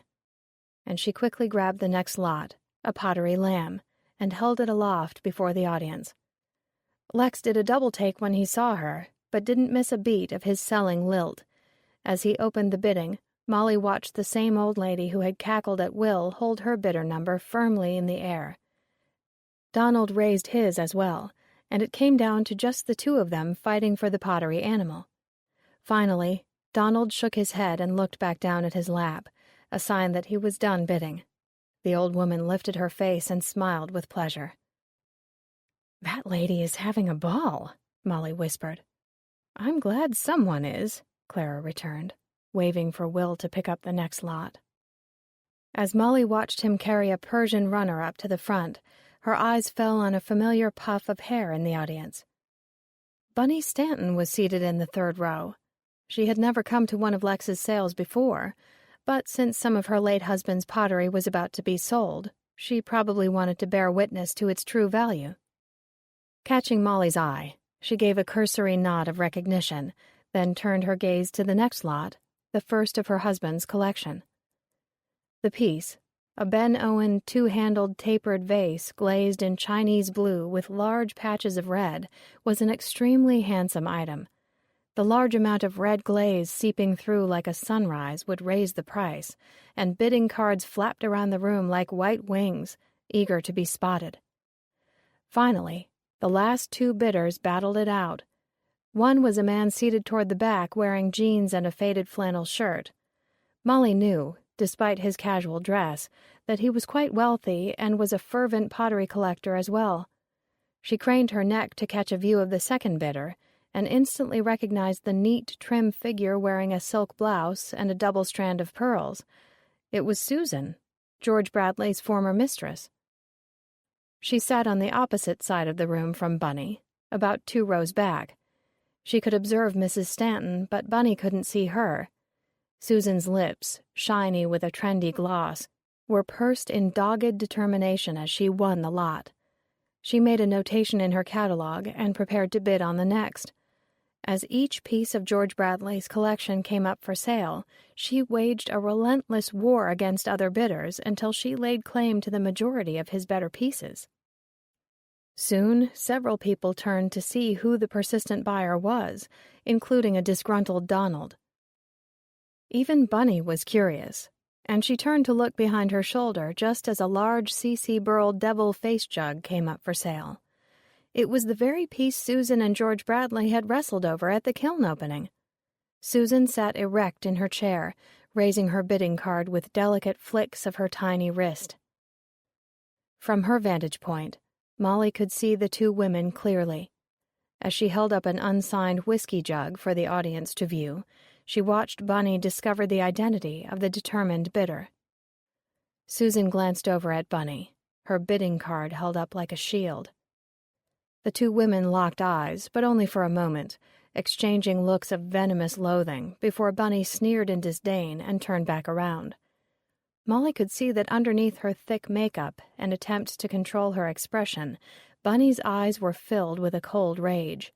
She looked down at her catalog, cheeks flushed with anger and humiliation. "Poor Bunny," Molly whispered to Clara, as mother and daughter witnessed the other woman's misery. Clara, who never missed a single detail of the entire sale, handed Molly an antique Cherokee basket. "This is next. And yes, I feel bad for her too." For Bunny, this should have been a moment of triumph. Like the photographs in her home, Bunny had appeared at the sale as the devoted wife of the late George Bradley Stanton. Everyone attending the auction knew who she was and had paid their respects to her over the loss of her husband and had extolled the virtues of his collection. If his pottery sold well, it only increased her husband's reputation as a collector and made it easier to maintain her illusion of having married a well-known man with impeccable taste. The presence of her husband's former mistress evaporated that image into mist. As the last of George Bradley's pottery sold, Bunny made her way to the restroom. When she returned, she passed right by the row where her reserved seat was located and crossed into the front room. Through the window, Molly saw her open the door to her silver BMW and sit down inside without starting the ignition. Unable to pay any more attention to Bunny, Molly and Clara worked like frenzied bees for the next 2 hours. In between lots, they guzzled water and took hasty bites of ham and cheese sandwiches. By the last lot, they were dead on their feet. As buyers lined up to pay Kitty for their items, Lex asked, "Can one of you guys help wrap some pottery?" He was still ignorant of what the 3 of them had accomplished without Mike's help. "No," Clara said wearily. "The customers can wrap their own. We've had it." "Where's Mike?" Lex looked around. Clara filled Lex in on the details of Mike's departure as Molly moved her leaden legs down to the wrapping area to assist with the pottery. Of course, it was Susan's huge pile that required so much attention, but Lex was almost out of boxes. "Do you have anything to pack these in?" she asked Susan with as much politeness as she could muster. "I might have some bins in my car," she replied haughtily. "But I would expect you to provide boxes since I'm spending all this money." "I'll come out with you to fetch them," Molly offered reluctantly, her fatigue and dislike for the petite woman causing her to wish she had not volunteered to help. She wondered if Susan would be embarrassed about being so snotty when Molly showed up on her doorstep a few days later for their interview. Right now, Susan thought Molly was simply another member of Lex's crew, unworthy of cordiality. "Oh, fine, let's go," Susan drawled. "But hurry up, I don't have all day." Susan's white Mercedes SUV looked brand new. Molly wondered what Susan did for a living to be able to afford such an expensive car and lot after lot of costly pottery. Her car retailed for around 80 grand, and she had probably spent 10,000 at today's sale. All of her clothes were designer labels, and her shoes alone were the latest fashion of monogrammed leather that cost $300 a pair. As Molly climbed into the back of the car to dig out plastic bins, Bunny suddenly appeared at Susan's side. Inside the SUV, Molly pivoted her body to watch as Bunny raised her hand and pointed a shiny, manicured talon at Susan's chest. "How dare you!" Bunny breathed heavily. "How dare you show up here and bid on my husband's things?" Susan was completely unruffled. She looked Bunny up and down in disgust and shook her coiffed crown of hair. "Last time I checked, this was a public auction." "You piece of trash! I know where you came from. People like you never shake off the trailer park dirt, no matter what you drive or where." Bunny waved at Susan's clothes in dismissal. Through the open car door, Molly could see the heat rise in Susan's face. The trailer park comment had hit home. "Your husband didn't seem to mind," Susan retorted in a low, taunting voice. Then she ran her hands over her small hips and smiled evilly. Bunny looked as if an arrow had struck her straight through the heart. Molly was afraid that the malicious look on Bunny's face meant she was about to do something rash. Instead, she simply hissed, "You were just another thing he collected." Turning away, Bunny seemed to think of one more verbal dagger she could thrust into Susan. "By the way," she said, turning back to Susan and grinning slyly, "my lawyer paid me a visit this week, to review my husband's estate. He gave me a sealed letter that George Bradley had left for me to read in the event he should die before me. I found it most interesting.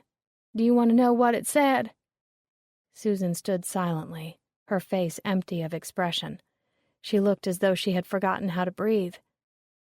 And then, leaning in as if she were going to kiss Susan on the cheek, Bunny began whispering something into her ear.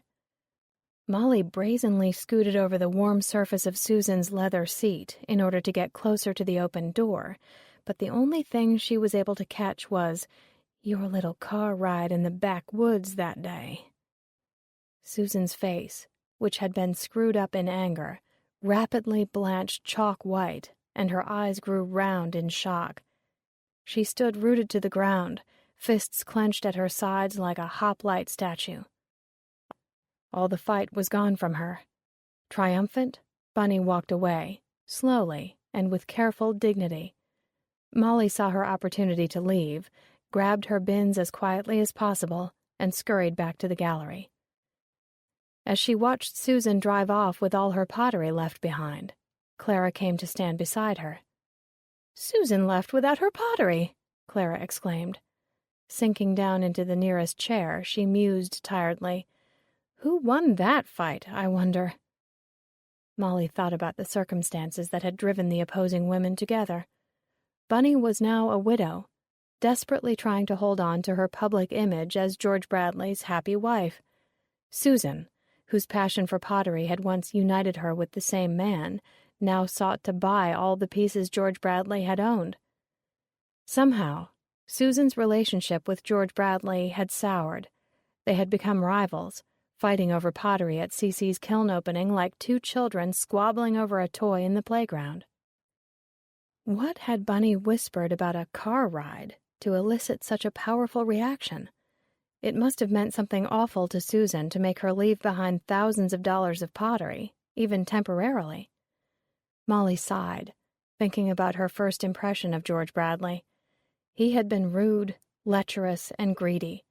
Why would any woman fight over a man like him? She shrugged. "No one won, Ma. In fact, I think that was just round 1. Chapter 12. Pottery making is a discipline that, once one is thoroughly hooked, is like an addiction and almost impossible to separate from. Robin Hopper, from Functional Pottery, Form and Aesthetic in Pots of Purpose. Late that afternoon, Molly reviewed the note cards scattered in an arc across her desk space. After carefully forming the outline for her next article, she planned to go home and spend the rest of the day reading out on her cozy deck. "Hello, love." Clayton stood before her wearing a pink and blue striped shirt and designer jeans with cowboy boots. "You always look so good, Clayton." "Honey, you look like last week's wash. Look at your nails. You have been terribly negligent of those cuticles," Clayton admonished her. "I believe a spa day is in order." "Doesn't anyone take a day off around here?" Molly asked testily. "Temper, temper. I just sashayed over to share some exciting news about that Keene fellow. See, I was having a lovely phone conversation with darling Francis over at the Sun-Times, and oh, that boy has the face of an—" "Clayton, don't be a tease," Molly interrupted him. Clayton sulked. He liked to build up his story before getting to the good bits of gossip. "All right, I'm sorry. Tell me about Keene now, and then you can go into minute detail about Francis and his many attractions over a cappuccino after work. My treat," added Molly. Clayton relented. "Yummy. And since I can't resist your wide-eyed pleading look, it's a deal. So, it seems that Keene got his liquor on pretty early the day he nearly hit that jogger. Started out at a truck stop, where he was giving a little lift to his coffee out of a flask. From there, he ended up drinking beer at some pool hall that calls itself a restaurant. Heading back to his seedy motel, where he'd been holed up for the last week, he almost hit that marathon man." Clayton grimaced in distaste. "I mean, sweet Jesus, who stays in a motel anymore? Hello? Book a hotel with an H." "Was this seedy motel in Ashboro?" Clayton paused to think. "No, just outside Hendersonville. The waitresses at the truck stop all remembered him because he came in every morning to drink coffee laced with bourbon. Thing is, the little dear could never get the cap back on his bourbon flask. Bad case of the shakes, I guess." "Not exactly," Molly said. "Keene was acting like a guilty man who happens to be afflicted with rheumatoid arthritis. He may have stolen pottery, but now I know he couldn't have killed George Bradley. It's a wonder he could drive at all with those hands." Molly was finished viewing Keene as a murder suspect. Clara was right. Keene was interested in pottery, not violence. He was guilty of greed and a stringent case of envy, but Molly believed Bunny or Susan had given George Bradley the extra dose of insulin. Poison was more of a woman's method anyway, and Molly considered an overdose just another means of poisoning the body. Her thoughts turned back to the scene from the auction. She recalled Bunny's menacing whisper and Susan's shocked face. What else had George Bradley written in that letter?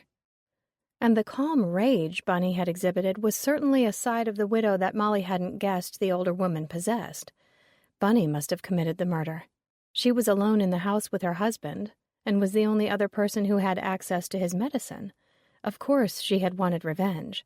Her husband had made a fool of her for years. But why now? Molly needed to get into Bunny's house and find out more about George Bradley's widow.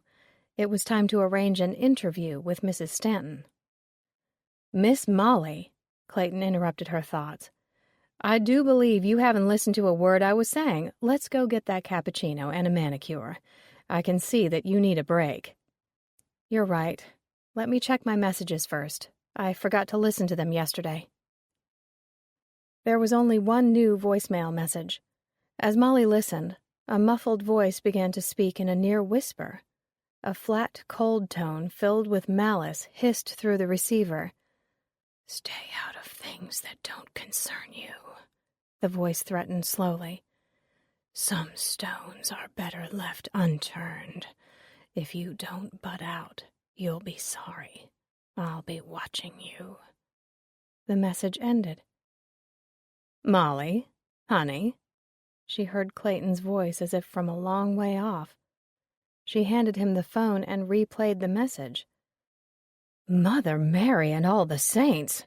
Clayton cried, dropping the phone as if it were on fire. His hands fluttered in the air like startled birds, and he shrieked, "We've got to call the police!" Clayton dialed and released a loud and frantic tirade to the unfortunate soul who answered the phone. Wanting to avoid listening to the message again, Molly walked numbly to the ladies' room, where she splashed cold water on her face and tried to digest the threatening message. It had not sounded familiar. The voice was too muffled to be distinctive. She couldn't even tell if it had been a man or a woman. It had been recorded last night, but that meant nothing. She needed to sit down and think this through. Who had she talked to about her theories? Only to people she knew well. So who had called her? Bunny?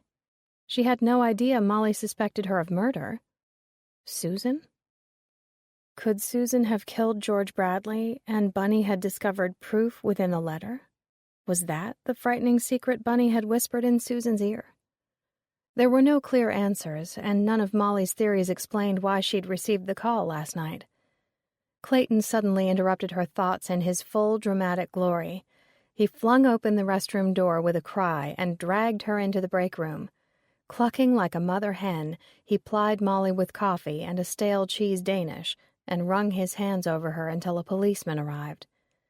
Molly issued a brief statement, and though Clayton did his best to elevate the seriousness of the matter, the policeman didn't. Take a slow breath and allow this gentle interlude to steady your heart before the story continues.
Seem overwhelmingly concerned.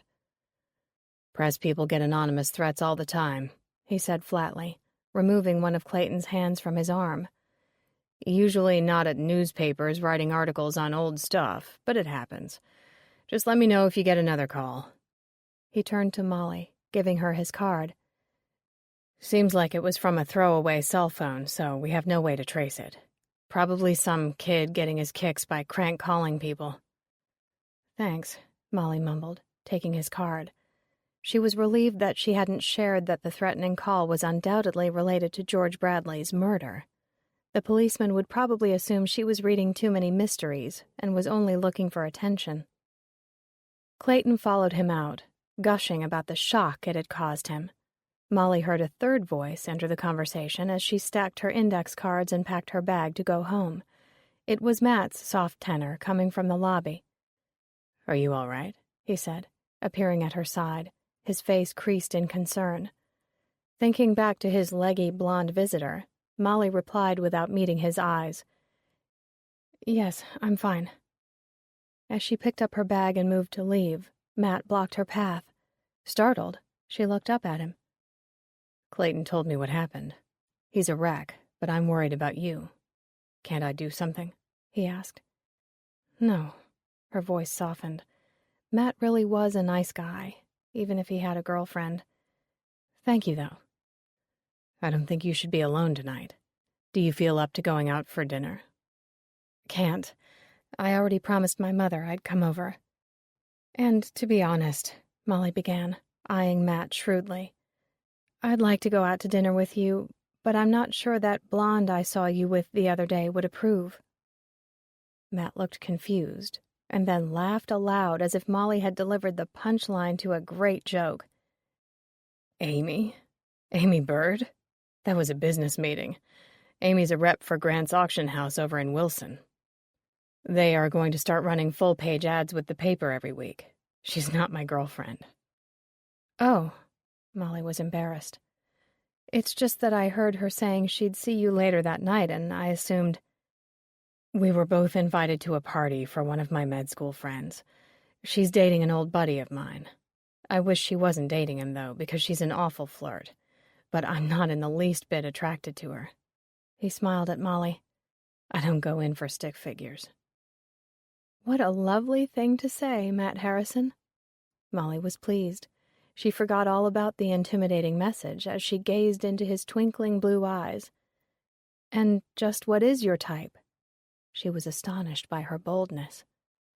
Matt opened his mouth and spoke as many words in one breath as she had heard him utter in the 2 years they'd worked for the same paper.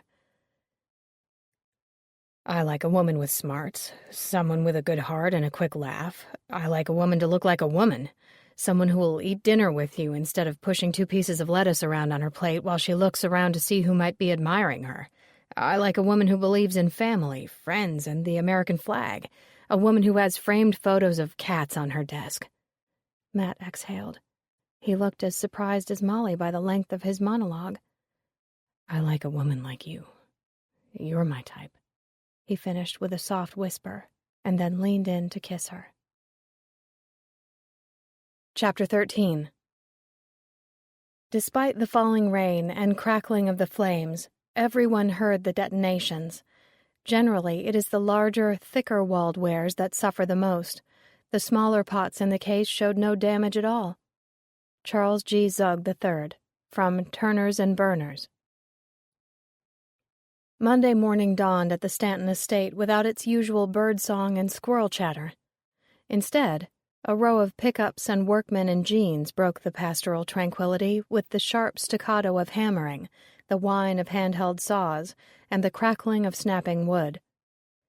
2 men in jeans and black t-shirts carried the massive shelves that once held George Bradley's pottery collection outside. Handmade from solid walnut, they were both heavy and attractive, but Bunny told the foreman he could keep the whole lot. "What's Walt gonna do with these?" one worker asked another.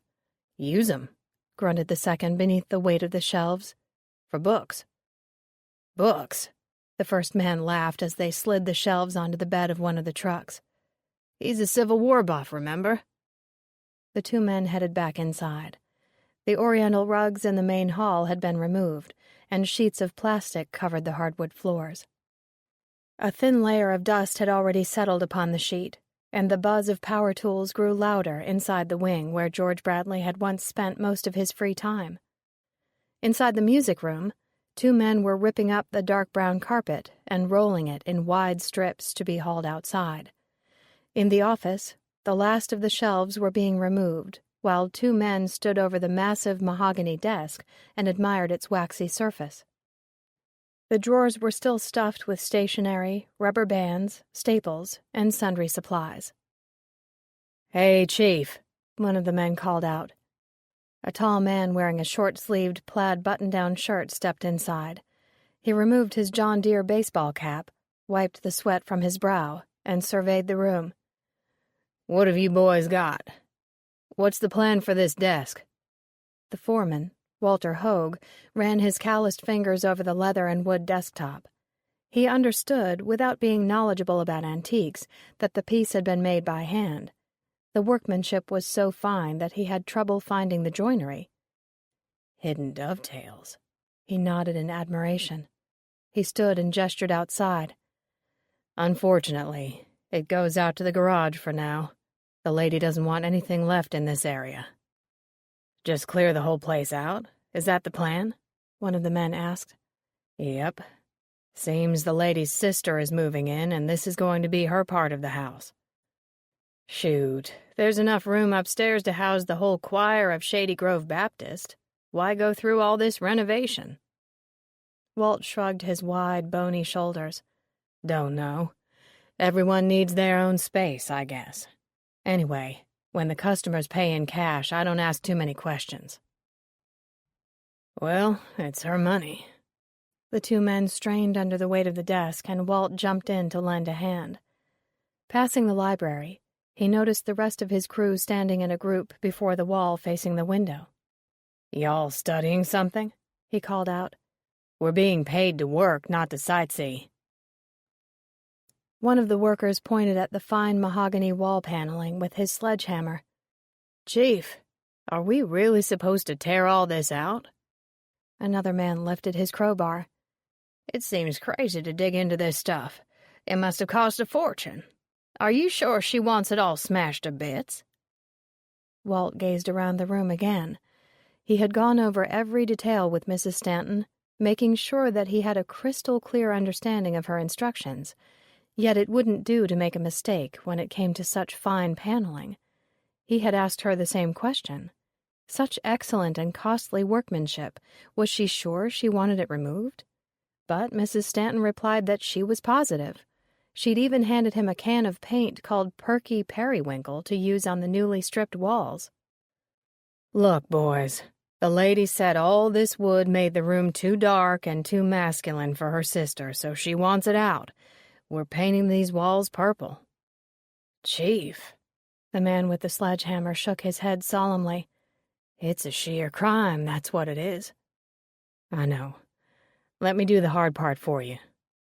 Walt grabbed the hammer and swung it into the nearest wood panel. A gaping hole of splintered wood appeared. He grabbed the edges around the hole and pulled, tearing out slices of wood and throwing them in the center of the room. "Ouch," one of his men murmured, then dug his crowbar around the seams, splitting wood and popping out nails. Walt returned the tool to its owner and pointed at the gaping rent in the polished paneling. "Spell's broken. Get going." Shaking his head at the destruction of such a fine room, Walt returned to the garage, where other members of his crew had carried the desk. They stood beside it, smoking cigarettes and laughing. Walt was annoyed to find his workers idle. "Waiting on keys, Chief," one of them quickly volunteered. "Door's locked." The gardener appeared like Houdini from behind the garage, swinging a bundle of keys from a rope like a lifeguard. Walt had seen him when he'd visited the mansion to give Mrs. Stanton an estimate on the job. The gardener was a middle-aged Hispanic man with coffee-colored skin, wide dark eyes, and nut-brown hair. His face, although wrinkled prematurely by years of working in the sun, was handsome, and his eyes sparkled with intelligence and confidence. "Looking for these?" he asked Walt, in a deep, accented voice. Walt noticed that he was taller than he'd seemed from a distance, and his arms were sinewy and thick with strength. He had the build of a much younger man. He smelled of rich soil and cut grass. "Thank you." Walt accepted the keys and struggled to remember the man's name. "Emmanuel." The gardener smiled, displaying a row of well-shaped white teeth. Walt couldn't help but notice a smudge of pink lipstick on the gardener's chin. Emmanuel was fooling around with a lady in the house. As interesting as that fact may be, Walt knew that it was none of his business. He was here for a job, and he needed to get back to it. Opening the garage door, his crew shuffled inside with the desk and placed it against the back wall. Walt then rejoined his crew in the library, where the work on the paneling was going smoothly. A large scrap pile was building in the center of the room. Electrical lines wound like vines from ceiling to floor. He gestured to one of the men to hand over his crowbar. "Get the wheelbarrow. We've got to clean some of this out of here." The men worked quickly, joking with one another and sharing stories as they tore out the wood and piled pieces into the wheelbarrow. In the corner of the back wall, Walt dug his crowbar through the panel against the floor. The hooked end of his tool went deep behind the wood, meeting with no resistance. Surprised, Walt knelt and began prying the fractured wood away from the initial hole. Instead of seeing the same cracked wall behind the panel, a dark space peered back at him. "Roy, hand me your flashlight." "Sure, Chief." Walt stuck the small face of the flashlight into the hole and switched the light on. The beam fell onto a trio of white shoe boxes, nestled like sleeping geese on a pile of newspaper. "What's that, Chief? Secret hiding spot?" Walt removed the flashlight and stood.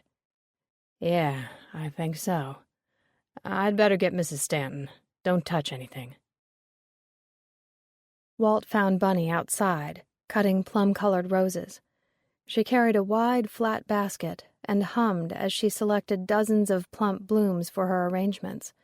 A large straw hat with a black ribbon masked her face. "Ma'am?" Walt called as he approached her. "Yes?" Bunny spoke without glancing away from her task. "We've found something in your husband's, well, inside one of the walls." Bunny looked at him in confusion. "In the wall? I think you'd better come inside." After a moment's pause, Bunny nodded and put her basket down. She followed Walt quietly into the library, where the noise had ceased and the men stood around in a cluster, waiting to see what would happen next. Walt led Bunny to the hole in the back wall and handed her the flashlight. As she switched on the light, Walt ushered his men out of the room. "Give her some privacy," he scolded. He was curious too, of course, but made it a rule not to get involved with his client's personal business. If they wanted to have affairs with the gardener, fine. If they had stashes of drugs or cash hidden behind the wall, fine. As long as he did his job and got paid for it, the wealthy citizens of Ashboro could lead their eccentric lifestyles. Walt worked in construction, not in therapy or criminal justice. He knew when to make himself scarce. "Come on, boys. Coffee break."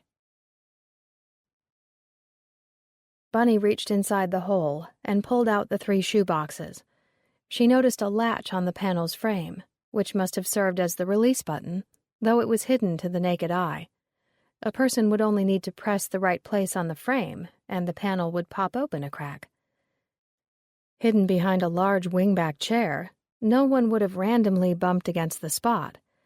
No wonder Bunny hadn't been aware of the existence of a secret panel in her husband's study.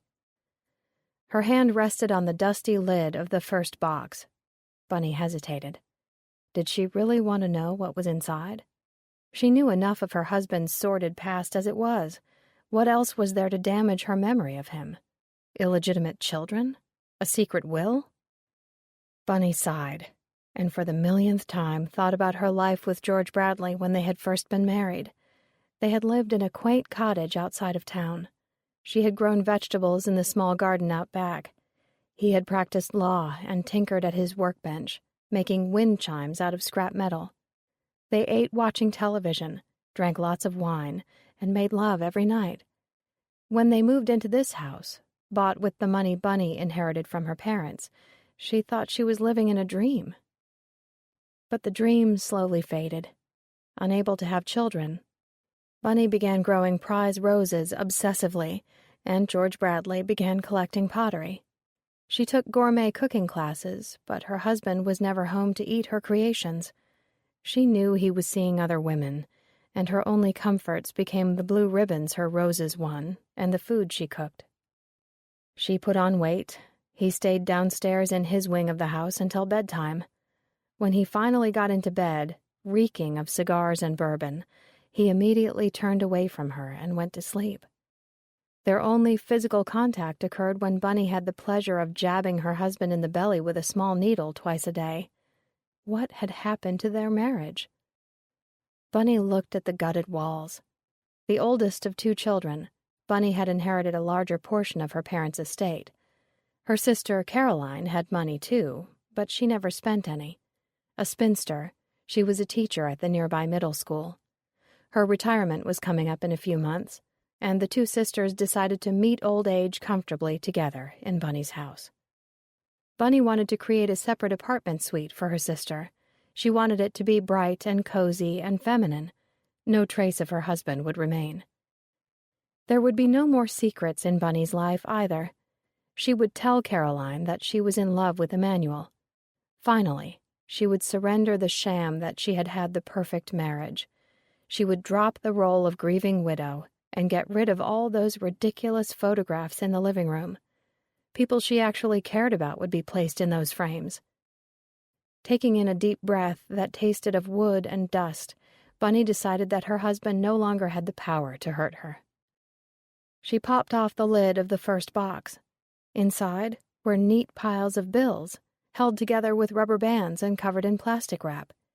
Bunny saw that they were all stacks of hundreds, a few $1,000s of ready cash. This was certainly a positive discovery. Relieved, Bunny set the box aside and opened the second. Documents were rolled up neatly inside a plastic tube.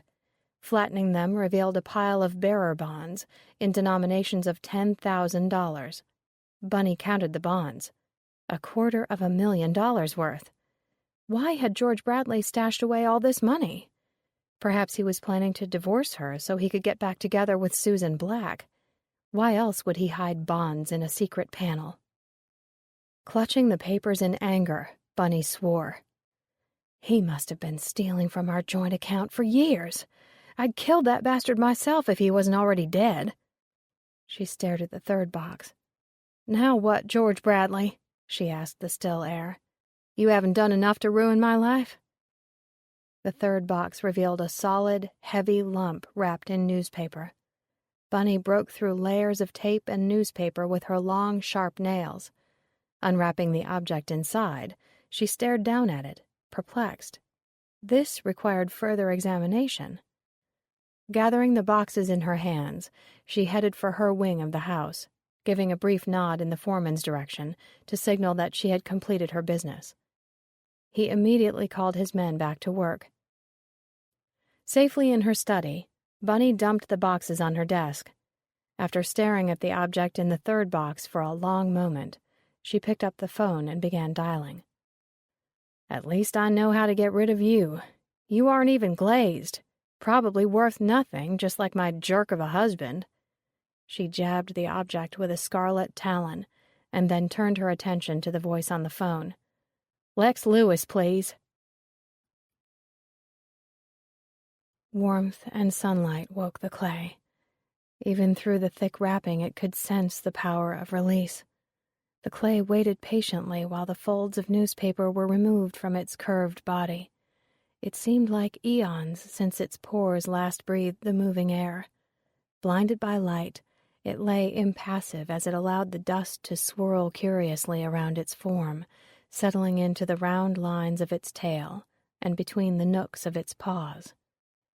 Nails scraped along its body, harshly scratching at its exposed skin. Still fragile after so much time alone in the damp darkness. The rabbit was turned upside down. Its ears hung above the ground, listening for the sound of the heavy footsteps of the man who had hidden him away. His scent lingered, but there were other, more recent smells, too. The strong tinge of enamel paint, the rubbery smell of caulk, and a brush encrusted with polyurethane. Then there was the scent of the woman. Flowery and strong, it spoke to the clay of disguises. It shrank away from the nails and the chemical-tinged perfume, turning back to the fading memory of the potter's hands. The clay was carried off irreverently on one of the woman's palms and then dumped onto the polished surface of a black lacquered desk. It listened to her voice, brittle and demanding, drift off to another place beyond the room. "You're not even glazed," her cold voice judged the clay, turning it back and forth and upside down before dismissing it as an item of little worth. The woman left, taking with her a cloud of anger and disappointment. The quiet crept in on light feet, settling around the clay and soothing it with gentle strokes of stillness and sunshine. Outside, a few leaves drifted lazily onto the shady slopes of grass.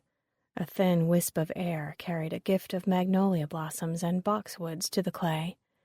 Yellow finches gathered near the west window, darting flashes of color before the clay's parched eyes. Calmed, it inhaled the summer, the season of its birth. With the ancient knowledge of the stones and water that had come together to form its heart, the clay knew that someone was coming for it. Someone was coming. Someone who had the right hands. Someone who recognized the spirit, the spark of life residing deep within the clay. The potter was gone, and the clay had been alone for a long time now. But soon, very soon, it would be given a home, and a place of honor among the other things birthed from wood and stone and earth. Soon. The clay opened up its pores to capture the soft breath of wind seeping through the sills. It could wait here for a while. For now, no more darkness would follow. Chapter 14. But we have this treasure in jars of clay to show that this all-surpassing power is from God and not from us. 2 Corinthians chapter 4, verse 7. Clara called when Molly was in the middle of previewing items at Bud Earl's auction company in Greensboro. As a writer for Collectors Weekly, Molly was allowed a private preview. Lingering over a folk art painting of the Statue of Liberty, Molly was so captivated by the bright colors, polka dots, and stripes decorating the frame that it took her a minute to recognize that the annoying buzzing interrupting her concentration was coming from her purse. "Hello?" "Madam, are you still at Earl's?" Clara asked. "I am." Molly moved on to the next painting. It was a primitive work of an African-American man being chased by an oversized snake. Simply called Black Snake by the artist, it had been painted on a piece of pine that had once served as part of an outhouse door. Yesterday's threatening voicemail had almost faded in light of the lively folk art and the warm memory of Matt's kiss, which she replayed in her mind again and again. "He have anything good?" Clara broke into her daughter's reverie. "Some great folk art," Molly reluctantly admitted. After all, other auction companies were direct competition for Lex. "Can you do Lex and me a huge favor?" Clara asked. "What is it?" "Bunny found one more piece of George Bradley's pottery. Would you mind picking it up? I've got an appraisal in Raleigh, so I'm too busy to drive 2 hours the other way to fetch it." Molly was a bit apprehensive about seeing Bunny after witnessing her face-off with Susan, and yet she was already halfway to Ashboro. Not only that, but she could use this opportunity to dig more information up on the Stanton marriage and George Bradley's last morning alive. Molly was certain she'd get some kind of vibe about whether or not Bunny was guilty of murder. Maybe she'd even learn more about the mysterious letter. "Sure," she told Clara charitably. "What is the piece?" "Don't know, but Bunny said it wasn't glazed, so it's no keeper. We just want to keep her happy because she gave us George Bradley's collection and she does travel in influential circles." "Maybe I'll just offer her some cash for the piece," Molly joked. "Use it as a paperweight at work." "Go right ahead. Lex doesn't even want it. It won't fit in with the rest of the collection we're auctioning next month. And after all the money we got for that woman from the first group, she didn't seem the least bit grateful." Molly paused. "It's not the money, Ma. The pottery just held bad memories for her. She just wants to be done with it." "As we want to be done with her. Thanks." Clara rang off. Stuffing her phone back in her purse, Molly finished viewing the artwork. Earl had over 24 primitive folk art paintings from a variety of North Carolina artists. Folk art was becoming a hot item across the East Coast, and Molly had decided to write an introductory piece about folk art, in addition to her article describing today's auction. She hoped Swanson would approve. Taking down some notes on several of the artists, she thanked the auctioneer and headed once more for Bunny's house. After ringing the doorbell for the third time, Molly let out a sigh of frustration. Clearly, no one was going to answer. Through the front window, she could see a shoebox propped on the hall table with the words Lex Lewis marked on it. Boldly, Molly decided to try opening the door. To her surprise, it was unlocked. Tiptoeing over to the small box stuffed with paper, Molly picked it up and carefully peeled back the folds of tissue. She saw the face of a clay rabbit peering up at her from its white nest. It had been fired, but never glazed. The little rabbit, with its winking eyes and long, perky ears, smiled up at her. She delicately traced its incised whiskers and felt the curve of its graceful hind leg. She stroked the two front paws and ran her fingertips lovingly down its arched back. "Hello," she whispered to the pottery. Carefully tipping the rabbit upside down, she searched for initials. What she saw made her suck in her breath in a great gasp. Jack Graham, kiln number 43. She looked back into the rabbit's eyes and exhaled in awe. "My lord, you're a piece from the missing kiln." She cradled the clay rabbit in her hands, cupping its body as if it were a tiny sparrow fallen from the nest. Suddenly, the silence in the room seemed to lengthen. The twitter of mockingbirds in the yard and the buzzing of honeybees and cicadas faded. Molly held the rabbit against her and felt the life throbbing within the clay. She sensed its journey through the riverbed, saw the spinning wheels slick with water, the potter's hands, and felt the night curl around it as it dried in the summer air. A strong feeling of protectiveness enveloped her. No one would take this piece from her. It had a story to tell, and she would listen to its wordless tale. "Poor thing.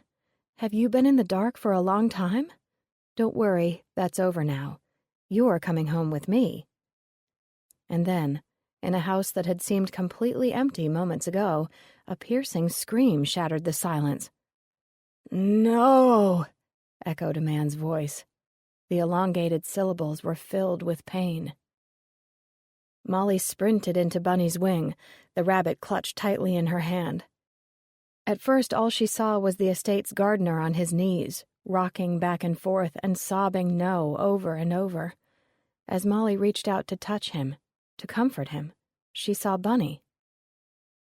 Bunny was laid out on the sofa as if she had swooned, her yellow blouse torn through the center of her chest where a bullet had bit through the fabric. Blood was spattered in thin droplets all over the white sofa and wall. Dark red liquid had dripped from her back and pooled onto the hardwood floor, forming an oval stain. The gardener was kneeling in it as he held Bunny's limp hand and wailed. A pink pillow lay at Bunny's feet, its fibrous fillings scattered over her legs and the floor. Whoever had killed Bunny had shot her at close range through the pillow. It had been blown apart by the force of the bullet. Molly blinked, unable to believe what her eyes were telling her. She stared dumbly at the red blood pooled by her shoe. Bunny was dead, right in front of her. She took a step back, shaking herself out of shock. Her first action was to stop the gardener from screaming. She grabbed his shoulder and shook him. "What's your name?" she demanded firmly. The man turned his coffee-colored eyes to her. She almost flinched when she saw the agony reflected in his face. My name is Emmanuel." "Come away, Emmanuel," she said gently, tugging at his arm to get him to stand up. When he wouldn't budge, she pulled him harder. "We have to call the police. Please, come with me." Mindlessly, the grieving man stood and followed her. His loud sobs had turned to weeping, and Molly instinctively put her arm around his waist and propelled him to the kitchen. After calling the police and reporting the murder, she put the kettle on and searched in the cupboards until she found packets of tea. "I'm sorry," she said a few minutes later as she poured Emmanuel a strong cup of tea. "Drink this. It will help calm you down. Do you think you can tell me what happened?" Emmanuel took a deep sip and looked at her as tears ran down his cheeks. "I don't know. I just found her. Someone shot her. I was outside and I didn't hear anything." He shook his head. "I loved her. But they will think I did it. I am the gardener, a foreigner. They will think it was me that I—" "No one is going to assume you shot Mrs. Stanton," Molly cut him off before he became hysterical. "Do you own a gun?" "No," Emmanuel replied tonelessly. "Well, that's a good start in proving your innocence. Were there any guns in the house?" "Mr. Stanton owned some old shotguns. All his stuff is gone now, though." "And there won't be any gunshot residue on your hands, either. Did you see anyone around the house this morning?" Molly asked. "Any cars come down the driveway?" Emmanuel tried to concentrate. "I was working by the tennis court most of the day. I can't see much from back there, and I was using the hedge trimmers. They are very loud. All I know is Bunny was expecting someone to pick up, el conejo." Molly didn't recognize the Spanish word. "The what?" "The rabbit." He gestured at the pottery figure standing on the kitchen counter. "I came to collect it," Molly sighed. "No other cars?" Emmanuel buried his face in his hands. Molly thought he would begin crying again, but he suddenly looked up at her with dry, bright eyes. "I did see one. I don't know cars, but it was white." "And big? More like a van instead of a car?" "See, yes, higher than a car." He raised his hand up. At that moment, the police burst into the front hall. An officer strode into the kitchen and asked to be shown the body. Remarkably calm, Molly directed Emmanuel to stay put and led the police to the body. As she explained her presence to the officer in charge, an Officer Bennett, Emmanuel was led in. "I tell you," he moaned, "I loved her. I did not kill her." "Will you need an interpreter?" the second one asked unkindly. Emmanuel ignored him. Bennett quickly intervened, warning his men to keep their mouths shut before turning curious eyes to Molly. "I thought you were just picking up a piece of pottery. You sound like you might have an idea who the killer is." Molly thought about the threatening voicemail and shivered. Then she grew angry. How dare someone try to scare her? She would make them sorry. If the caller was the murderer, Molly would help put the villain behind bars. She returned Bennett's gaze and surprised him by saying, "Not just an idea. I absolutely know who the killer is." In what seemed like an hour later, Bennett ordered a junior officer to pick up the person Molly identified as a suspect. He then warned the other cop to meet him back at the station. He told Molly she would have to come to the station as well to fill out a report. Holding Emmanuel with gentle firmness by the arm, Bennett gave orders to the forensic unit and to the coroner, before escorting Molly and Emmanuel to his car. "Bennett," an officer called after him, "let me swab those two for residue." "Me too?" Molly asked. "We have to check for gunpowder. It just rules you out as suspects," Bennett replied and nodded at the officer. "Go ahead, Frank." Both Molly and Emmanuel's hands were swabbed. Frank shook his head and turned away to help his crew unload equipment. "No traces on either of you," Bennett explained, holding open the car door. At the small police station, Molly was given a tepid cup of coffee and some stale cheese crackers while she went through her statement. There were only 2 interview rooms, as most of the building was comprised of offices and holding cells, so Molly and Emmanuel were seated at tables next to each other. Bennett sat across from Molly and asked questions as another officer took notes on a pad. She calmly explained her reasons for being at the Stanton residence, as well as how she knew the identity of the killer. The only thing about the experience that unnerved her was the presence of the tape recorder on the table. "Just try to ignore it," Bennett suggested, watching Molly stare at the spinning discs inside the recorder. As she was in the middle of describing the voicemail message she had received, an officer led a petite woman clad in a black pantsuit into the station. When the woman's angry gaze fell upon Molly, she lurched free of the man's grip, grabbed a stapler off the nearest desk, and ran straight for her. "You fat nosy bitch, I'll kill you too!" Susan Black screamed. Bennett leapt up and intercepted Susan's raised hand in a quick, fluid motion.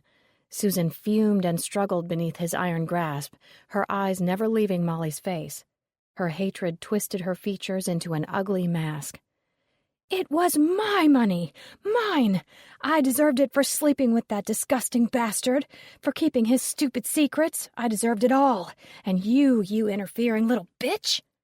Susan was dragged away, spitting and yelling every obscenity Molly had ever heard, until the doors leading to the cells clanked behind her. Bennett sank back into his chair, took a sip of coffee, and grimaced. "Absolute swill. Please continue with your statement, Miss Appleby. I plan to let our real suspect calm down a moment before I ask for her side of the story." He smirked. "Though that might take quite a while." By dinner time, Molly was luxuriating in the scalding water of Clara's hot tub with a large mojito near at hand. Clara hovered nearby, uncharacteristically ruffled by her daughter's depiction of the day's events. Finally, Molly scolded Clara until she settled into a nearby lounge chair, making room for her favorite cat, a 22-pound apricot-colored tabby named Tiny Purr. Clara began sipping rapidly from a crystal tumbler filled with Crown Royal and water. "Doesn't look like you've got much water in there, Ma," Molly teased. "Ha! You're lucky there's even any ice in here. I don't know how you can settle for a tutti-frutti drink at a time like this. Poor Bunny! And my poor baby. You must be fit to be tied." "You know sugar makes everything all right for me. I'm tired, but at least this mystery is almost solved," Molly said as she sank deeper into the warm water. "Oh, there can't be any more surprises left. Susan killed them both. She must have. She was at the kiln opening, and she hated both Stantons," Clara said with finality. "We'll see what Officer Bennett comes up with. Now, look in that box." Molly pointed to a side table. "That's the piece of pottery I went to pick up." Molly watched as her mother lifted the rabbit from the box. Her own feelings of discovery were mirrored on her mother's face as her jaw slacked with shock. "Kiln 43? I can't believe it." "Isn't he beautiful?" Molly said proudly.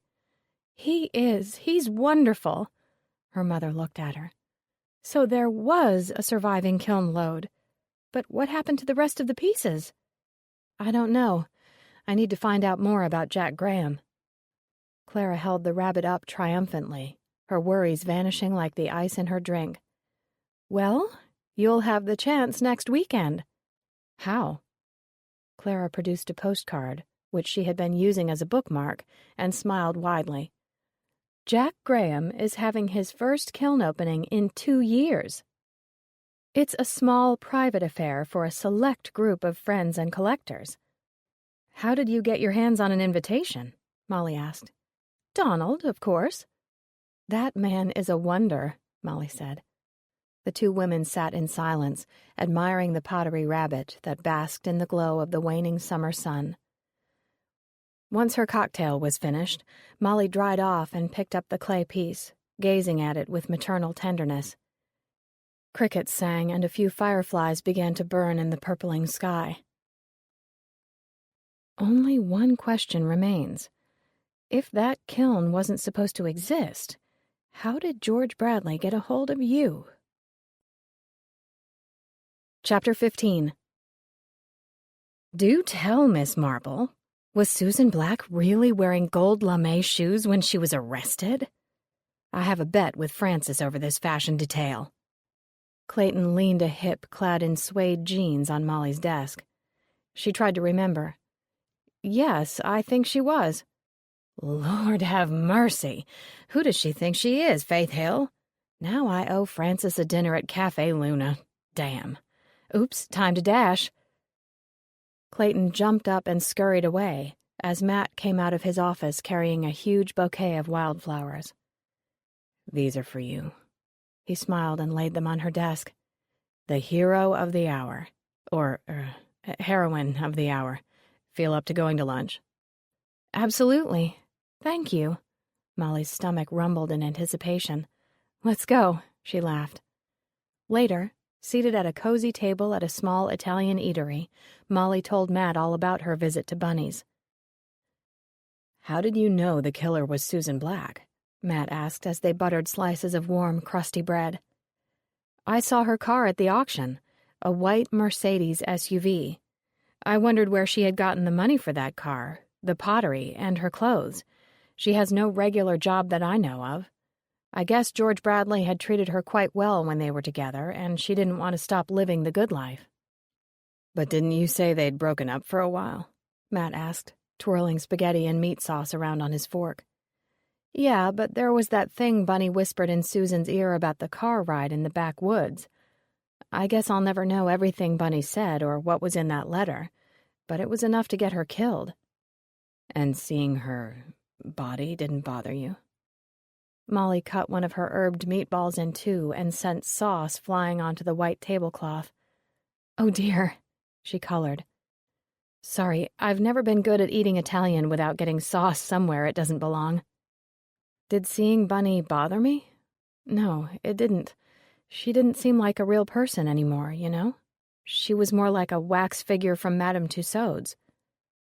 That's the way it was in med school, too. I was pretty nervous about my first anatomy class, but it wasn't that bad. The cadavers weren't like real people anymore. They were more like CPR dummies. At least it helped to think of them that way. If I'd thought of someone as having once been a parent or a brother or sister, I wouldn't have learned a thing. Molly studied him. Can I ask why you didn't finish? Matt peered at her defensively, and then his face instantly softened. Sure you can. It's just painful to talk about. In the summer before my last year, my parents were killed in a car accident. He paused and took a deep drink of Chianti. I had to take care of all the arrangements. It was just my younger brother and me. And by the time the estate was straightened out, school had started, and I wasn't ready to go back. I felt too broken to go back. Of course you did. I'm so sorry, Matt. Molly covered his hand with hers. I might enroll again someday. I still want to be a doctor, Matt said, as he squeezed her hand in return. But I can't see leaving work now. Not when I have such good company right across the hall. Are you going to quit? Swanson barked at Molly after she returned to her desk following her lunch with Matt. Why? She asked, horrified that her piece on Sam Chance might have been poorly written. Because you seem more involved with hard-boiled crime stories these days than reporting on antiques and collectibles. I want a piece that finishes this pottery series off with a bang. Molly squirmed as Swanson's foul breath hit her in the face. I have found one more potter I'd like to interview. And perhaps you'd like to tell me about this mystery man. His name is Jack Graham. He's another Seagrove potter, but Sam Chance said he doesn't do interviews anymore. Any reason? Swanson's curiosity was aroused.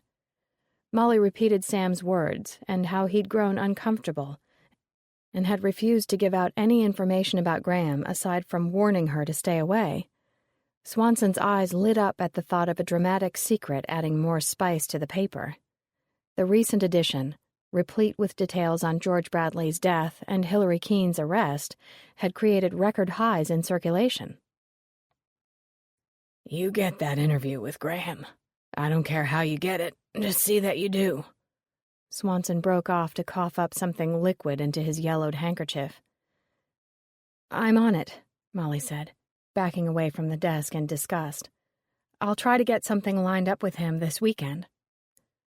But before the weekend's kiln opening, she needed to discover more about this potter whose only surviving piece from an entire kiln had been a small, unglazed rabbit. The next day, Molly headed for the library at Duke University, an old gray stone building with Tudor-style windows and a sprawling layout of endless rooms. Filled with students poring over books or conducting group study sessions in low whispers, the atmosphere was both quiet and lively. As posters of Lincoln, Harriet Tubman, and the Wright brothers cast knowing but affable glances down upon her, she began searching through databases for newspaper articles on Jack Graham. Scanning through the summary lines on the computer screen, Molly noted that most of these were articles about the uniqueness of Graham's work, or short pieces detailing his kiln openings. His name popped up in several other searches relating to the Seagrove area and its potters, but nothing appeared about his personal life. Molly read everything available to her, printing out a few of the articles reviewing Graham's work in order to improve her own knowledge of the talented craftsman. Nothing indicated that Graham had faced any trouble, but then again, none of the articles mentioned anything personal about Graham, except for his age and the family's history of pottery making. Stumped, Molly approached the reference desk to seek help. A tall, pale-faced male librarian with a white button-down shirt and frayed brown pants greeted her kindly. His round, thick glasses enlarged his greenish eyes and amplified his hooked nose, giving the impression of a friendly turtle. There was nothing slow about his fingers, however, and when Molly explained what she was looking for, his hands flew like startled finches over the keys. "Jack Graham," he said, lips crinkling in concentration. "A Seagrove potter, if I'm not mistaken." "Yes." "Known for his perfect form and the brilliant hues of his glazes," he continued. "That's right." Molly was impressed. "The archives database will provide birth information, so you'll know his age and place of birth, but that's not much." His fingers continued to peck at the keyboard. "Let's see what the local press has to say." Results danced over the screen in black and blue lines of text. The librarian did not seem pleased. He sighed heavily, stroking the gray stubble peppering his chin. "Once again, progress is halted due to lack of funding." "What happened?" Molly asked, disappointed. Mr. Turtle seemed as capable as a magician waving his wand over a black hat. She had expected those nimble fingers to pull out the white rabbit of news articles on the life of Jack Graham. "The microfiche of the Ashboro papers, which would have covered all events occurring in Seagrove, have not been downloaded into the database yet. Their branch needs to link with our database, but they only have 1 or 2 computers. The state has made huge cuts from library budgets everywhere. The smaller libraries are really suffering." He shrugged. "Remember this during the next election year." "So if they can't afford to have the database, are all the area newspaper articles on microfiche?" "Probably, yes. I'm afraid you'll have to go to the main branch in Ashboro and look at films the old-fashioned way." Molly thanked Mr. Turtle for his help, returned to her car, and headed for the interstate. She'd have a quick lunch before driving an hour and a half to Ashboro once again. She pulled off I-85 at a cafeteria and selected an array of homemade foods for lunch, including macaroni and cheese, black-eyed peas, and bread pudding with vanilla custard sauce for dessert. The librarian at the local branch was an older woman with curly, paper-white hair. It was so thin that her pink scalp winked out in places like bare patches on the lawn. Her eyes were sharp blue and sparkled with vivacity. She patted Molly on the hand after listening to her request and handed her several old index boxes. "These are the newspaper films we've got on file. You just figure out what issue you want and bring the card up here. I'll get the films and set you up on the reader." "Thank you." Molly made herself comfortable in an oversized pink chair by the window and began flipping through the cards. Each card contained a summary of the important articles of the week, sorted by subject. She began flipping through the arts sections, musing over the differences between Duke's database and this library's boxes of yellow aged index cards. As the afternoon wore on, Molly found several references to Jack Graham's work. She had a small stack of cards laid aside, with short articles covering his kiln openings. As the librarian leaned over her to line up the rolls of microfiche, Molly caught a sweet, familiar whiff of vanilla. Molly always burned vanilla candles in her house, and her favorite coffee flavor was French vanilla. "Anything wrong, dear?" the librarian's mellifluous voice inquired. "Not at all," she assured the librarian. "By the way, you smell lovely." The librarian beamed and walked off, leaving Molly to scroll through pages of film, printing out any articles where Jack Graham's name appeared.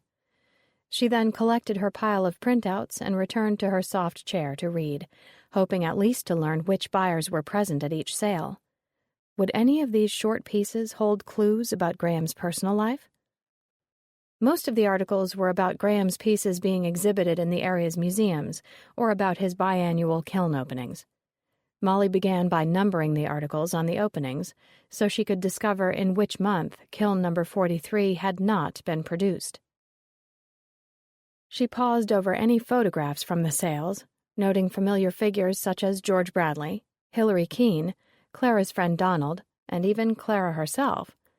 Most of these were taken before the kiln opening began, when frenzied buyers stood with their hands resting on the pieces of their choice, carefully guarding them until the time they could check out. By kiln number 25, Molly noticed that Jack Graham had switched to the lottery system.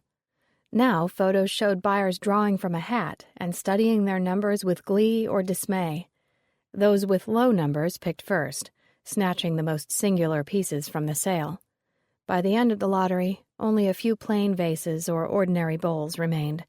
They were all beautiful, but not as unique as the one peacock-incised floor vase or elaborate salt-glazed candelabra that the lucky holders of low lottery numbers had seized in the first few rounds of drawings. In fact, one photo illustrated a woman throwing her hands in the air in disgust as she discovered what number she had drawn. Molly smiled at the photo, as it was so typical of the emotions displayed all over in the world of collecting. She examined the article further, admiring a photograph of neat rows of pottery in Graham's yard, the words of praise from the local museum curators, and the attendance his work drew for county festivals. So far, Graham's life seemed trouble-free. As she continued to number the articles, the late afternoon sun began to grow weary and rested its heavy head among the pines dotting the horizon. The librarian hummed at her desk, her small hands flipping through the pages of a colorful children's book. Molly watched her, wondering if she would know anything more about Graham. After all, she had probably lived in the area for a long time, and if there were any noteworthy personal information about him, surely a local person would know all about it. "Ma'am?" She interrupted the librarian's reading. "How can I help you, dear?" "I seem to be striking out, and I don't want to go home empty-handed," Molly said truthfully. "Those films didn't help?" The bright eyes were sympathetic. "No, I'm looking for information on Jack Graham, the potter. Do you know him?"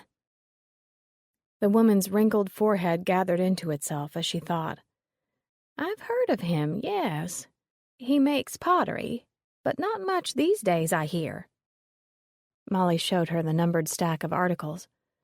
"About 2 years ago, in the spring, he should have had kiln opening number 43, but he didn't. I'm trying to find out why." "Well, let me see." The librarian shuffled back over to the drawers holding the microfiche. "We'll have to look at that year's events some more. Maybe there was a fire or something, a particular hardship or catastrophe that prevented him from working." Molly digested the librarian's comment and then seized upon an idea. "Fire, maybe. Or snow," she suggested, excitedly. "Isn't that the winter we had those 2 big storms back to back and no one had power for weeks?" It is. The blue eyes sparkled. "And he might not have been able to work without power," Molly continued. The librarian loaded in the film, and the 2 women sat side by side and read about the aftermath of the 2 blizzards. North Carolina rarely saw snow, and when it came, it was usually a light dusting that sent people dashing out to the store for bread, milk, and eggs. Driving conditions were treacherous because the state had no equipment for snow removal. Still, people who could barely drive well in rain went racing off in a state of panic to the grocery, causing dozens of accidents each time a cluster of snowflakes flew. But these blizzards were different.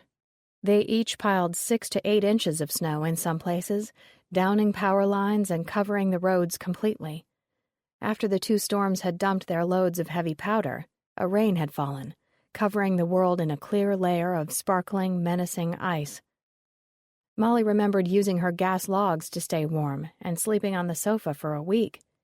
With no electricity, she had to reread all of Jane Austen's novels and put together puzzles by candlelight, thrilled at having a week off school and enjoying the adventure of donning snow gear to walk a mile to the grocery store, where she waited for 2 hours in line to buy cat food and granola bars. However, she lived in a populated development, and by the second week her power was restored. And even when her car had been snowed in, she could walk fairly easily to the store and was able to use her cell phone to call her friends and family. Others had not been so lucky. Out in the country, many people had no source of energy except for small wood-burning stoves. They had no access to grocery stores and had to rely on whatever canned goods were at hand. Dozens of fatalities occurred from car accidents.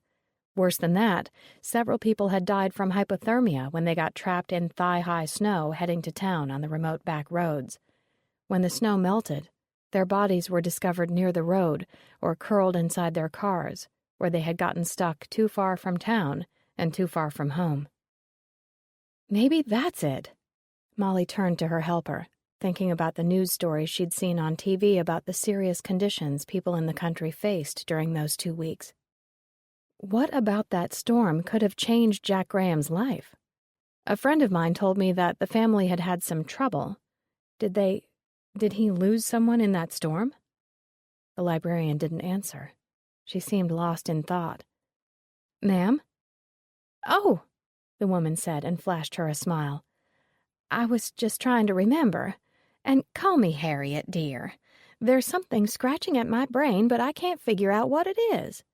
We can check the obituaries for the months before Graham was supposed to have his opening.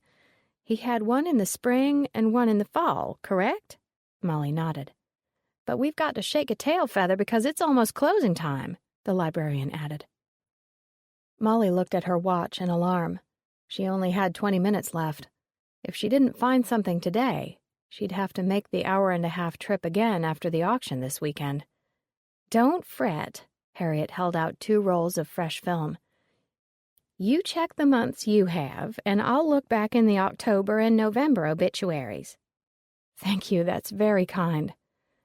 The 2 women fell silent, scanning the names of those who had died between October and April, looking for a familiar name or face to jump out from where it was buried in positives and negatives within the screen.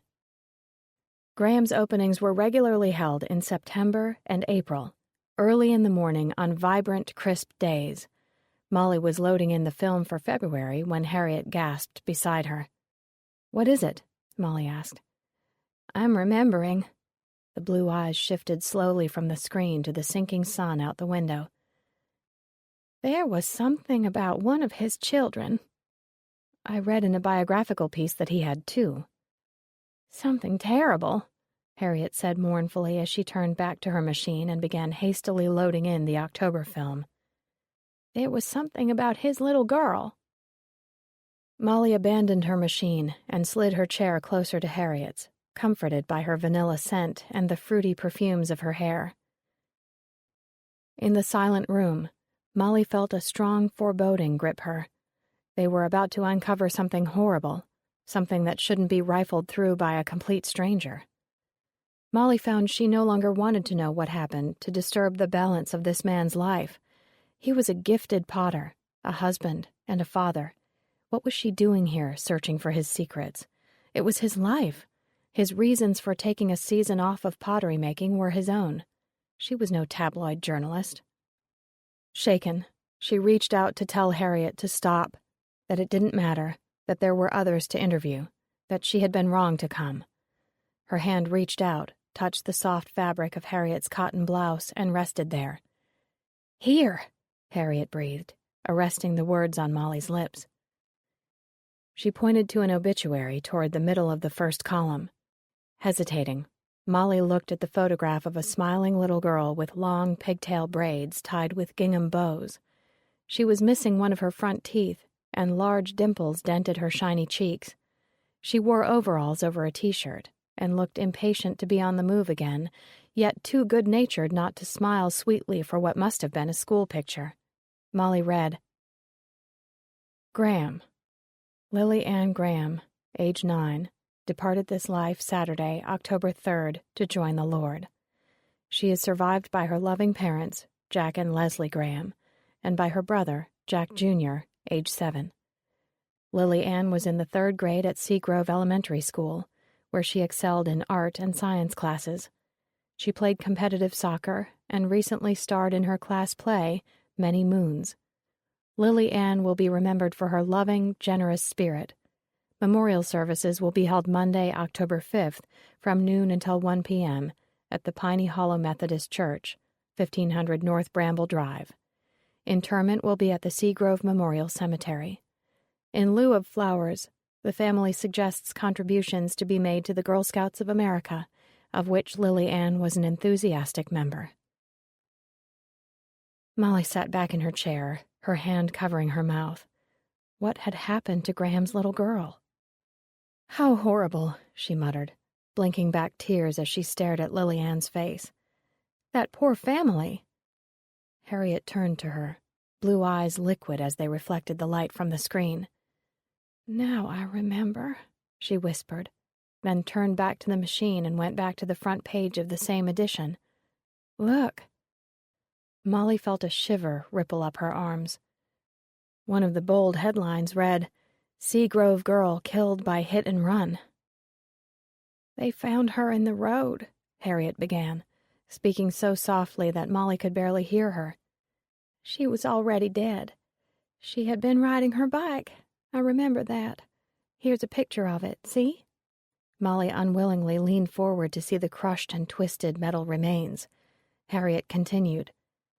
I remember her mother telling a reporter that she never let Lily Ann go too far from home. She had some kind of medical condition. She was allowed to ride down to the creek in one direction and to the neighbors in the other. That day, she was going to the creek to sail some paper boats she'd made at school. They were still in her backpack. How unbelievably awful, Molly said with deep sorrow. They never caught the driver. He hit her and drove off. There were no witnesses. Back where most of those Potters live, there aren't too many other folks around. Harriet sighed, turning away from the tragic headline. That was the worst of it, that whoever killed this sweet little girl probably never stopped, never even pulled over to see if she was alive. And no one was ever arrested? Molly asked in disbelief. No one. Harriet closed her eyes for a moment. He got away, but his time will come. That's the way things work in this world. Molly was stunned. As Harriet pressed the print button and noiselessly moved off to begin her closing tasks, Molly remained immobile in her wooden chair. Finally, as the humming of the machines clicked off to silence, Molly let her head sink into her hands, her eyes straying to the window. At last, all of the pieces of the puzzle about George Bradley's death fell together. Molly now knew who his killer was, and the murderer was not Susan Black. What should have been a triumphant moment filled her with a heavy weariness, and she would still need to prove herself right before mentioning what she knew to anyone else. The surrendering sun had disappeared behind the blue-black line of trees, and long snake-like shadows crept like tendrils across the library floor. The other people who had been quietly reading or typing at computers had departed. The fluorescent lights fizzled and strained to make up for the departure of natural light. Molly turned full circle before her stack of paper and note cards, searching for a sign of life. But she was alone with no comfort left in the dying day. Chapter 16. Potters have always catered to children, in part because children have always been drawn to their shops to witness the magical growth of a jug on the wheel, or to take part in the excitement of kiln burning. Charles G. Zug III, from Turners and Burners. Jack Graham's kiln opening for kiln number 50 took place under a rented tent in his backyard at the reasonable hour of 10 o'clock on a fine, late summer morning. 2 picnic tables held the 75 extraordinary pieces of pottery to be sold before lunch. Riding to Seagrove with Clara and Donald, Molly kept opening the shoebox on her lap to gaze sadly upon the face of her little rabbit. She planned to return him to the Grahams, the rightful owners, and hopefully put an end to all the mysteries that had begun just a few weeks ago at another kiln opening. "So tell Donald why Susan Black killed Bunny. He hasn't heard the whole story," Clara prompted from the front seat. Molly took a sip of creamy hazelnut coffee. "One of my co-workers, Clayton, worms the best tidbits from a friend of his from the Times. This reporter interviewed Susan right after her arrest. Apparently, Susan knew all about the bearer bonds George Bradley had stashed away and was waiting for the right time to steal them from the Stantons' house. Her plan was to grab the certificates and leave the state. That's why she never called me back to schedule an interview." "I take it Bunny didn't oblige her," Donald stated. "I guess not. Susan claimed that George Bradley had been saving that money so that once he and Bunny were divorced, he could start a new life with her. He told Susan about his hiding place in the wall, but Susan hadn't counted on Bunny being home. That was Bunny's regular day to play bridge at her sister's house, but she had changed her schedule in order to meet Lex's employee. Of course, it was me who came to collect the rabbit, and not someone from the auction gallery." "But Susan showed up at the Stantons carrying a gun," Clara exclaimed.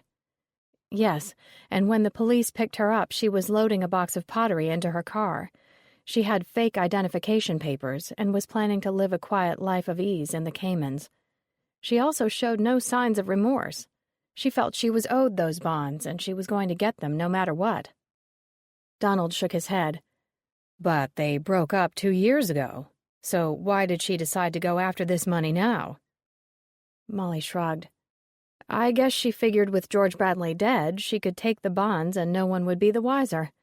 Susan knew where the bearer bonds were hidden, and she must have assumed that Bunny knew nothing about the secret panel.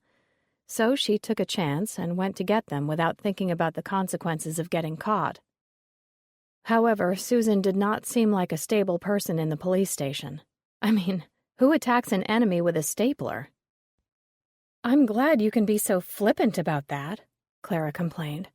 "As for your poor mother, the images I have from your recent events, how can you get yourself in the middle of such a mess? If you were at home with a few children to keep you busy—" "Anyway," Molly interrupted as Donald winked at her in the rearview mirror, "it looks like Bunny's estate, which is worth over $3 million, will be divided between her sister and Emmanuel." She paused and smiled, thinking of Emmanuel's kind, weathered face. "When I last talked to Officer Bennett, he told me that Susan confessed to killing Bunny, but refused to admit that she left me a threatening voicemail message." "Ah, well." Clara's tone was dismissive. "You said yourself she wasn't stable. Look at all that rage she kept inside." "Well, that's that," Donald pronounced. "Now, what about our friend Hillary? Any news on that front?" "Actually, Clayton told me that Mr. Keene is facing a long jail sentence. Apparently, he has been stealing pottery from both potters and collectors for years and selling it to buyers up north. He was dashing off to a rendezvous in Hendersonville to sell a huge inventory of stolen pieces when he almost hit that jogger." "What?" Clara shrieked. "I thought he was only taking pieces from George Bradley every now and then." "No, he has been stealing pottery for years. He even lifted pieces from 3 area museums during special exhibits.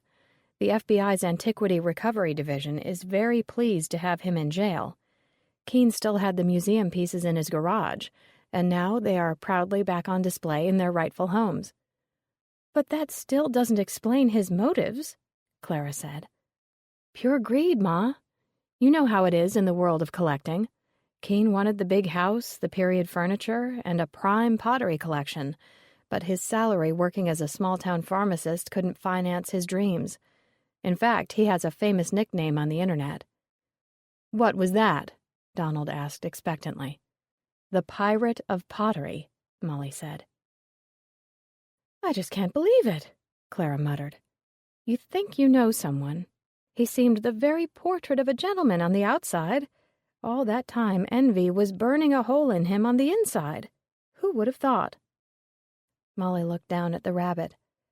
"Some people are really good at hiding their true feelings." Jack Graham was stocky, muscular, and completely bald. One weathered hand rhythmically stroked his short brown beard as he waited for everyone to take his or her seats. Molly noticed that there were more people present than there were pieces of pottery. Folks had come to welcome the Grahams back to their former lifestyle, one that included public kiln openings. It had been over 2 years since they had had an open sale. Molly recognized several local potters, as well as a member of the local press. "Thank you all for coming."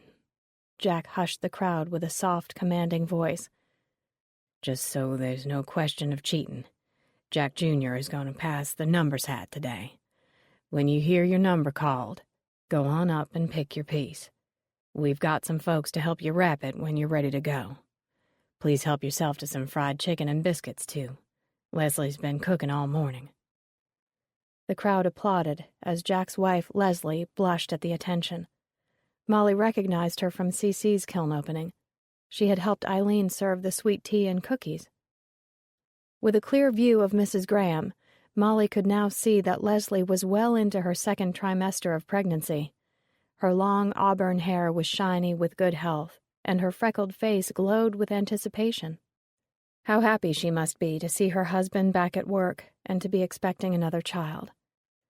Molly knew that no parent ever finishes grieving over a lost child, and both the Grahams had trace amounts of sadness in their eyes. Their sorrow was buried in the lines at the corners of their mouths. 9-year-old dimpled Jack Jr., on the other hand, bounded around the buyers, letting them draw numbered tickets from a battered top hat. "I forgot to mention," Donald said, clearing his throat and sliding a postcard into Molly's hand as Jack Jr. headed their way. "My friend Blake can't make the sale, so you can use his card to get a number. It wouldn't do for you to go home empty-handed." Molly's eyes grew round in wonder, and she planted a kiss on Donald's cheek. "Thank you, Donald." Clara beamed at her friend. "You are a prince among frogs," she said as she patted Donald on the arm. Jack Jr. reached Clara first, and she put her hand in his deep hat and took a ticket. Donald drew next. Then it was Molly's turn to pick. "Donald!" Clara quickly exclaimed. "How did you get so lucky?" Donald slyly showed Molly his ticket. He had drawn number 3. He would be the third person to select a piece of pottery. His eyes gleamed in excitement and relief. Clara had drawn number 32, and Molly had drawn number 50. She certainly wasn't disappointed, as she hadn't expected to own a piece at all. Excitement began to build as the numbers were handed out. Unlike at CC's opening, there was no hostility between the buyers. No one had to race to seize the piece they wanted. This selection was all left to chance, so there was no one to get angry with except for Lady Luck. Everyone seemed pleased to simply be in the audience to witness Jack Graham's return to the public eye. As Donald's number was called, he carefully walked up to a pair of tall candlesticks glazed in red-brown, each encircled by a green and black striped snake. Later, Molly watched with bated breath as her mother chose a large white and brown swirled serving bowl. Clara reminded Molly that the swirls came from using 2 types of clay, and that it was extremely difficult to create even spirals when mixing clays. Jack Graham's swirls had turned out perfectly. Molly handed her number to her mother. "Will you pick a piece for me?" she asked quietly, her mind on other matters. "Of course, but why?" Clara asked, surprised. "I want a word with Leslie while people are paying attention to the selection process," Molly explained, and then excused herself. She made her way to the back porch of the Grahams' house, where Leslie sat watching the next buyer deliberate over 2 of her husband's pieces. Molly introduced herself, and as Leslie stood to shake her hand, Jack Jr. interrupted and begged for a soda before lunch. "Not now, Jack. Those drinks are for the guests. You can have some juice or milk from in the house." Sulking, Jack flopped down from the porch and went to hang over the food table. "You'd think I never fed that boy." Leslie smiled indulgently as she watched her son. She turned to Molly. "I've read your pieces in Collector's Weekly. I think you've done some good for the potters around here. I believe Sam Chance has gotten some extra business." "I sure hope so," Molly replied, flattered. Leslie was one of those rare individuals with an easy, sincere manner that made her attractive to members of both genders. Molly liked her immediately. Perhaps it was her sprinkling of freckles or her lively green eyes, but Molly felt completely at ease with Leslie Graham. "Do you think I could get an interview with your husband sometime this week?" Leslie paused. "I don't see why not. We could use the publicity now that he's back in business." "Oh," she exclaimed, putting a hand on her belly. "Are you all right?" "I sure am. It was just a kick, and a hard one, too. Come on into the kitchen and we'll check the calendar. With all Jack Jr.'s baseball and soccer games, we have to plan our lives around him." "How far along are you?" Molly asked as they went inside the shotgun-style house. 24 weeks and counting," Leslie said, rubbing her lower back. "Do you know what you're having?"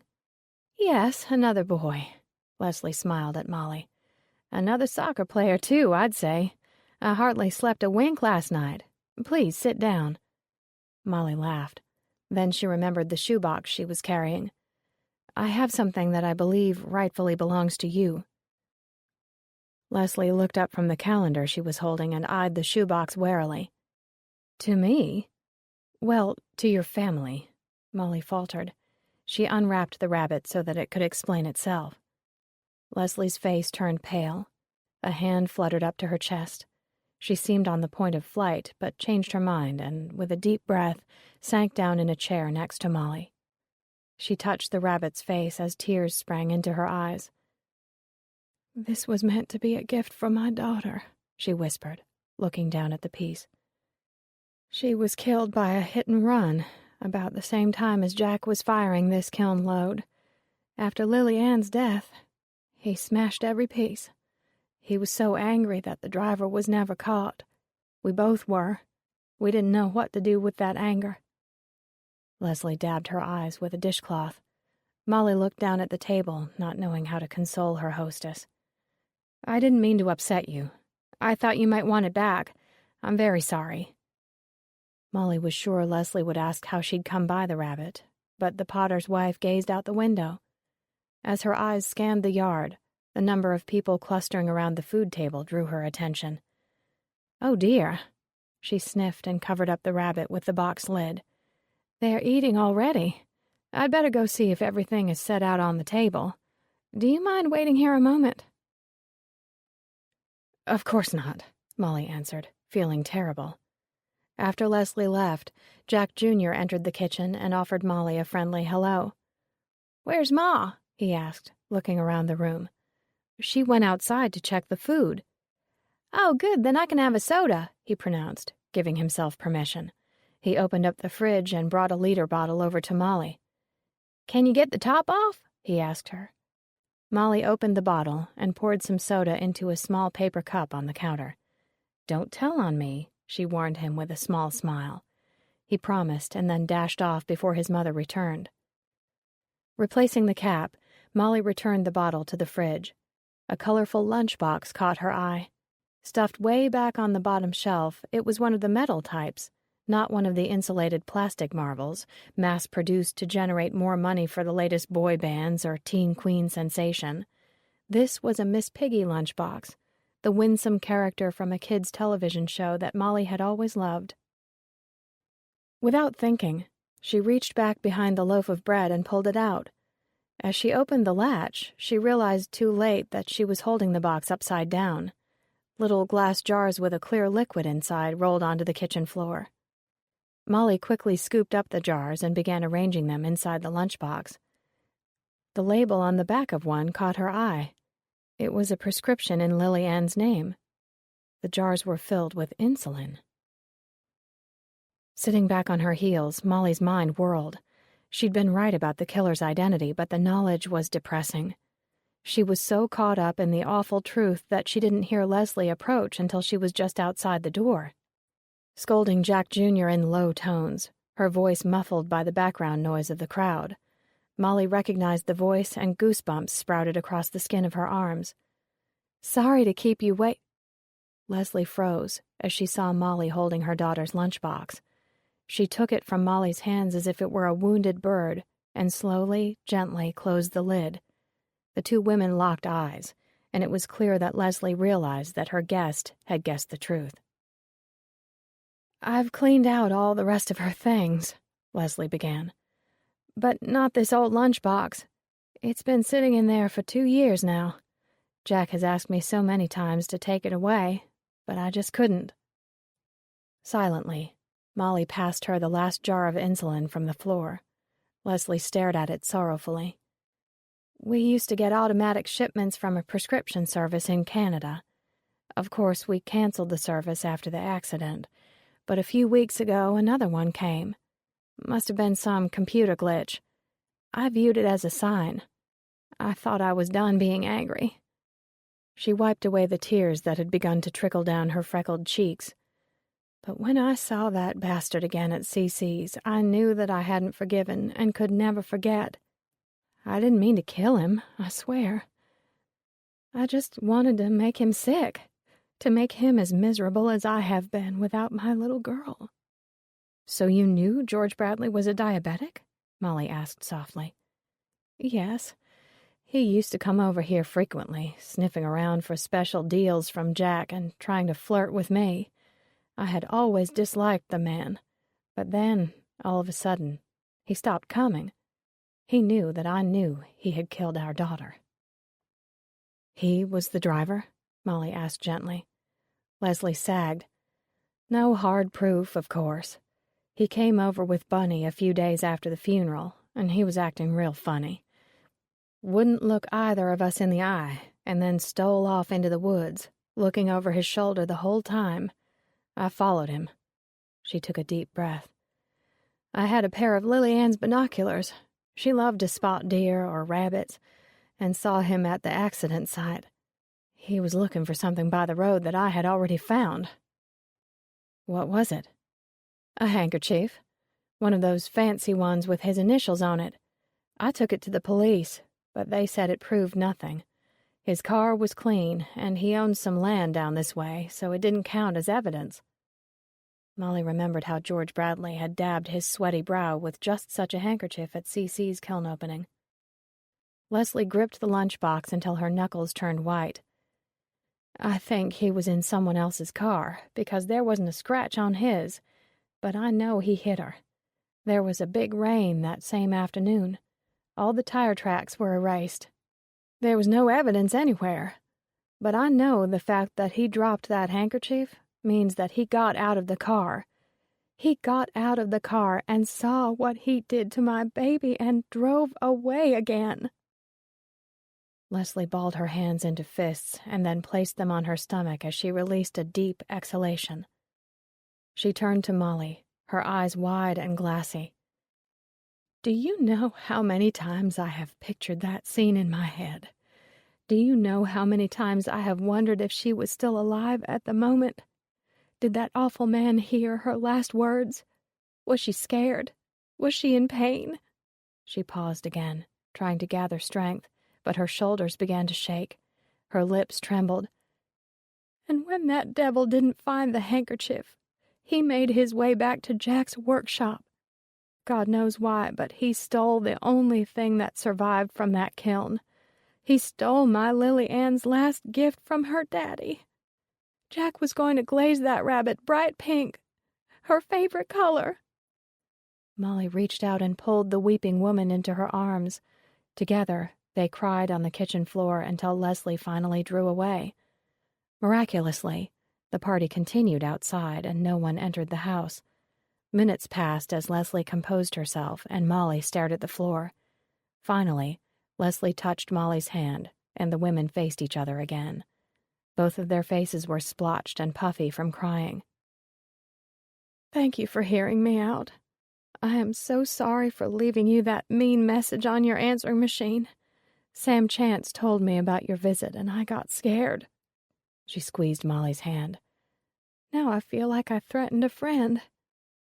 Then she stood, picked up the lunchbox, and resolutely put it in the trash can. As she smoothed down her flowery sundress, she said, "We're trying to start our lives over again. My little girl is gone. The man who killed her is gone. Jack is working again, and we have a new Graham on the way. What kind of life this family will live is up to you now. The scene of the accident became visible in Molly's mind. Lily Ann racing out of the woods on her bicycle. George Bradley was with Susan, in her car. He might have been groping her as he drove. Then the impact. Getting out to see if he had hit a deer. The crumpled bike. The unmoving child. The horrible secret they'd shared had eventually divided George Bradley and Susan, but she'd demanded hush money after their breakup. She bought a new Mercedes and expensive pottery with his money, all the while threatening to tell if he should cut her off. Accustomed to her new lifestyle, Susan still wanted her expenses paid for after his death. And she hadn't gone to Bunny's house just for the money. She had also gone to retrieve the incriminating letter. George Bradley must have confessed his hit-and-run crime in a sealed letter to his wife, to be read only in the event of his death. After torturing her for years with his lies and his lovers, George Bradley gave his wife one last nasty dig. He made Bunny aware of his terrible crime, and had boldly confessed who had been in the car with him. That was the piece of information Bunny had whispered in Susan's ear the day of the auction. Foolish Bunny. She'd boasted that she knew all about the accident, leaving Susan no choice but to come after her for the letter. George Bradley had killed Lily Ann. Now he was dead. Susan had killed Bunny and had also been an accessory to her lover's heinous crime. She was going to spend the rest of her life in jail. The Grahams, who had been through so much pain, were starting to feel the sunlight on their faces again. Work, a new baby, a family made whole. "I'd better get back to my mother," Molly said, smiling shyly. She looked once more at Leslie's stomach, swollen with new life, with hope. "She'll be saving some of your delicious fried chicken for me." Gratefully, Leslie took Molly's hands and placed the shoebox in them. "This little guy belongs to you now. He's had some bad treatment and could use some love." "Thank you. Good luck with everything, Leslie." The older woman gave her a weak smile. "Please come back and see us. Anytime." "She let you keep the rabbit?" Clara asked on the ride home, eyeing the shoebox on her daughter's lap. "Yes." Molly gazed out the window. It was hard for her to carry on a conversation when her mind was spinning. Leslie had confessed, but nothing was simple about this crime. What should she, a newspaper reporter, do with the truth? All this time she had played detective, and now that she had discovered the answers to all the riddles, she wished she were still in the dark. After a pause, Molly explained why she had the clay animal. Leslie said the rabbit brings up bad memories for their family. And she shared the detail about Jack breaking the pieces of kiln number 43 after Lily Ann's death. That was the only confidence she shared. "I can understand that," Clara said. "And I am so glad they are back in the swing of things. Jack's work is better than ever. I hope you got enough pictures. And I hear he is going to have another son. How wonderful. Someone to learn the family business. Jack Jr. can't seem to settle down long enough to make a pinch pot. I have never seen such a whirlwind of energy. Have you, Molly?" After such an emotional day, the vibrations of the car and her mother's prattling proved to be too much. Molly was fast asleep, the shoebox cradled in her arms. Chapter 17. I have seen many people who have come to understand more about themselves through making things with clay and fire. Henry Memmott, from Discovering Pottery. Carl Swanson approached Molly's desk, chewing feverishly on a piece of gum. He tossed an envelope at her and cleared his throat. "I've got a great assignment lined up for you. You know that TV show, Hidden Treasures?" he asked without expecting a reply. "They've agreed to let you spend a week with them this September while they tape an episode in Richmond." "That does sound like good material for a piece," she agreed, and watched as her boss puffed out his chest. "Course it does," he snarled in between chews. Picking up the envelope, she asked, "What's this?" "Look for yourself," he mumbled. "Mr. McIntosh wanted to give you a bonus for helping circulation reach an all-time high." "Oh, thank you!" Molly was delighted. Mr. McIntosh was the paper's owner. "Don't thank me," Swanson said truculently. "If I had my way, you wouldn't get paid extra just for doing your job." As he turned to plod back to his office, Molly noticed a patch on his right arm. Good thing she was getting out of town to cover several auctions this summer, since her boss was going to quit smoking. If people thought he was an SOB before... She tore open the envelope and was elated to see the equivalent of a month's pay. McIntosh had been very generous. Molly paused for a moment, feeling the weight of her decision about Leslie's secret cloud her happiness. Molly had written a short letter to Officer Bennett, explaining that Leslie had given George Bradley a shot of insulin at Cece's kiln opening, with the intent of making him ill. Molly also described how George Bradley had killed Lily Ann, and asked Bennett to look for George Bradley's confessional letter to Bunny. It was probably somewhere in Susan's house, unless she had had enough time before her arrest to destroy it. Lastly, Molly pleaded with Bennett to go easy on the Grahams, emphasizing Leslie's pregnancy. It was with shaking hands that Molly had dropped the letter in the mailbox. The truth was a heavy burden, and she did not want to be the one to decide what decisions were to be made in the name of justice. Afterward, Molly couldn't possibly interview Jack Graham for her final pottery article, but instead wrote a short piece on his return to the public eye and included several descriptive photos from the kiln opening. Once the article went to print, Molly put all thoughts of secrets and murder out of her head. Every time she glanced at Jack Graham's rabbit, she assured herself that she had done the right thing and tried to focus on what to do with her extra money. Sitting at her desk at the end of the day, an idea bloomed in her mind. She shut down her computer and picked up her purse. At that moment, the door to Matt's office opened, and a familiar pair of long legs attached to a slim female body strode out. "I can't believe you ditched the party, Matt," Amy Bird cooed. "I was looking for you all night." "I'll catch up with Paul to do some guy things," Matt said dismissively, then bid her a hasty goodbye. She stood open-mouthed at his brusqueness as he made his way over to Molly's desk. "Hi. Thought I might take the woman of the hour out for a real date," he said loudly enough for Amy to hear. "How about dinner and a movie?" A real date? Molly couldn't hide her joy. Was he asking her out just to get rid of Amy? No, she didn't think so. Her face flushed with radiance as she accepted. Amy Bird stormed off in a huff, but neither Matt nor Molly gave her any notice. "Look," Molly waved her check. "Let me take you to dinner. I don't have extra money too often." She told Matt about her surprise bonus. "You can buy me pizza some other time. You need to treat yourself to something special with that money. You deserve it after the month you've had. Let's see, how about a shopping spree, a day at the spa, a weekend in the Outer Banks?"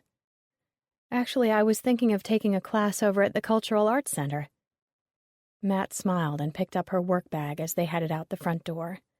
Outside, sheets of rain fell on the warm ground as steam sprang up from the concrete sidewalks.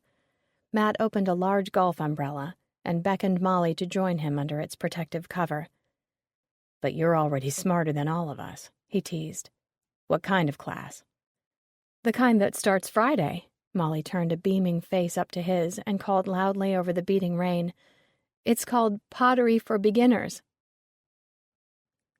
Rookie Officer Monica Clark was irritated that she was always assigned the job of fetching and sorting the police station's mail. Organizing a stack of letters and catalogs for Officer Bennett, Monica noticed that the current edition of his weekly sports magazine featured swimsuit models instead of football players. "Men," she muttered, cramming Bennett's mail together in a sloppy pile. If Bennett asked her to get him another cup of coffee, she would threaten to sue on grounds of gender discrimination. Little did Monica know that Officer McCleary, a large, muscular African-American man, had also been forced to fetch coffee for Bennett before he was allowed to work the beat. All the rookies started off doing desk work, and they had all gotten Bennett coffee, regardless of gender. Monica also wasn't aware of the existence of a small envelope addressed in neat handwriting to Officer Bennett. It was from a woman named Molly Appleby. Shoved between the pages of his sports magazine, the missive was completely hidden from view. Bennett looked up from a thick, uneven stack of paperwork as Monica entered the room. He groaned at the sight of his pile of mail and knew he would never be free to take his new bride out for lunch. He brightened when he shifted through the pile and his gaze fell upon the lithe, tanned body of a brunette in a white string bikini. He gazed furtively at the cover, knowing that his possessive wife would not approve of him ogling other women, even airbrushed ones. Bennett was just about to settle down to a leisurely viewing of a dozen swimsuit models when he heard the familiar clipping of high-heeled shoes and a perky, bright voice moving through the station's main room. His lovely bride would reach his office in seconds. In a blind panic, Bennett shoved the magazine into the paper shredder and pressed it down firmly into the biting metal teeth. As his wife stepped into the office, picnic basket in hand, her fiery red hair and wide smile quickly made Bennett forget all about swimsuit models. Along with a letter detailing the death of a notorious collector, the models had all become narrow, feathery ribbons of scrap paper. The clay sank into the wheel like an old man dropping into a deep, soft chair. The mouth of the bowl spun into a lopsided yawn that seemed to mock the young hands upon its smooth, wet body. The potter placed his hands over the boys, cupping the bowl until the walls sprang high again. The clay recognized the tie between the two sets of hands and began to respect the strength of their union. Together, they forced it to behave with all the love and firmness of a father. The door to the shed opened, and the potter's wife brought in tall, sweating glasses of lemonade. The potter drank the sugary sunlight and smiled in contentment. Alone, the small hands held the clay steady for a few more turns of the wheel before the bowl keeled over to one side like a sinking ship. The child looked pleadingly at the potter. Reshaping the fallen clay into a firm ball, the potter replaced it on the wheel. He patted his son on the back and held his shoulders as it began to spin.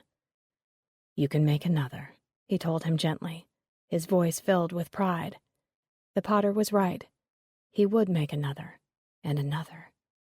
He would make thousands. This concludes A Killer Collection by Ellery Adams, narrated by Andy Arndt. Copyright 2006 by Jennifer Stanley. Revised copyright 2014 by Jennifer Stanley. This unabridged audiobook is published by arrangement with Bookends, LLC, and was produced in the year 2016 by Tantor Media, Incorporated, a division of Recorded Books, which holds the copyright thereto. Please visit tantor.com for more information on our growing library of unabridged audiobooks and to take advantage of special offers.